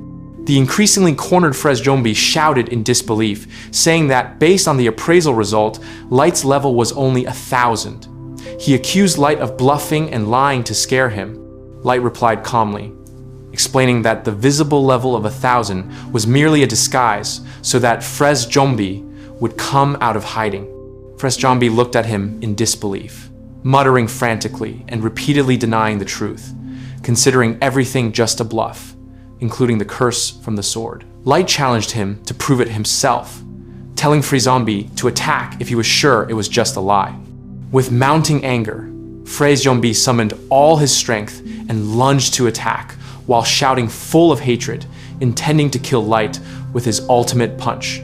The thick purple aura from the ultra-rare World Eater sword spread throughout the area. Light remained standing calmly in the midst of the attack, holding his sword without hesitation. A huge clash occurred, but the result was far from what Fraise Jombi expected, because his attack did not hurt Light at all. Within seconds, Light retaliated with a swift, unseen slash. Fraise Jombi's massive body was immediately hit hard backward, screaming in pain, his screams echoing throughout the area. The monster collapsed, its body cracking and slowly melting, indicating that Light's mythology-class weapon had truly ended the fight. The fierce battle between Light and the monster finally ended in victory. After the fight, Light spoke casually to Mei, wearing a red eye patch. Light recalled the time when he trained with Mei, when he was still awkward using the sword. Light told her that at that time, he intended to cut Mei's arm, but missed to her wrist instead. Mei responded calmly and said that Light's swordsmanship had improved greatly now. Light looked pleased to hear the compliment. The monster, who was Light's opponent, shouted in pain, wondering why he could feel pain when his body was Fresh Yombi, who should not be able to feel anything. Light explained that the World Eater sword he used could not only slash flesh, but also sever the enemy's form of existence and soul. The wound caused by the sword could not be healed by magic because it was cut off from its existence. Light then further explained that the ultra-rare World Eater was a mythology-class weapon that could only be used by high-level people, at least level 9,000. Users below that would lose their minds due to the weapon's curse effect. Out of many people, only 4 could use it, including Light and 4-9, although both rarely used it because they already had their main weapons. Light chose to keep it, feeling the weapon would be useful in the future. After that, Light casually said that he would cut off his opponent's remaining limbs so he could be easily secured. The wounded opponent looked surprised and admitted that Light truly could use such a dangerous sword. The opponent concluded that Light indeed had a genuine level 9,000 and confessed that he did not know how long it took to achieve such high strength. The opponent also guessed that Light and Mei were masters, but Light calmly denied it, stating that they were not part of the group called Masters. Light also assessed that further conversation was pointless. The opponent began to think deeply, annoyed that he had failed to obtain crucial information sooner. Light countered casually, suggesting that the opponent should regret it later, because now it was time to move locations. Light planned to take his opponent's body and soul so he could speak directly in another location. The opponent realized the situation and recalled Light's previous statement about unilateral arrest. With a resigned yet challenging tone, he admitted that he would escape from the cocoon, even if by force. Light responded casually and asked if the opponent was truly sure he could escape from a place like that. Before leaving, Light said there was something he needed to convey first. The opponent responded with a sly smile, saying that trump cards should be saved until the end. After that, he tried to escape with a teleportation spell, using the transfer stone chant to return to his original location. However, the teleportation attempt completely failed. The opponent looked confused because the spell had been properly chanted, but the magic did not work. He began to realize that the cocoon, where they were fighting, apparently blocked all forms of teleportation. Light explained that all of this had been planned. He would not reveal his secret, but explain that besides blocking teleportation, the cocoon also sabotaged telepathic communication with the enemy's comrades. Once the enemy entered that cocoon, there would be no way out. The desperate opponent began to plead with Light for time. He offered a negotiation, saying that if Light would release him, he would not report anything to the master. He warned that the master was a figure with power beyond reason, and it was impossible that Light wanted to make such a creature an enemy. Light only stared coldly and stated firmly that anyone who stood in his way, even the world itself, would be his enemy. The opponent looked stunned, hearing the cold and strong conviction in Light's voice. Light raised his greatsword to his shoulder and stated that all that remained was to annihilate the enemy before him. The opponent immediately became terrified, backing away while shouting, calling Light a monster. But Light no longer held back, striking the opponent hard with the hilt of his sword until a long scream of pain was heard. The opponent's body fell, sprawling to the ground, screaming for his master's help, but no one came. Mei approached and calmly said that no one would save him. Light looked at the enemy and stated that this was judgment, retribution for the sins committed against humans. The opponent writhed in pain as Light said that all he could do now was feel the suffering. After ensuring everything, Light tightly bound his opponent's body and made sure he could not escape from there. Light then gave Mei the order to take the prisoner to the bottom of the abyss, using transfer magic, and ensure there were no loopholes for escape. Mei agreed to the command, while the other team members prepared to release the magical cocoon covering the area. After the cocoon disappeared, the view of the destroyed city was clearly visible with rows of white pillars towering around it. two female figures, Ellie and Nazuna, were seen welcoming Light, who had just emerged from the battlefield. Both immediately rushed toward him, shouting their master's name. Ellie asked if the fight was over, and Light replied calmly, while praising both of them for their hard work. Nazuna answered enthusiastically, saying everything was done for Light. Nazuna also mentioned that she helped Ellie plant the large pillars in the ground, even though it was quite difficult because of their size. Light explained that thanks to their cooperation, he successfully captured Kofor without any problems. He also said that Mei would take Kofor to the abyss, while Ellie was tasked with gathering all information from the prisoner. According to Light, Kofor seemed to know a lot about She and the Master. Ellie accepted the task with enthusiasm and promised to extract all information thoroughly to be handed over to Light. Light thanked both of them and complimented their work, which was neat and effective. Ellie explained that the planted ruins pillars functioned to disrupt the enemy's teleportation and telepathy magic, similar to the defense system in the giant tower. Unfortunately, the installation was quite difficult because each pillar was 4 to 5 meters tall. Not long after, Mei returned and informed them that the transfer preparations were complete and asked for permission to depart. Before Mei left, Ellie briefly stopped her and proposed that Kofor should not be taken to the abyss, but rather to the giant tower, so the investigation process would be easier. Light considered the suggestion and finally agreed. Light then gave additional commands to Ellie and Nazuna to clear the battle area and summon servants if necessary. Ellie enthusiastically agreed and thanked Light for his trust. Light then prepared to return to the abyss to continue his affairs. Before leaving, Light informed them that he would continue his revenge against Nano. Ellie and Nazuna confidently replied that they would take care of everything here. Nazuna promised to continue working hard, while Ellie ensured that no trace of the battle would be left behind. Light thanked them briefly before finally leaving the place. Upon returning to the abyss, Light walked closer to Nano, who was still sprawled and severely injured. With a calm yet cold expression, Light greeted his old enemy and said that it was time to begin. The long-awaited revenge had finally arrived, and Light promised to make that moment the most enjoyable scene in his life.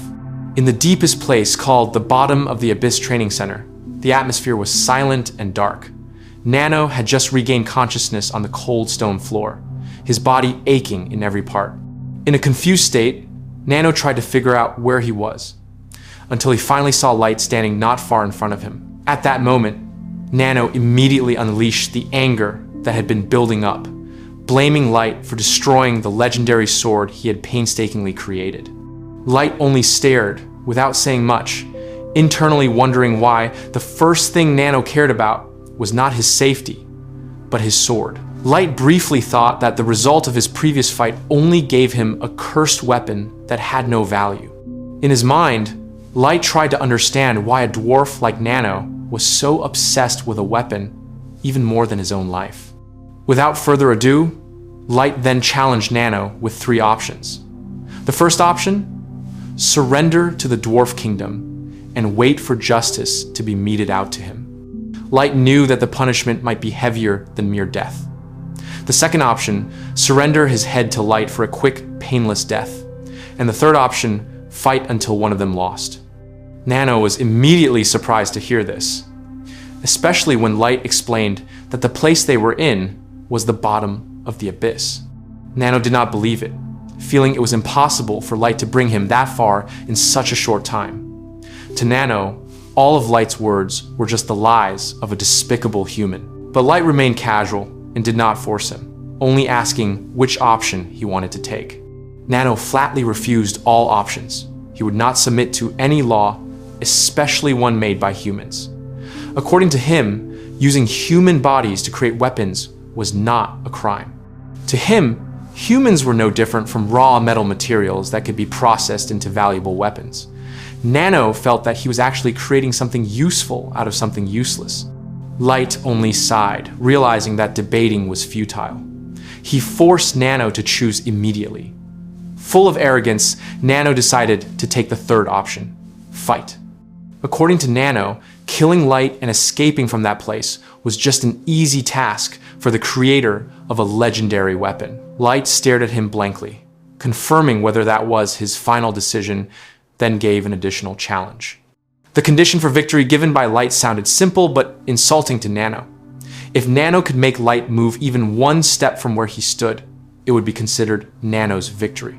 Hearing that, Nano was consumed by emotion. His vengeful feeling over his destroyed created sword magnified his anger. Nano immediately lunged at Light with a punch, wanting to reclaim his honor. The attack was easily dodged. Light used Nano's robe to slam the dwarf's body to the ground. Nano's small body was violently flung, and he winced in pain. Light commented casually that the dwarf's fighting ability was too low. That race was better at making weapons than using them in battle. Nano screamed angrily, trying to get up and attack Light again, but Light easily knocked him down once more. Nano's body was now sprawled, his breathing heavy, yet his anger had not faded. He accused Light of using a magic item, but Light asserted that he was not wearing anything other than ordinary clothes. All his power was purely his own. That accusation made Nano lose his mind even further. He charged again, shouting angrily while trying to destroy Light. His attack was chaotic and full of emotion. Light lightly dodged and used Nano's robe again to make him lose his balance. As Nano tried to approach, he pulled out a small dagger and tried to stab Light's face.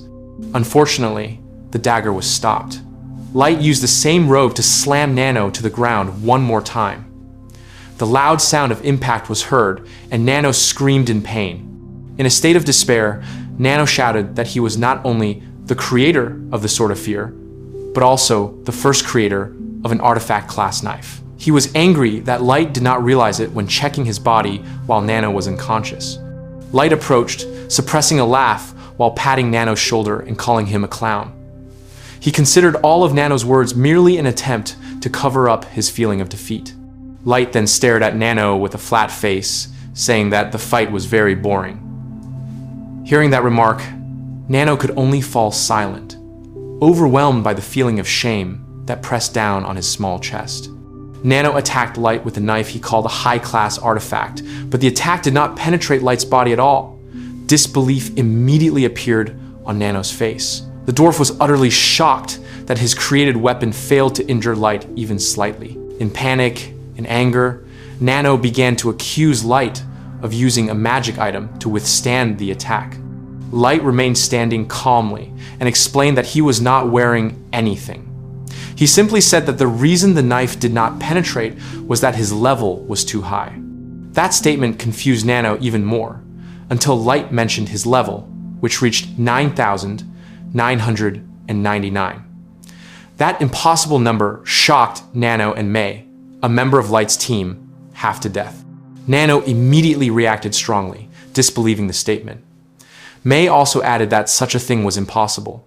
Light replied casually, explaining that they would not be able to understand this reality. If all his words were lies, Nano's artifact knife should have penetrated his defense easily, but it did not. Light then continued in a cold tone. According to him, the reason Nano could not hurt him was the difference in level was too vast.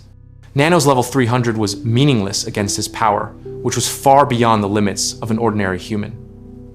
In addition, Light said that all of this was retribution for those who had tried to kill him. His words caused Nano more pain and silenced him. Light then explained the source of his power, saying that he had gathered that strength at the bottom of the abyss all this time. After his statement, Light launched a quick kick toward Nano, successfully severing one of his hands. Nano's screams echoed loudly. He screamed hysterically, cursing Light for destroying the hand he used to create his legendary weapon. However, Light did not show the slightest bit of mercy. He said that all this was part of the satisfaction in taking revenge against the members of the Gathering of Races. After that, Light summoned the large army he had gathered, consisting of various races and powerful creatures. With a proud tone, Light explained that all of it was the result of the unlimited gacha power, which was previously considered trash. Light's subordinates began to insult Nano mercilessly. One of them called Nano a male sinner who wanted to kill Light. Another added that Nano's face was disgusting and his body exuded an aura of incompetence. Someone even mocked that the title of blacksmith was just nonsense because Nano was only capable of creating embarrassing trash weapons. Nano could not understand where all the insulting voices were coming from. He was confused because he did not sense their presence at all. But the insults did not stop.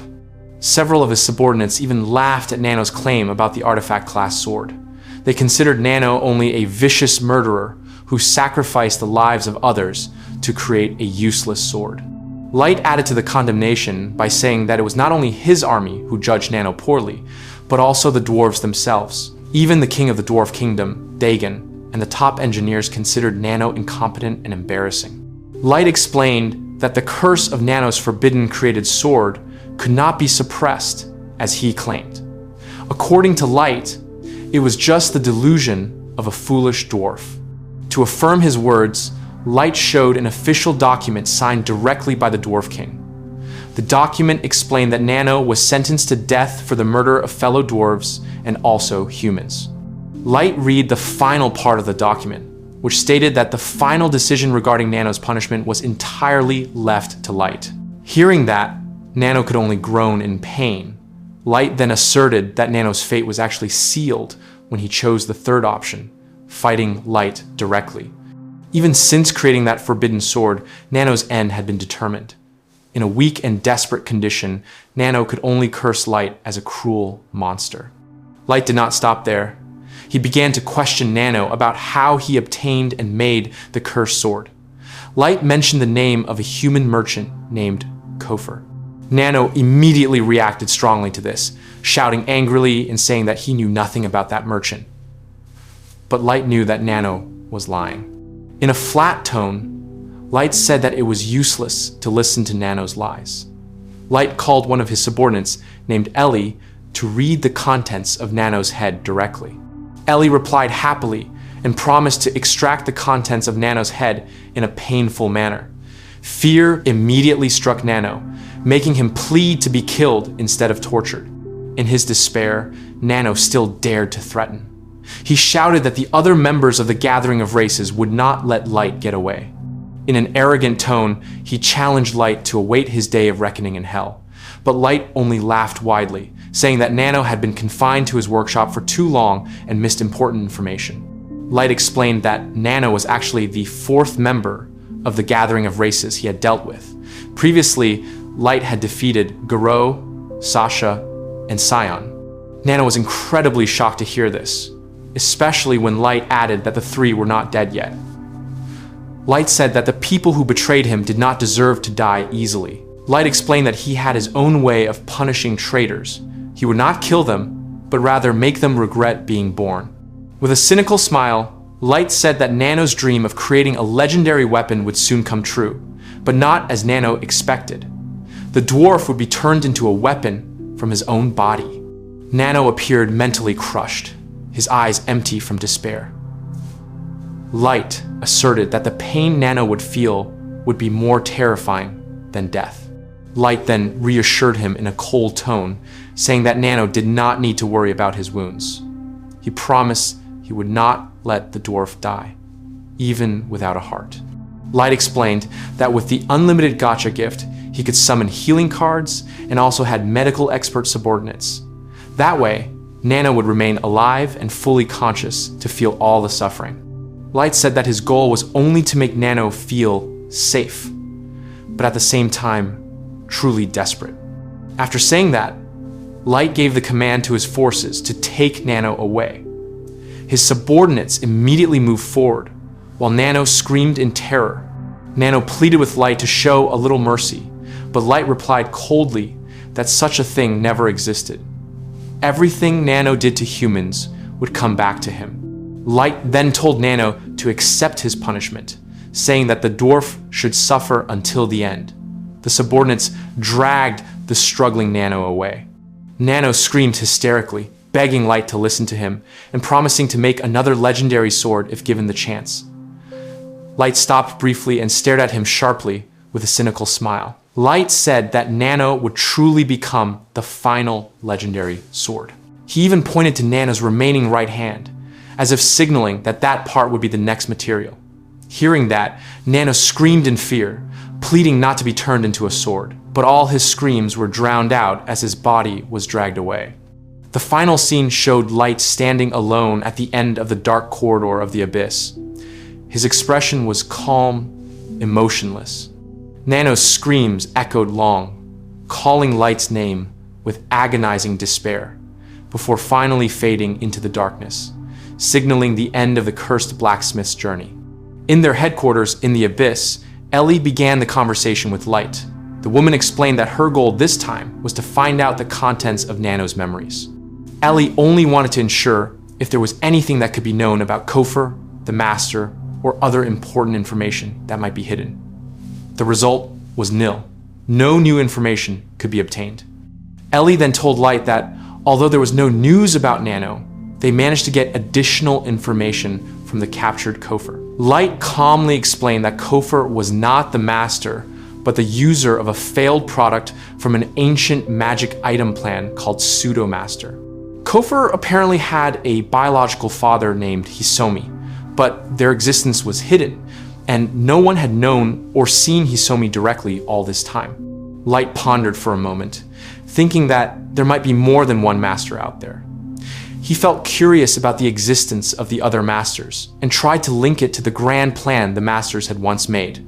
From what he knew, the masters had 3 major plans, and one of them was the Avatar Project, which allowed someone to transfer their consciousness to a puppet so they could work safely from another location. However, the experiment failed completely. Kofor was created as the result of that failed technology and was eventually made an intelligence agent. Light then thought about the Master's 2 other mysterious plans, wondering what their plans truly were. Ellie interjected that the plans were clearly not good, because even to create Kofor, they had sacrificed 1,000 humans as experimental material. Ellie explained how difficult it was to find the location of the experiment because the Masters were very cautious. They even used a secret magic item embedded in their forehead to send routine reports. Its form was unknown, and its existence was almost untraceable. Ellie added that if the giant tower was discovered by the enemy, it was not a big problem. But finding out who the Master really was clearly not an easy thing. Ellie also regretted that the memory examination of Kofor did not help much. His memory was mixed with the souls of the other humans who formed his body, making the information hazy. She apologized to Light, feeling she had failed to meet expectations. Light instead calmed her down and told her not to apologize. The important thing was that they already had enough new data to analyze more deeply. From the available information, Light began to make a new list of questions. He wanted to know who and what C actually was, who C's subordinates were, and the connection between the Master and the figure named Hisomi. Light also asked about the Master's power, their 2 other major plans, and their true goal. What surprised him was that even the Masters themselves seemed to be researching this mysterious creature named C. Light concluded the discussion about the data with a firm decision. Since there was no additional information from Kofor, the only thing they could do was give him a commensurate punishment. Light asked Ellie to make Kofor feel a deeper despair than what he had ever inflicted on humans. Ellie agreed, and not long after, the torture magic was activated, causing Kofor's body to tremble violently, enduring the pain. Light praised Ellie for her quick work. Ellie just smiled and explained that Kofor's body would be destroyed if he did not consume humans regularly. Therefore, she expedited the process to maximize the effect. Light decided that the torture should continue until Kofor truly died and refused to give him a human body to stabilize his physical condition. After that, Light gave a new command. Kofor was known to trade human slaves, so Ellie was asked to destroy the entire organization behind that business. Light also emphasized that Ellie should seek out all parties who had ever purchased or used human slaves without giving them a chance to escape. Ellie accepted the command firmly and immediately rushed to execute it. Light then pondered for a moment about how much information they had gathered. Thanks to their success in conquering the ancient civilization ruins on a large scale, they could establish cooperation with the Dwarf Kingdom. Through that cooperation, they obtained rare materials and low-level magic items. However, Light realized there were no materials related to the unlimited Golem Stone, Artificial Sea, or Mythology-class weapons. Light speculated that important data might be hidden among the Dragonet and Demon races. He also questioned whether the world would perish if that ancient technology were used again. For Light, that information was very important, especially since they had successfully avoided major conflict with two nations thanks to the conquest of the ruins. Nevertheless, the mystery of Sea still lingered. Light only had one clue: a painting in an ancient church relic of the past civilization. The Dwarf King, Dagon, had once said that a godlike creature destroyed that civilization. Light tried to guess if the many-toothed creature depicted in the painting was the evil god called Sea. Light began to connect all the information. He suspected that Sea might be the figure Kofur was wary of as a pseudo-master. Even the true masters seemed to regard Sea as a major threat. Light then thought that if the many-toothed creature was the master's enemy, then everything started to make sense, although it still felt strange and could not be explained definitively. In the middle of his daydreaming, Nazuna came calling Light. The girl said that Yume really wanted to see him. Nazuna explained that Yume had started crying because she missed him too much and pleaded for Light to spare a little time for her. Nazuna also promised to work harder in return. Light was silent for a moment, feeling guilty for being too busy, since successfully bringing Yume out of the human kingdom secretly. He realized that Yume must be lonely because they rarely met. Finally, Light nodded and thanked Nazuna for reminding him. He then decided he would visit Yume as soon as his business was finished. Hearing that answer, Nazuna immediately became enthusiastic and said she would tell Yume that Light was coming. Yume ran off happily, while Ellie, seeing this, could only feel annoyed. Ellie felt Nazuna was impolite in front of Light and grumbled that she intended to scold her later. Light just chuckled softly, trying to calm Ellie. According to him, Nazuna was just carried away by her feelings because she cared about Yume. Ellie finally conceded, though still determined to scold Nazuna later. Light then suggested that they invite everyone to have tea together, so the atmosphere would be more relaxed after the long period of busyness. Ellie finally agreed to the idea. However, in a frightening tone, Ellie asserted that after the tea party, Nazuna would still be taught a lesson about etiquette. Light only smiled upon hearing it. Sometime later, the atmosphere in the abyss became calm as all members of Light's team and subordinates gathered to enjoy a tea party with Yume. That day, for the first time in a long time, their headquarters felt alive. Everyone laughed, chatted casually, and enjoyed a peaceful moment in the midst of the dark and silent abyss. The story began with a large map depicting a vast territory on the main continent. There was the Human Kingdom in the center, the Beastmen United Nation in the west, and the Dragonet Empire located far in the east. Out of the 10 major nations on the continent, the Dragonet Empire was among the most mysterious because of its extreme mountainous topography and the highly reclusive nature of its citizens, making information about them rarely circulated outside. Then the scene shifted inside a large building in the middle of the Dragonet Empire. The atmosphere felt serious, with several important characters sitting around a large table. Among them was someone dressed in armor without a shirt named Kaiser, who was angry and speaking in a loud tone, while across from him sat Hiro, wearing formal attire, who looked calmer but still serious in his response. Kaiser announced that routine contact from someone named Kofur had been cut off, making the room instantly silent. Hiro tried to guess that perhaps Kofur forgot to send a report or was attacked by a monster in his area of assignment. But Kaiser made a heavier assumption, considering it highly probable that Kofur was already dead and his entire investigation had failed completely, something difficult for everyone present to accept. Hiro rejected that assumption and argued that Kofur could not have been defeated so easily, because he usually reported on time even in difficult conditions. The person sitting next to Hiro interjected with an explanation that, although Kofur was a failed Avatar project, his body was a composite of high-level adventurers and the best human males. Coupled with the gift creation of dependent, it was impossible for any person or monster to defeat a creature with a level of 5,000 like that. Kaiser then asked, if he was so strong, did that mean Nano from the dwarf race was also certainly dead? Hiro replied that it was highly likely, but emphasized the importance of not jumping to conclusions.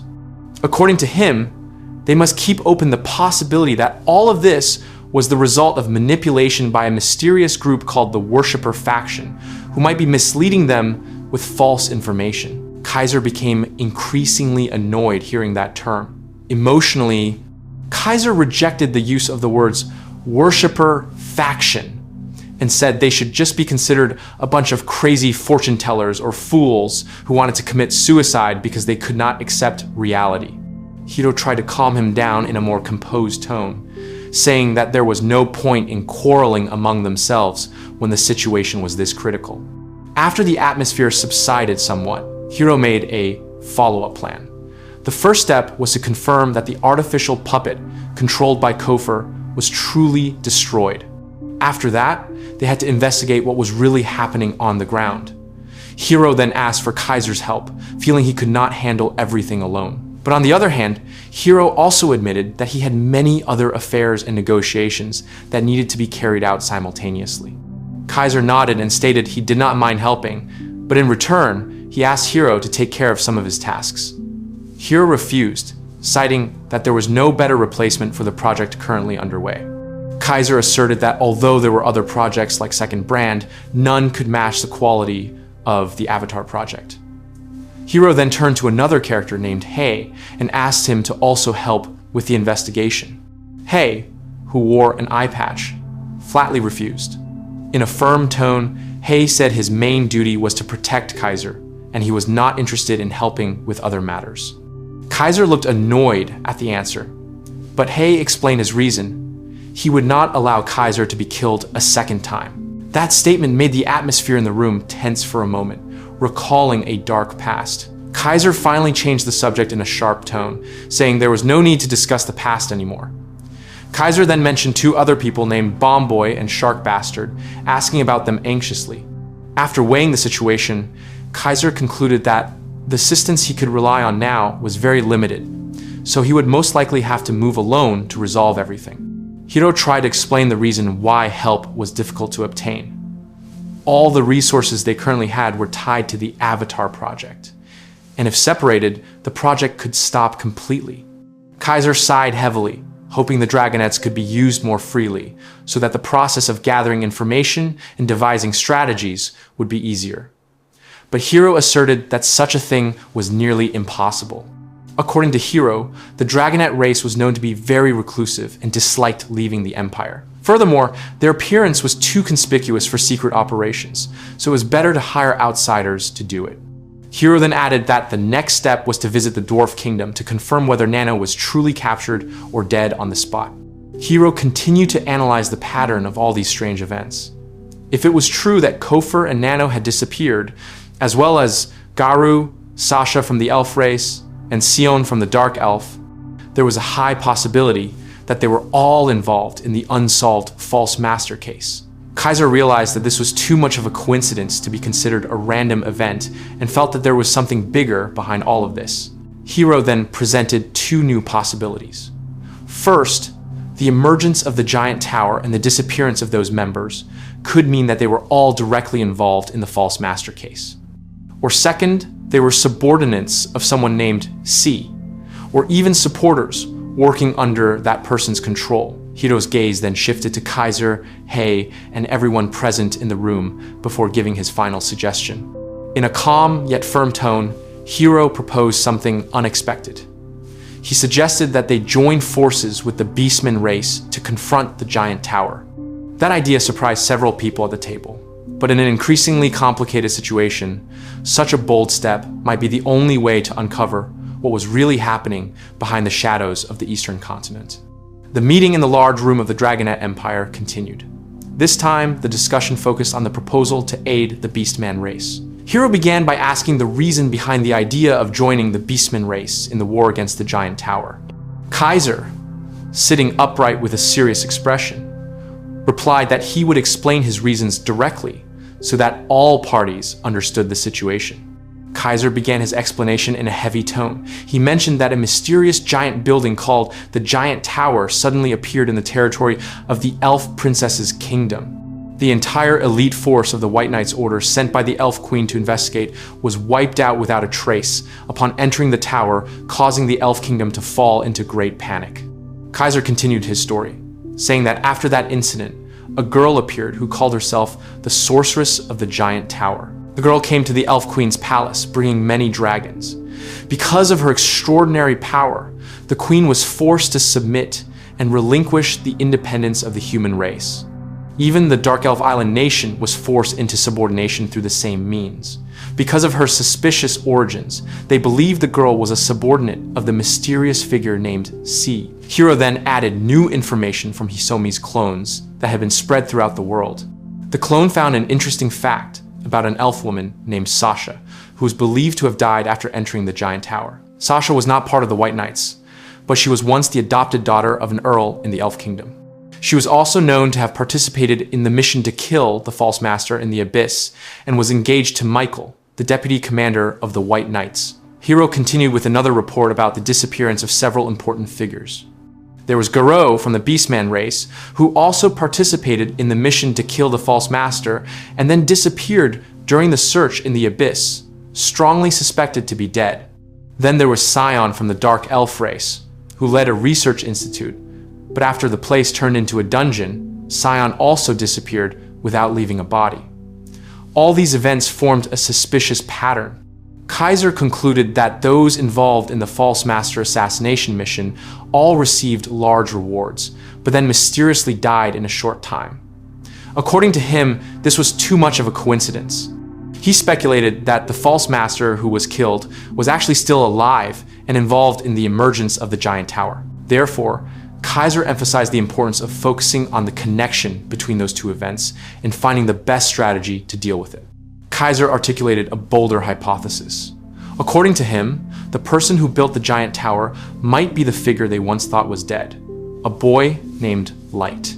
Kaiser suspected Light was still alive, became a subordinate of C, and was now taking his revenge as the sorceress of the Giant Tower. This suspicion made the atmosphere in the room even tenser. Hiro looked doubtful of Kaiser's theory. According to him, reports clearly stated that the sorceress of the Giant Tower was female, while Light was male. Their voice, demeanor, and way of speaking were also different. It might be possible for someone to use a magic tool to disguise themselves, but the difference was still too great to ignore. Kaiser responded that the theory was not necessarily wrong, but not necessarily right either. Kaiser added that the sorceress of the Giant Tower was rumored to be able to use high-level magic, something difficult to explain if she did not have a connection with a major project or power previously. Therefore, he planned to send one of them to enter the Giant Tower, but also stressed the importance of not acting rashly so as not to lose the valuable clues that remained. Kaiser then recalled Kofer's case. Although the Avatar project was considered a partial failure, the result was still extraordinary because Kofer was successfully created. But now, Kofer was believed to have been captured and killed.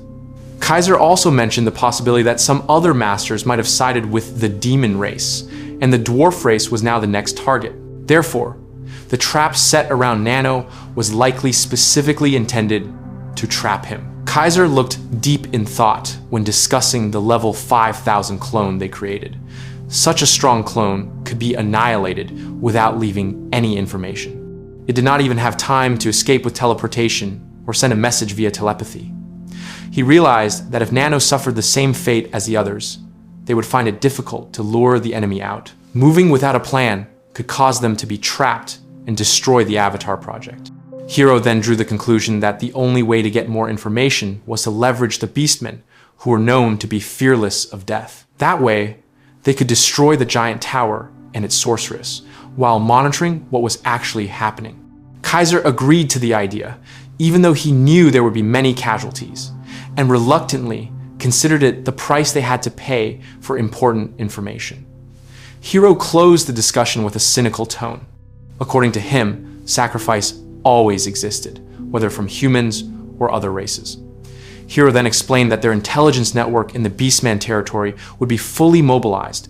Although it would damage a large part of the network that had been built for a long time, this was the most appropriate time to use it. If the information was gathered and it was proven that the giant tower was C's subordinate, they would immediately attack and destroy it. Hiro then turned to Hei and entrusted him with an important task. He said that Hei could destroy the target without difficulty, and added jokingly that he would kick Hei later to make him move faster. Hei only responded with an annoyed face, making Hiro chuckle and say that it would be fun if Hei helped out. Hiro then calmed everyone present by saying that besides Bomb Boy and the shark, no one else would complain much. He planned to talk to those two as well for additional preparation. After everything was agreed upon, Hiro asserted that the final decision was made. They would ally with the Beastman Alliance Nation to fight the giant tower. He also reminded everyone that all reporting and coordination matters should be done neatly so that the organization ran smoothly. Hiro stood tall in the middle of the room, then declared in a firm tone the start of the war between the giant tower and the Beastman Alliance Nation. The atmosphere in the room immediately turned serious. Everyone present understood that the decision would change the political direction and balance of power across the entire continent. The scene shifted far from the Empire to a much more peaceful place. A little girl named Yume, Light's sister, was practicing magic alone near the Daggeth dungeon in the territory of the Dwarf Kingdom. Enthusiastically, Yume chanted an ice magic spell and formed a sword from pure ice, then swung it at the ground, causing a small explosion that sprinkled dust and thin snow. After seeing the result, Yume looked at her created ice sword with a disappointed expression. According to her, the sword's power was only slightly greater than an ordinary ice sword, not commensurate with the amount of magical energy expended. She started thinking hard about how to increase its power to get a more maximal result. Yume then remembered her promise to someone named Dark. Although she had stopped being an adventurer after the death of Gimura and Warty, Yume was determined not to stop honing her abilities. She wanted to keep her promise to Dark that she would continue training and strengthening her magic, not surrender to circumstances. With new enthusiasm, Yume was determined to train even harder so she could catch up to Dark's strength. She was sure that the next training session had to be stronger and more focused. Internally, Yume wondered about Dark's whereabouts now, while looking up at the sky with a gaze full of longing and spirit. The final scene showed Yume, now known as Nemumu, traveling with two other people, Light, now called Dark, and Gold. Dark studied the map and explained the direction of their journey toward an area full of monsters. Nemumu suggested they stop by the nearest village so they could gather additional information before continuing the journey. Gold warned Nemumu not to cause trouble in the village like before, especially by hitting the young men who tried to approach her. Nemumu defended herself, saying that the young men started it first. Dark tried to mediate and calm them down casually, then gave a compliment to Nemumu, which immediately made the girl blush happily. Gold only shook his head in annoyance, accusing Nemumu of not knowing how to socialize, which Nemumu countered with a challenging tone as if ready to fight. Gold quickly denied it and said he was only advising, but Nemumu remained stubborn. When the atmosphere was about to heat up, Dark intervened again and reminded them to move quickly before night fell. Nemumu immediately obeyed Dark's command with high enthusiasm, while Gold could only sigh heavily and complain that his advice was ignored. Finally, the three of them continued their journey together, leaving the village with steady steps toward their next destination, marking the beginning of a new adventure that would lead them toward a major battle against the giant tower.